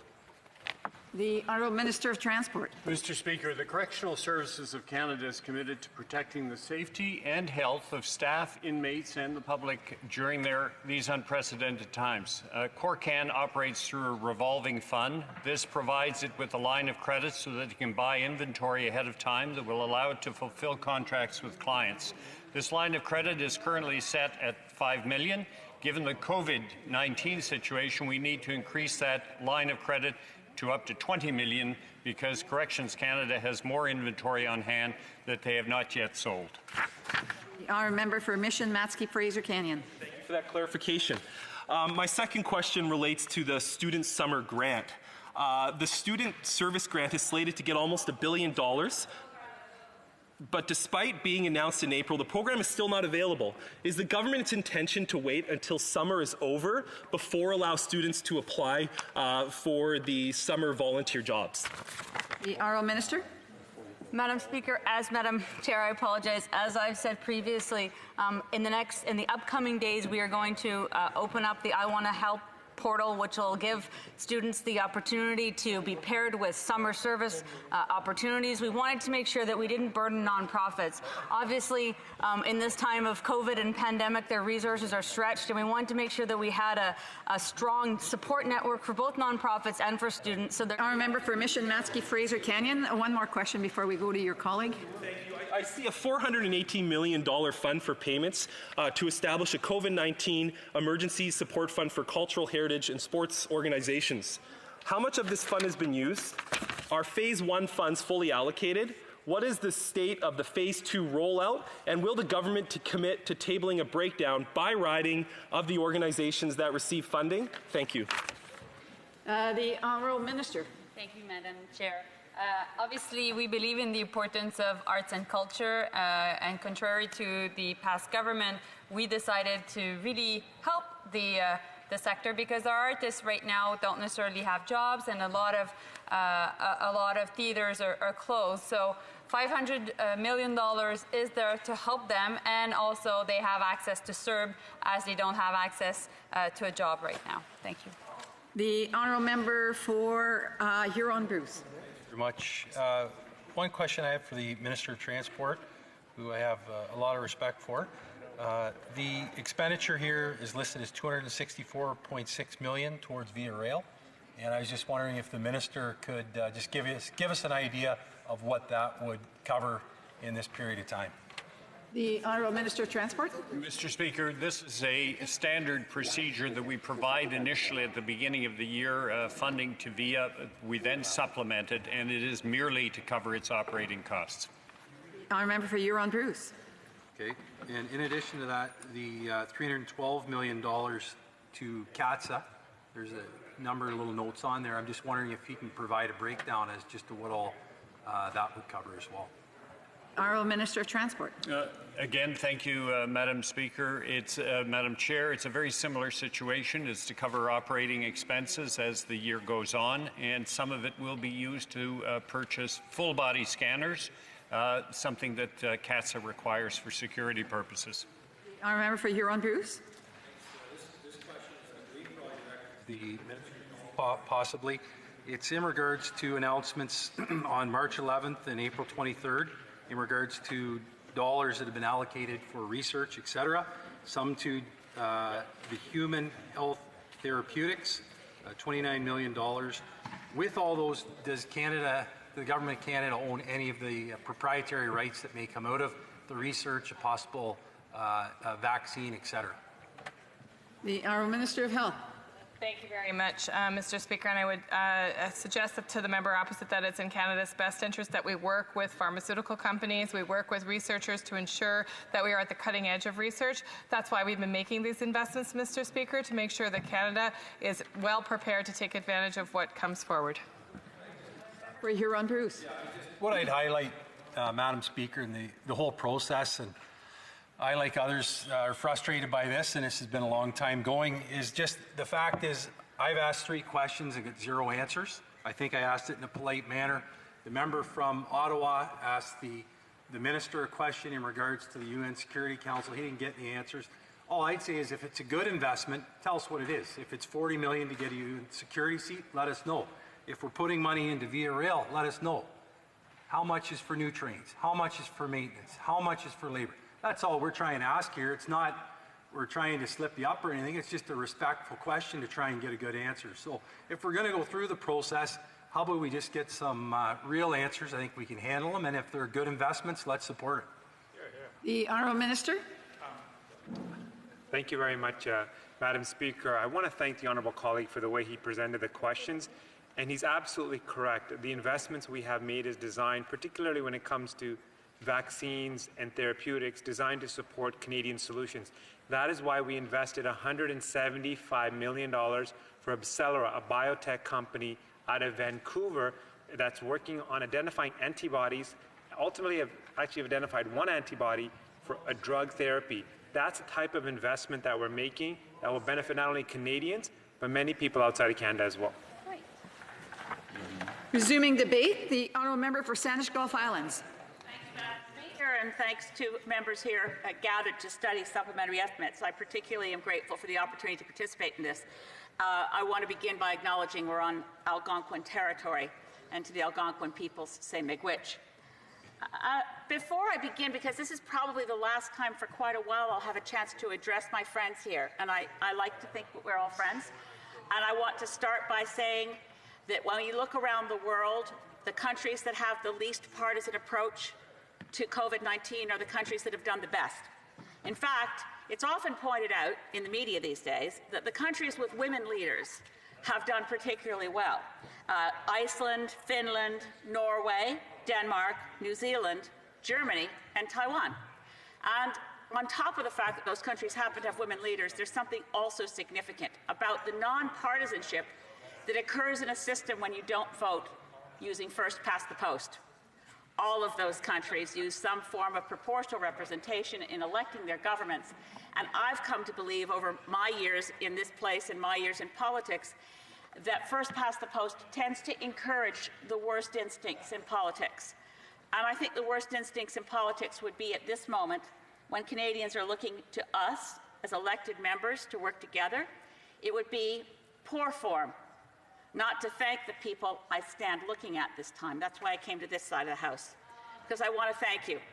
I don't imagine any of you have had a day off for a long time.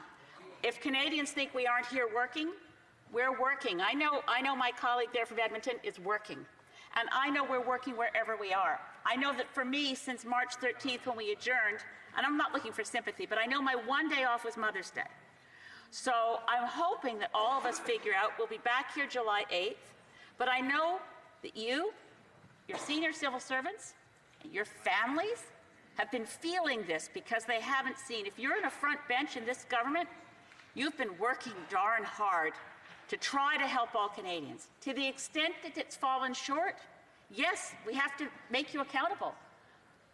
But I can't say that I don't think the people sitting in front of me here today have not been working their hearts out to try to help Canadians. And for that, I want to thank you. It's not been easy for anyone. And I know that when we can be less partisan, we'll do a better job. Now, I do want to reflect, as many members of opposition have, on the sliding concept which has been falling out of favor for a very long time. It's not, this is what I want to talk about, it's sort of my unfortunately very long and good memory. But Parliament is supposed to control the public purse. There's no question that the Parliamentary Budget Officer is right. 4 hours isn't enough to study the supplementary estimates. But it came to me the other day, when was it I last felt like this? Well, when I was first elected, my first speech from the throne was June 3rd, 2011. Now, how would I remember? Well, because what happened was, it was some weeks later that it began to be discussed in the media. How could Parliament have approved, without studying at all, billions of dollars in supplementary estimates? There was a hue and a cry. And I thought, I'm pretty darn diligent. I couldn't have missed that. How could there have been a unanimous consent motion that I missed? I'm always here. How could it have happened? Well, what happened on June 3rd was it was the speech from the throne. And we were in center block, as other members, like the Minister of Transportation, will remember those days. And I hadn't had my hip replacement yet. So by the time it took me to walk from the Senate back down the Hall of Honor to get back to my desk in this place, $6 billion in supplementary estimates had been deemed to have been studied, deemed to have been passed, and deemed done and toasted and dusted and done by unanimous consent. Now, had I been here, other than limping down the hall on my cane, I would have said, hold your horses. We're not going to approve $6 billion in supplementary estimates without studying them.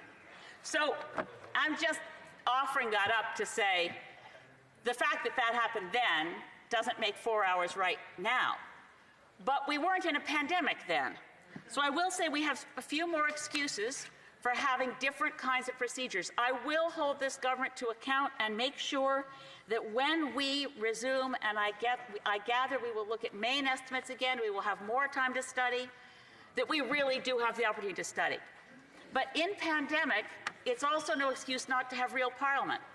I've never been part of the House leaders' discussions, obviously, but I would have preferred that we hadn't come up with a COVID-19 committee format, because quite honestly, we were doing most of what gets to happen in the House of Commons.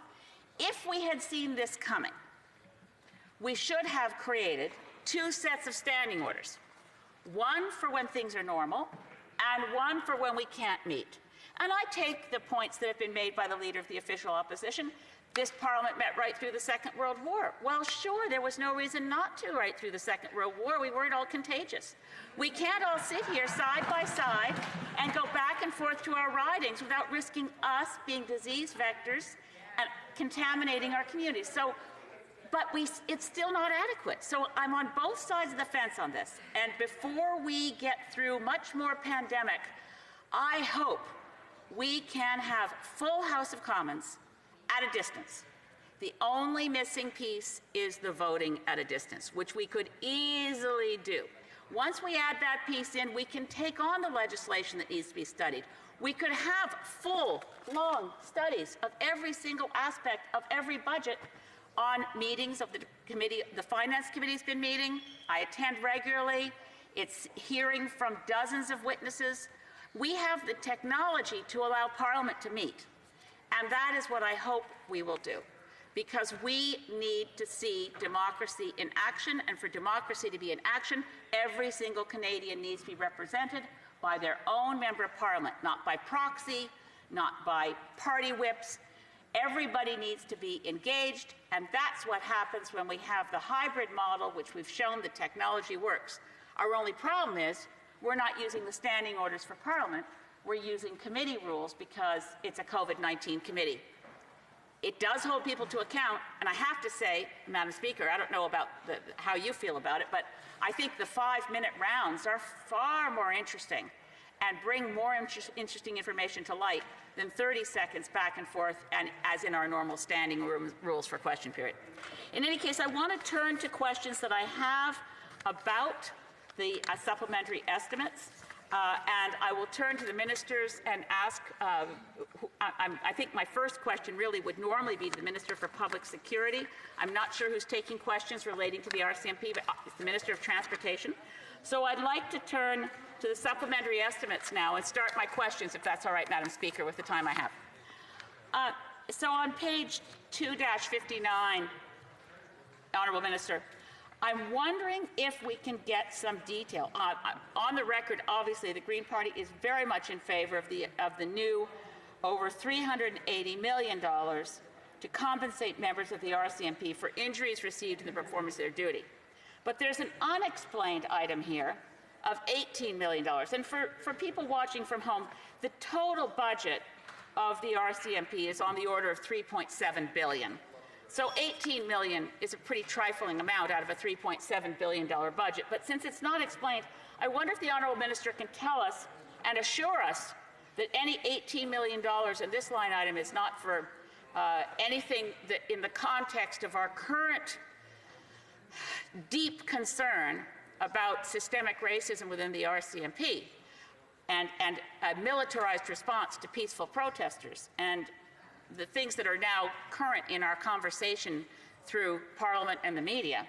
What is this $18 million for? And I'm hoping it might be for de-escalation training. L'Honorable Ministre. Thank you, Madam Speaker. I want to reassure my colleague that it is not for any of the things that she was asking about. This is an $18.1 million for the balance of the funding announced in Budget 2019 to strengthen Royal Canadian Mounted Police policing operations. But very specifically, that's what it's described as. This $18.1 million will be used to ensure that we have sufficient number of cadets, RCMP cadets, going to the depot, which is where they train. And it also will include elements such as recruitment, cultural awareness, and de-escalation specifically. So this funding is integral to ensuring that we meet our commitments to government priorities. Thank you. The honourable member for Saanich Gulf Islands. Thank you, Madam Speaker. I turn now to the Minister responsible for Indigenous Services because we've been waiting a long time for a response from the government, more than a year. As a matter of fact, the day that inquiry was delivered, the Missing and Murdered Indigenous Women and Girls inquiry was delivered at the Museum of History. I actually was squeezed next to it. It was close quarters. I was sitting with the Honourable Minister as that report was released. It's been a long wait. You weren't a minister. The minister wasn't the minister then. I can't address him directly. But it's been a long wait for a response, and I see 3 different funding items in 3 different pockets for responding to the National Inquiry into Missing and Murdered Indigenous Women and Girls final report. And some of it from CMHC, some of it from the Parallel Agency, Crown Indigenous Relations and Northern Affairs, and the Department of Indigenous Services. I wonder if, since we have not yet had a political response, what is the funding response? L'honorable ministre. The Honourable Minister. I'm having some difficulty seeing the member opposite on the other side of the House. It's much more comforting to have her here, although she does keep us quite heavily to account, as people paying attention can clearly hear. The member will have noticed, and I think her underlining her point is the fact that the National Action Plan is not a static document. Vote 10 in particular has $6 million appropriated to continue engagement with members, including families and survivors, for the calls to justice. The member will also have noticed that, or noted last week, that we announced $40 million for 10 youth shelters across Canada. This is not a static document. And I would take the time to also say that this is not a federal document. This is a document that involves input from provinces, from territories, most importantly from Indigenous peoples that guide the way forward as to how we move forward as a nation. And so the funding response is one element. We did not wait to do so. There was a legislative response that is embodied in C91 on Indigenous languages, C92 on child and family services. These are all part of what we call a whole of government approach, but underscoring that, more importantly, should be the fact this is about keeping people safe, and the most vulnerable people, Indigenous women and children, safe in our country as we move forward. And again, the document is not a static document. It'll be a guide forward as to how we move forward as a nation. Honourable member for Saanich Gulf Islands. Thank you, Madam Speaker. Just to the Honourable Minister again, I haven't, and it's probably because there isn't this level of specificity, or maybe I've missed it, but I do think friendship centres are terribly important, particularly for urban Indigenous peoples, and I wonder if there is anything in the supplementary estimates that speaks to the needs of friendship centres across Canada.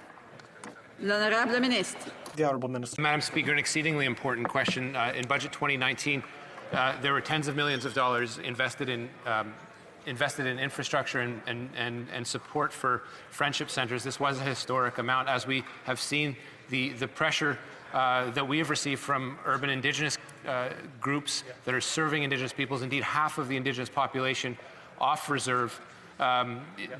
Clearly, that pressure from a financial perspective has been seen and felt. We deployed $15 million on an emergency basis to supply Indigenous communities or service organizations that needed to help people in urban settings.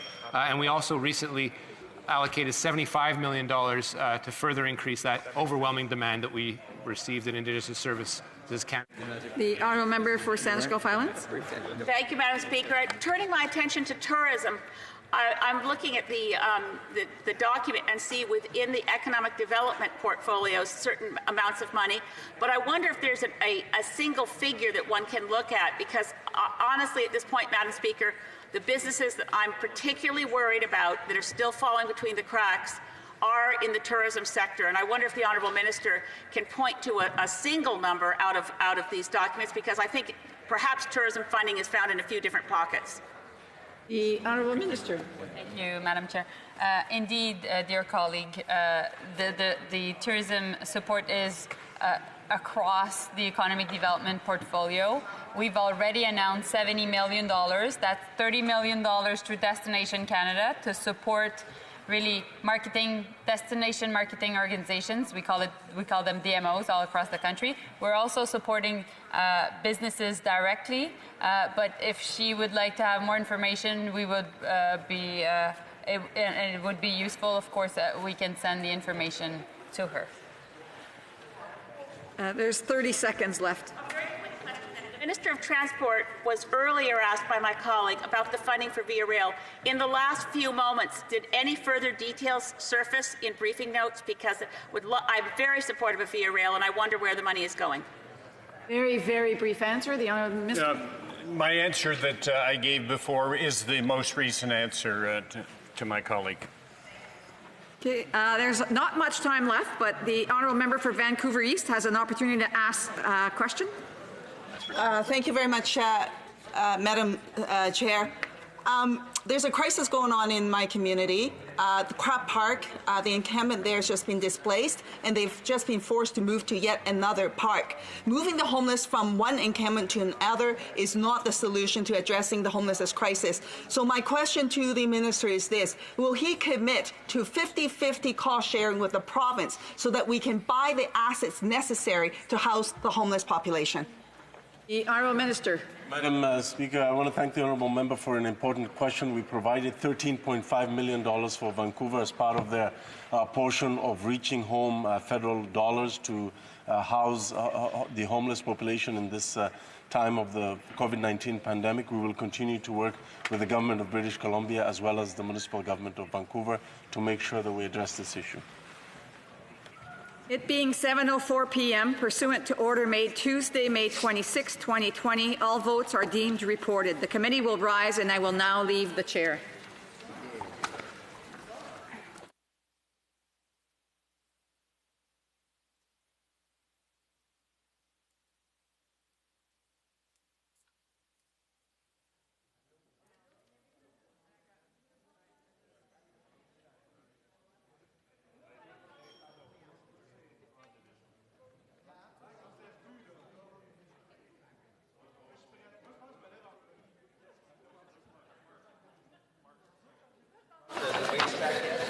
What's that?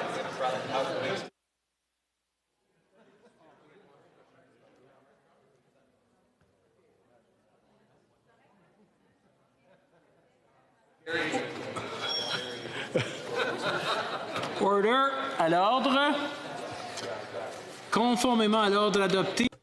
Pursuant to order made Tuesday, May 26, 2020, all questions necessary to dispose of the business of supply shall be put forthwith and successively, without debate or amendment, and if a recorded division is requested, it shall not be deferred. The first question is on the additional interim supply for 2021, or 2020-21. The question is as follows. Monsieur Duclos. Mr. Duclos. Monsieur Rodriguez moves that the House do concur in additional interim supply as follows. May I dispense? Good, okay. Is it the pleasure of the House to adopt the motion? Yes. All those in favor, please say yay. Yay.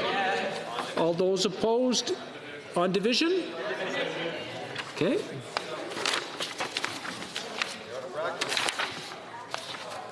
I declare the motion carried. I am. Okay, very good.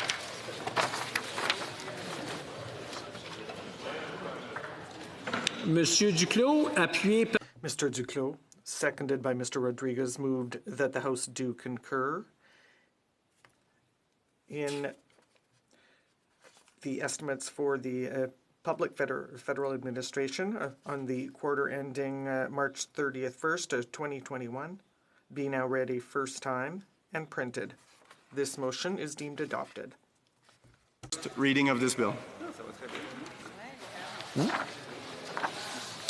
Mr. Duclos, seconded by Mr. Rodriguez, moves that Bill C-18, an act for granting Her Majesty certain sums of money for the federal public administration for the fiscal year ending March 31st, 2021, be now read a second time and referred to Committee of the Whole. Is it the pleasure of the House to adopt the motion? On division? On division. Reading of this bill, deuxième lecture de ce projet de loi. Okay. Accordingly, this bill stands referred to a Committee of the Whole. Je quitte maintenant le fauteuil. I do now leave the chair for the House to go into Committee of the Whole. Je vais faire mon mieux.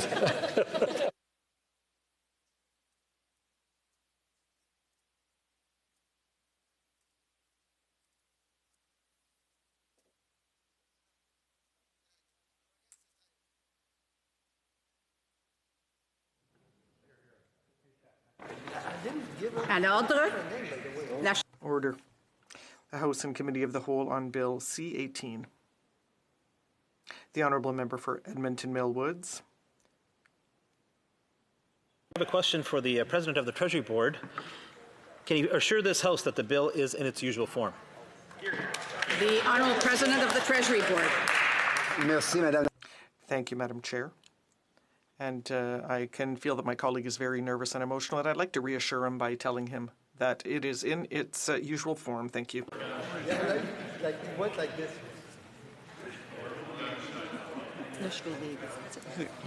Shall clause 2 carry? Yes. Carry? On division? On division. On division. Shall clause 3 carry? Yes. On division. Est-ce que l'article... Shall clause 4 carry? Adopté. Carried. On division. Shall clause 5 carry? On division. Carried. Shall clause 6 carry?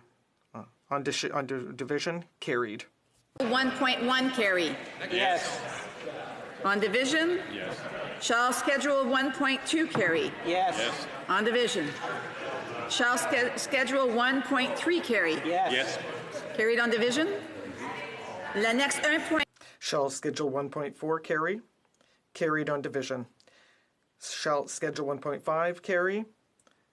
Carried on division. Shall schedule 1.6 carry? Carried on division. 1.7 carry? Yes. Yes, please. Carry on division. Shall schedule 2.1 carry? Yes. Carried on division. La next 2. Shall schedule 2.2 carry? Carried on division. Shall clause 1 short title carry? Carried on division. Shall the title carry? Carried on division. Shall the bill carry? Carried on division. To report the bill. Yes. Agreed? Agreed. There you are.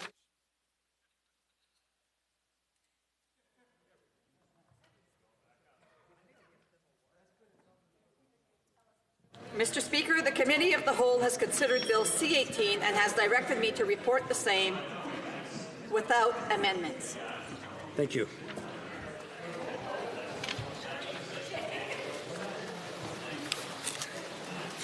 Monsieur Duclos. Mr. Duclos, seconded by Mr. Rodriguez, moves that Bill C-18, an act for granting to Her Majesty certain sums of money for the federal public administration for the fiscal year ending March 31st, 2021, be concurred in at report stage.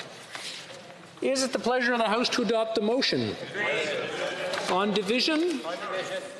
Carried.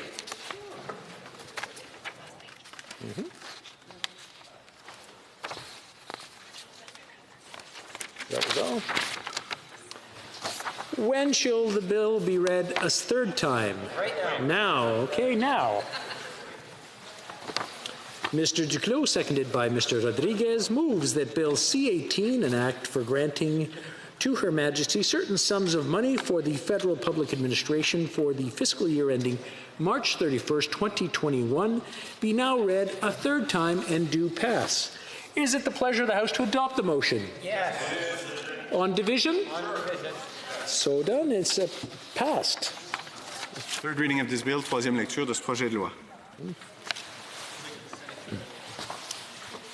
La prochaine mise au vote. The next question is on the supplementary estimates A for 2020-2021.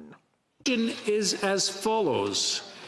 Monsieur Duclos. Mr. Duclos, seconded by Mr. Rodriguez, moves that the supplementary estimates A for the fiscal year ending March 31st, 2021 be concurred in. Is it the pleasure of the House to adopt the motion? On division? On division, it's so carried. Or I declare the motion carried. Mr. Duclos, seconded by Mr. Rodriguez, moves that a bill entitled An Act for Granting to Her Majesty certain sums of money for the Federal Public Administration for the fiscal year ending March 31st, 2021, be now read a first time and be printed. The motion is deemed adopted. First reading of this bill, première lecture de ce projet de loi. Monsieur Duclos. Mr. Duclos, seconded by Mr. Rodriguez, moves that Bill C-19, an act for granting to Her Majesty certain sums of money for the Federal Public Administration for the fiscal year ending March 31st, 2021, be now read a second time and referred to a committee of the whole. Is it the pleasure of the House to adopt the motion? On division? On division, I declare the motion carried. Deuxième lecture de ce projet de loi, second reading of this bill.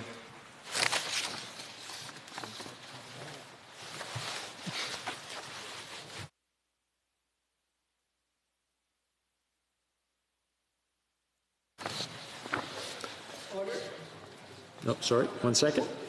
Accordingly, the bill stands referred to a committee of the whole. I do now leave the chair. I tried to leave earlier, but came back. I do now leave the chair for the House to go into committee of the whole.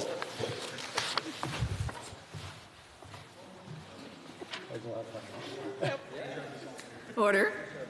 House and Committee of the Whole on Bill C-19. The Honourable Member for Edmonton Millwoods. Yes, Madam Chair, another important question for the President of the Treasury Board. Can he please assure this House that this bill is definitely in its usual form? The Honourable President of the Treasury Board. Madam Speaker, I'm glad to take this occasion to congratulate the member for being one of the best opposition MPs and for asking a very relevant question. And the answer is yes, it is in its usual form. There is a quote for the next election. Therefore, shall Clause 2 carry? On division? Carried on division? Yes. Shall Clause 3 carry? Yes. Yes. Carried on division. Shall Clause 4 carry? Yes. Carried on division. Shall Clause 5 carry? Carried on division. Shall Clause 6 carry? Carried on division. Shall Schedule 1 carry? Carried on division. Shall Schedule 2 carry? Carried on division. One short title carry? Yes. Carried on division. Shall the preamble carry? Yes. Carry on division. Le titre est-il adopté? Oui. Yes. Adopté avec dissidence? Oui. Le projet de loi est-il adopté?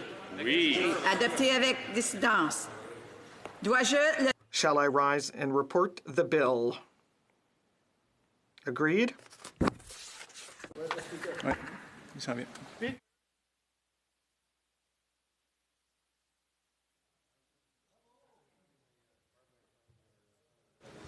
Monsieur le Président. Mr. Speaker, the Committee of the Whole has considered Bill C-19 and has directed me to report the same without amendment.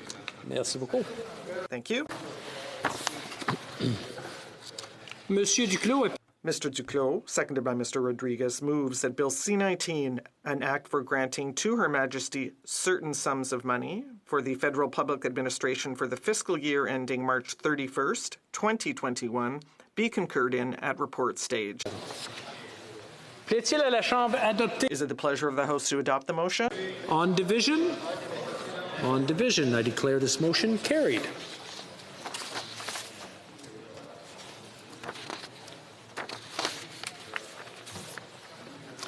When shall the bill be read a third time? Now? Now.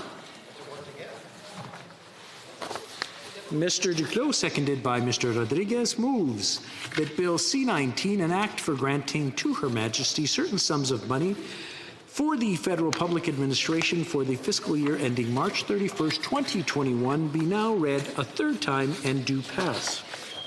Is it the pleasure of the House to adopt the motion? On division? On division, I declare the motion carried. Troisième lecture de ce projet de loi. Third reading of this bill. When we're all set. Okay. Good. The Honourable Government House Leader is rising. Oui, Monsieur le Président. Mr. Speaker, on a point of order. This ends the session of the House. Opportunity, Mr. Speaker, to thank you, thank your team, thank the people working really hard at the table. The people, all MPs, including especially the other House leaders from the other parties, their teams, our team in my House Leader office. I'd like to thank the whips, their teams also, all the staff that is helping all of us to work day after day. And all the branches of the House administration, Mr. Speaker, and of course the pages that provided us with the great song today that we didn't have the chance to meet too much. Je veux remercier tout le monde. And I'd also like to thank everyone. You know, Mr. Speaker, we don't always agree on, we have different viewpoints on principle, but we're also here for good reasons, to give the best of ourselves, to represent our constituents as best we can. And I think each of us do it in good faith, with courage, with dignity. And I think that we're better people for it. And so I'd like to thank all of the members in this House, the members of the House of Commons, and I wish all of you a lovely summer. Thank you. The Honourable Member for Perth Wellington is rising on a point of order. Thank you, Mr. Speaker. On the same point of order, au nom de l'opposition officielle. On behalf of the official opposition, I'd like to thank everyone who supports us in our work as members. Seats here in the 43rd Parliament. We didn't exactly foresee how this Parliament would unfold this far, but I do want to thank all those who've supported us as parliamentarians thus far. Certainly the Parliamentary Protective Service, the Food Service and staff, the clerks and interpreters at the table. And certainly, given the context, the IT staff have been exceptional in supporting us as parliamentarians, as well as the cleaning and janitorial staff who keep all of our offices and this building clean as we do our duty. I also want to thank, on behalf of all of our members of Parliament, the staff who serve us in our offices here on Parliament Hill, but also in the riding as well. They have done exceptional work for all of us, for each of us from every party at this time when we were facing some challenging situations. To echo what the Government House Leader said about our pages, it was unfortunate we didn't get to meet this crop of pages as much as we'd have liked, but I think their lasting tribute to this Parliament was that wonderful rendition of O Canada that I think will echo for all of us here. Finally, I would like to say thank you to all of our families. None of us could do the job that we have as parliamentarians without the love and support of our families back at home and all that they do for us. So to them, thank you. And to all of our colleagues, I hope each of you have a wonderful summer supporting your constituents and serving our communities and serving this great country that we all love. Thank you, Mr. Speaker.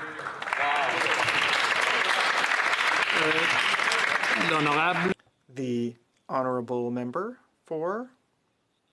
it's getting late. Belleuil-Chambly, yes, thank you. I apologize. Thank you, Mr. Speaker. I believe that I'm speaking to the same point of order. So I'm going to do so. You know, Mr. Speaker, we're a very sneaky people here. And despite that, the services continue to be excellent. Everyone is so polite. Everyone in this building. And I just want to say that I didn't really know what to expect when I came here because in the Parliament of Canada, there are all kinds of uncertainties. We just never know what's going to happen.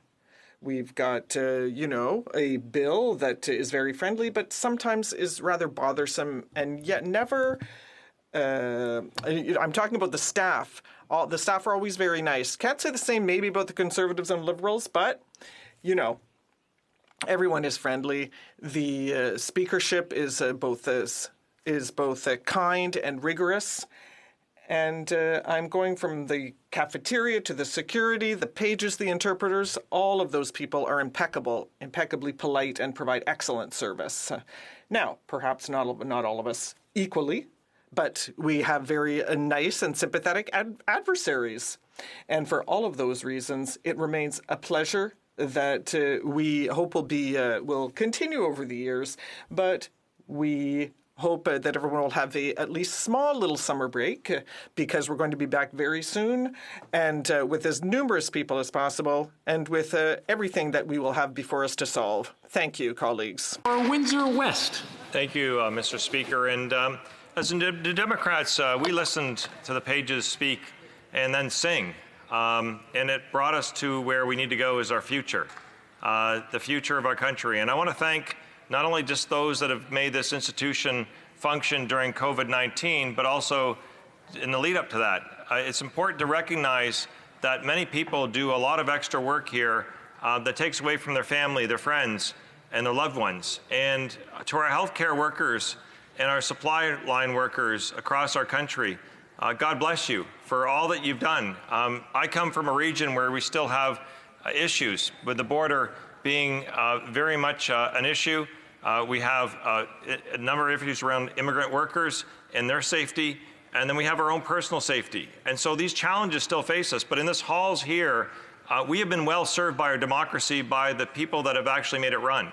And I'm very grateful for that. And so as the New Democrats, we want to say thank you very much for those that have continued to make this place a hallowed ground, to continue to have voices. Sometimes we don't agree, and that's okay. That's supposed to happen in an open democracy that actually means something, is there should be dissent and discussion in a way that is meaningful for people and for the people they represent across a wide nation that is one of the largest in the world.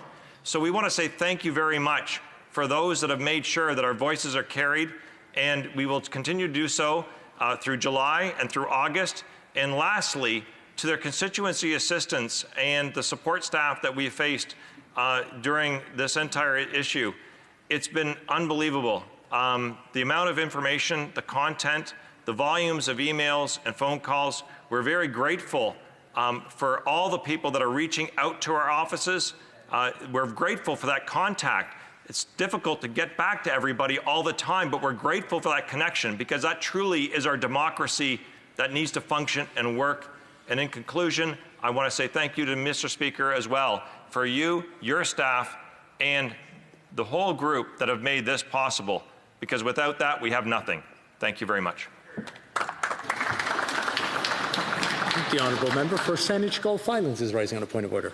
Thank you, Mr. Speaker. I won't take long. Tous mes collègues ont dit les choses très. All my colleagues have said very touching things, and I totally agree with the comments that they have made. They say that in this extraordinary time, which no one could have imagined, the people who work in IT in the House of Commons have been stretched, significantly stretched, and have allowed us to have standing committees at work.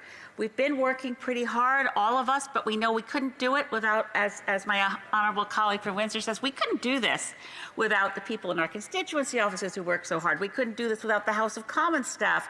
I particularly want to thank the translators, the interpretation team, and the IT teams, as well as, of course, the protective service here, all the people, the clerk and the table officers, everybody who supports our work here has gone above and beyond, and we will be back over the course of this summer.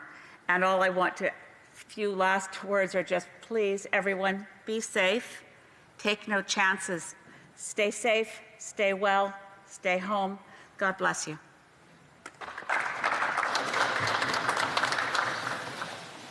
Any other points of order? Well, I just want to say a few words myself. And since March 13th, I think one of my favorite sayings, one of the ones I say the most, is this is not what I signed up for. But I also want to say that it's certainly been one of the most interesting times of my life. And it has been amazing, right from my team of chair occupants, the deputy speaker and the assistant deputy speakers, who are an amazing team, who are always there to help. Our clerks who are sitting here at the table, who are a wealth of knowledge and steer you in the right direction so that you don't look too terrible up here on this chair. And of course, everyone who is here today who is taking part in our national democracy. La démocratie au Canada, c'est quelque chose qui est très... Democracy in Canada is something that is so important that we care about, and it's because of you that it exists. Because, as the Honourable Member for Belleuil-Chambly said, we don't always agree on everything here, but we always debate the possibilities and to come to the best outcome where we're thinking of all Canadians. This time to thank the pages who we heard sing, which is something that I didn't hear up until today. And well, I'd heard the tape earlier, but the beautiful voices and the work that went into that and the spirit that they had to make our national anthem come across and come alive. And I know I kind of had a tear in my eye of pride of being a Canadian. So to all of you, à vous tous, je vous souhaite... To all of you, I wish you a lovely summer, a healthy summer. And please be careful and enjoy yourselves. On se verra dans 3 semaines. We'll see you in 3 weeks. Thank you very much. Alors, conformément à l'ordre... Pursuant to order made Tuesday, May 26, 2020, the House stands adjourned until Wednesday, July 8th, 2020 at noon.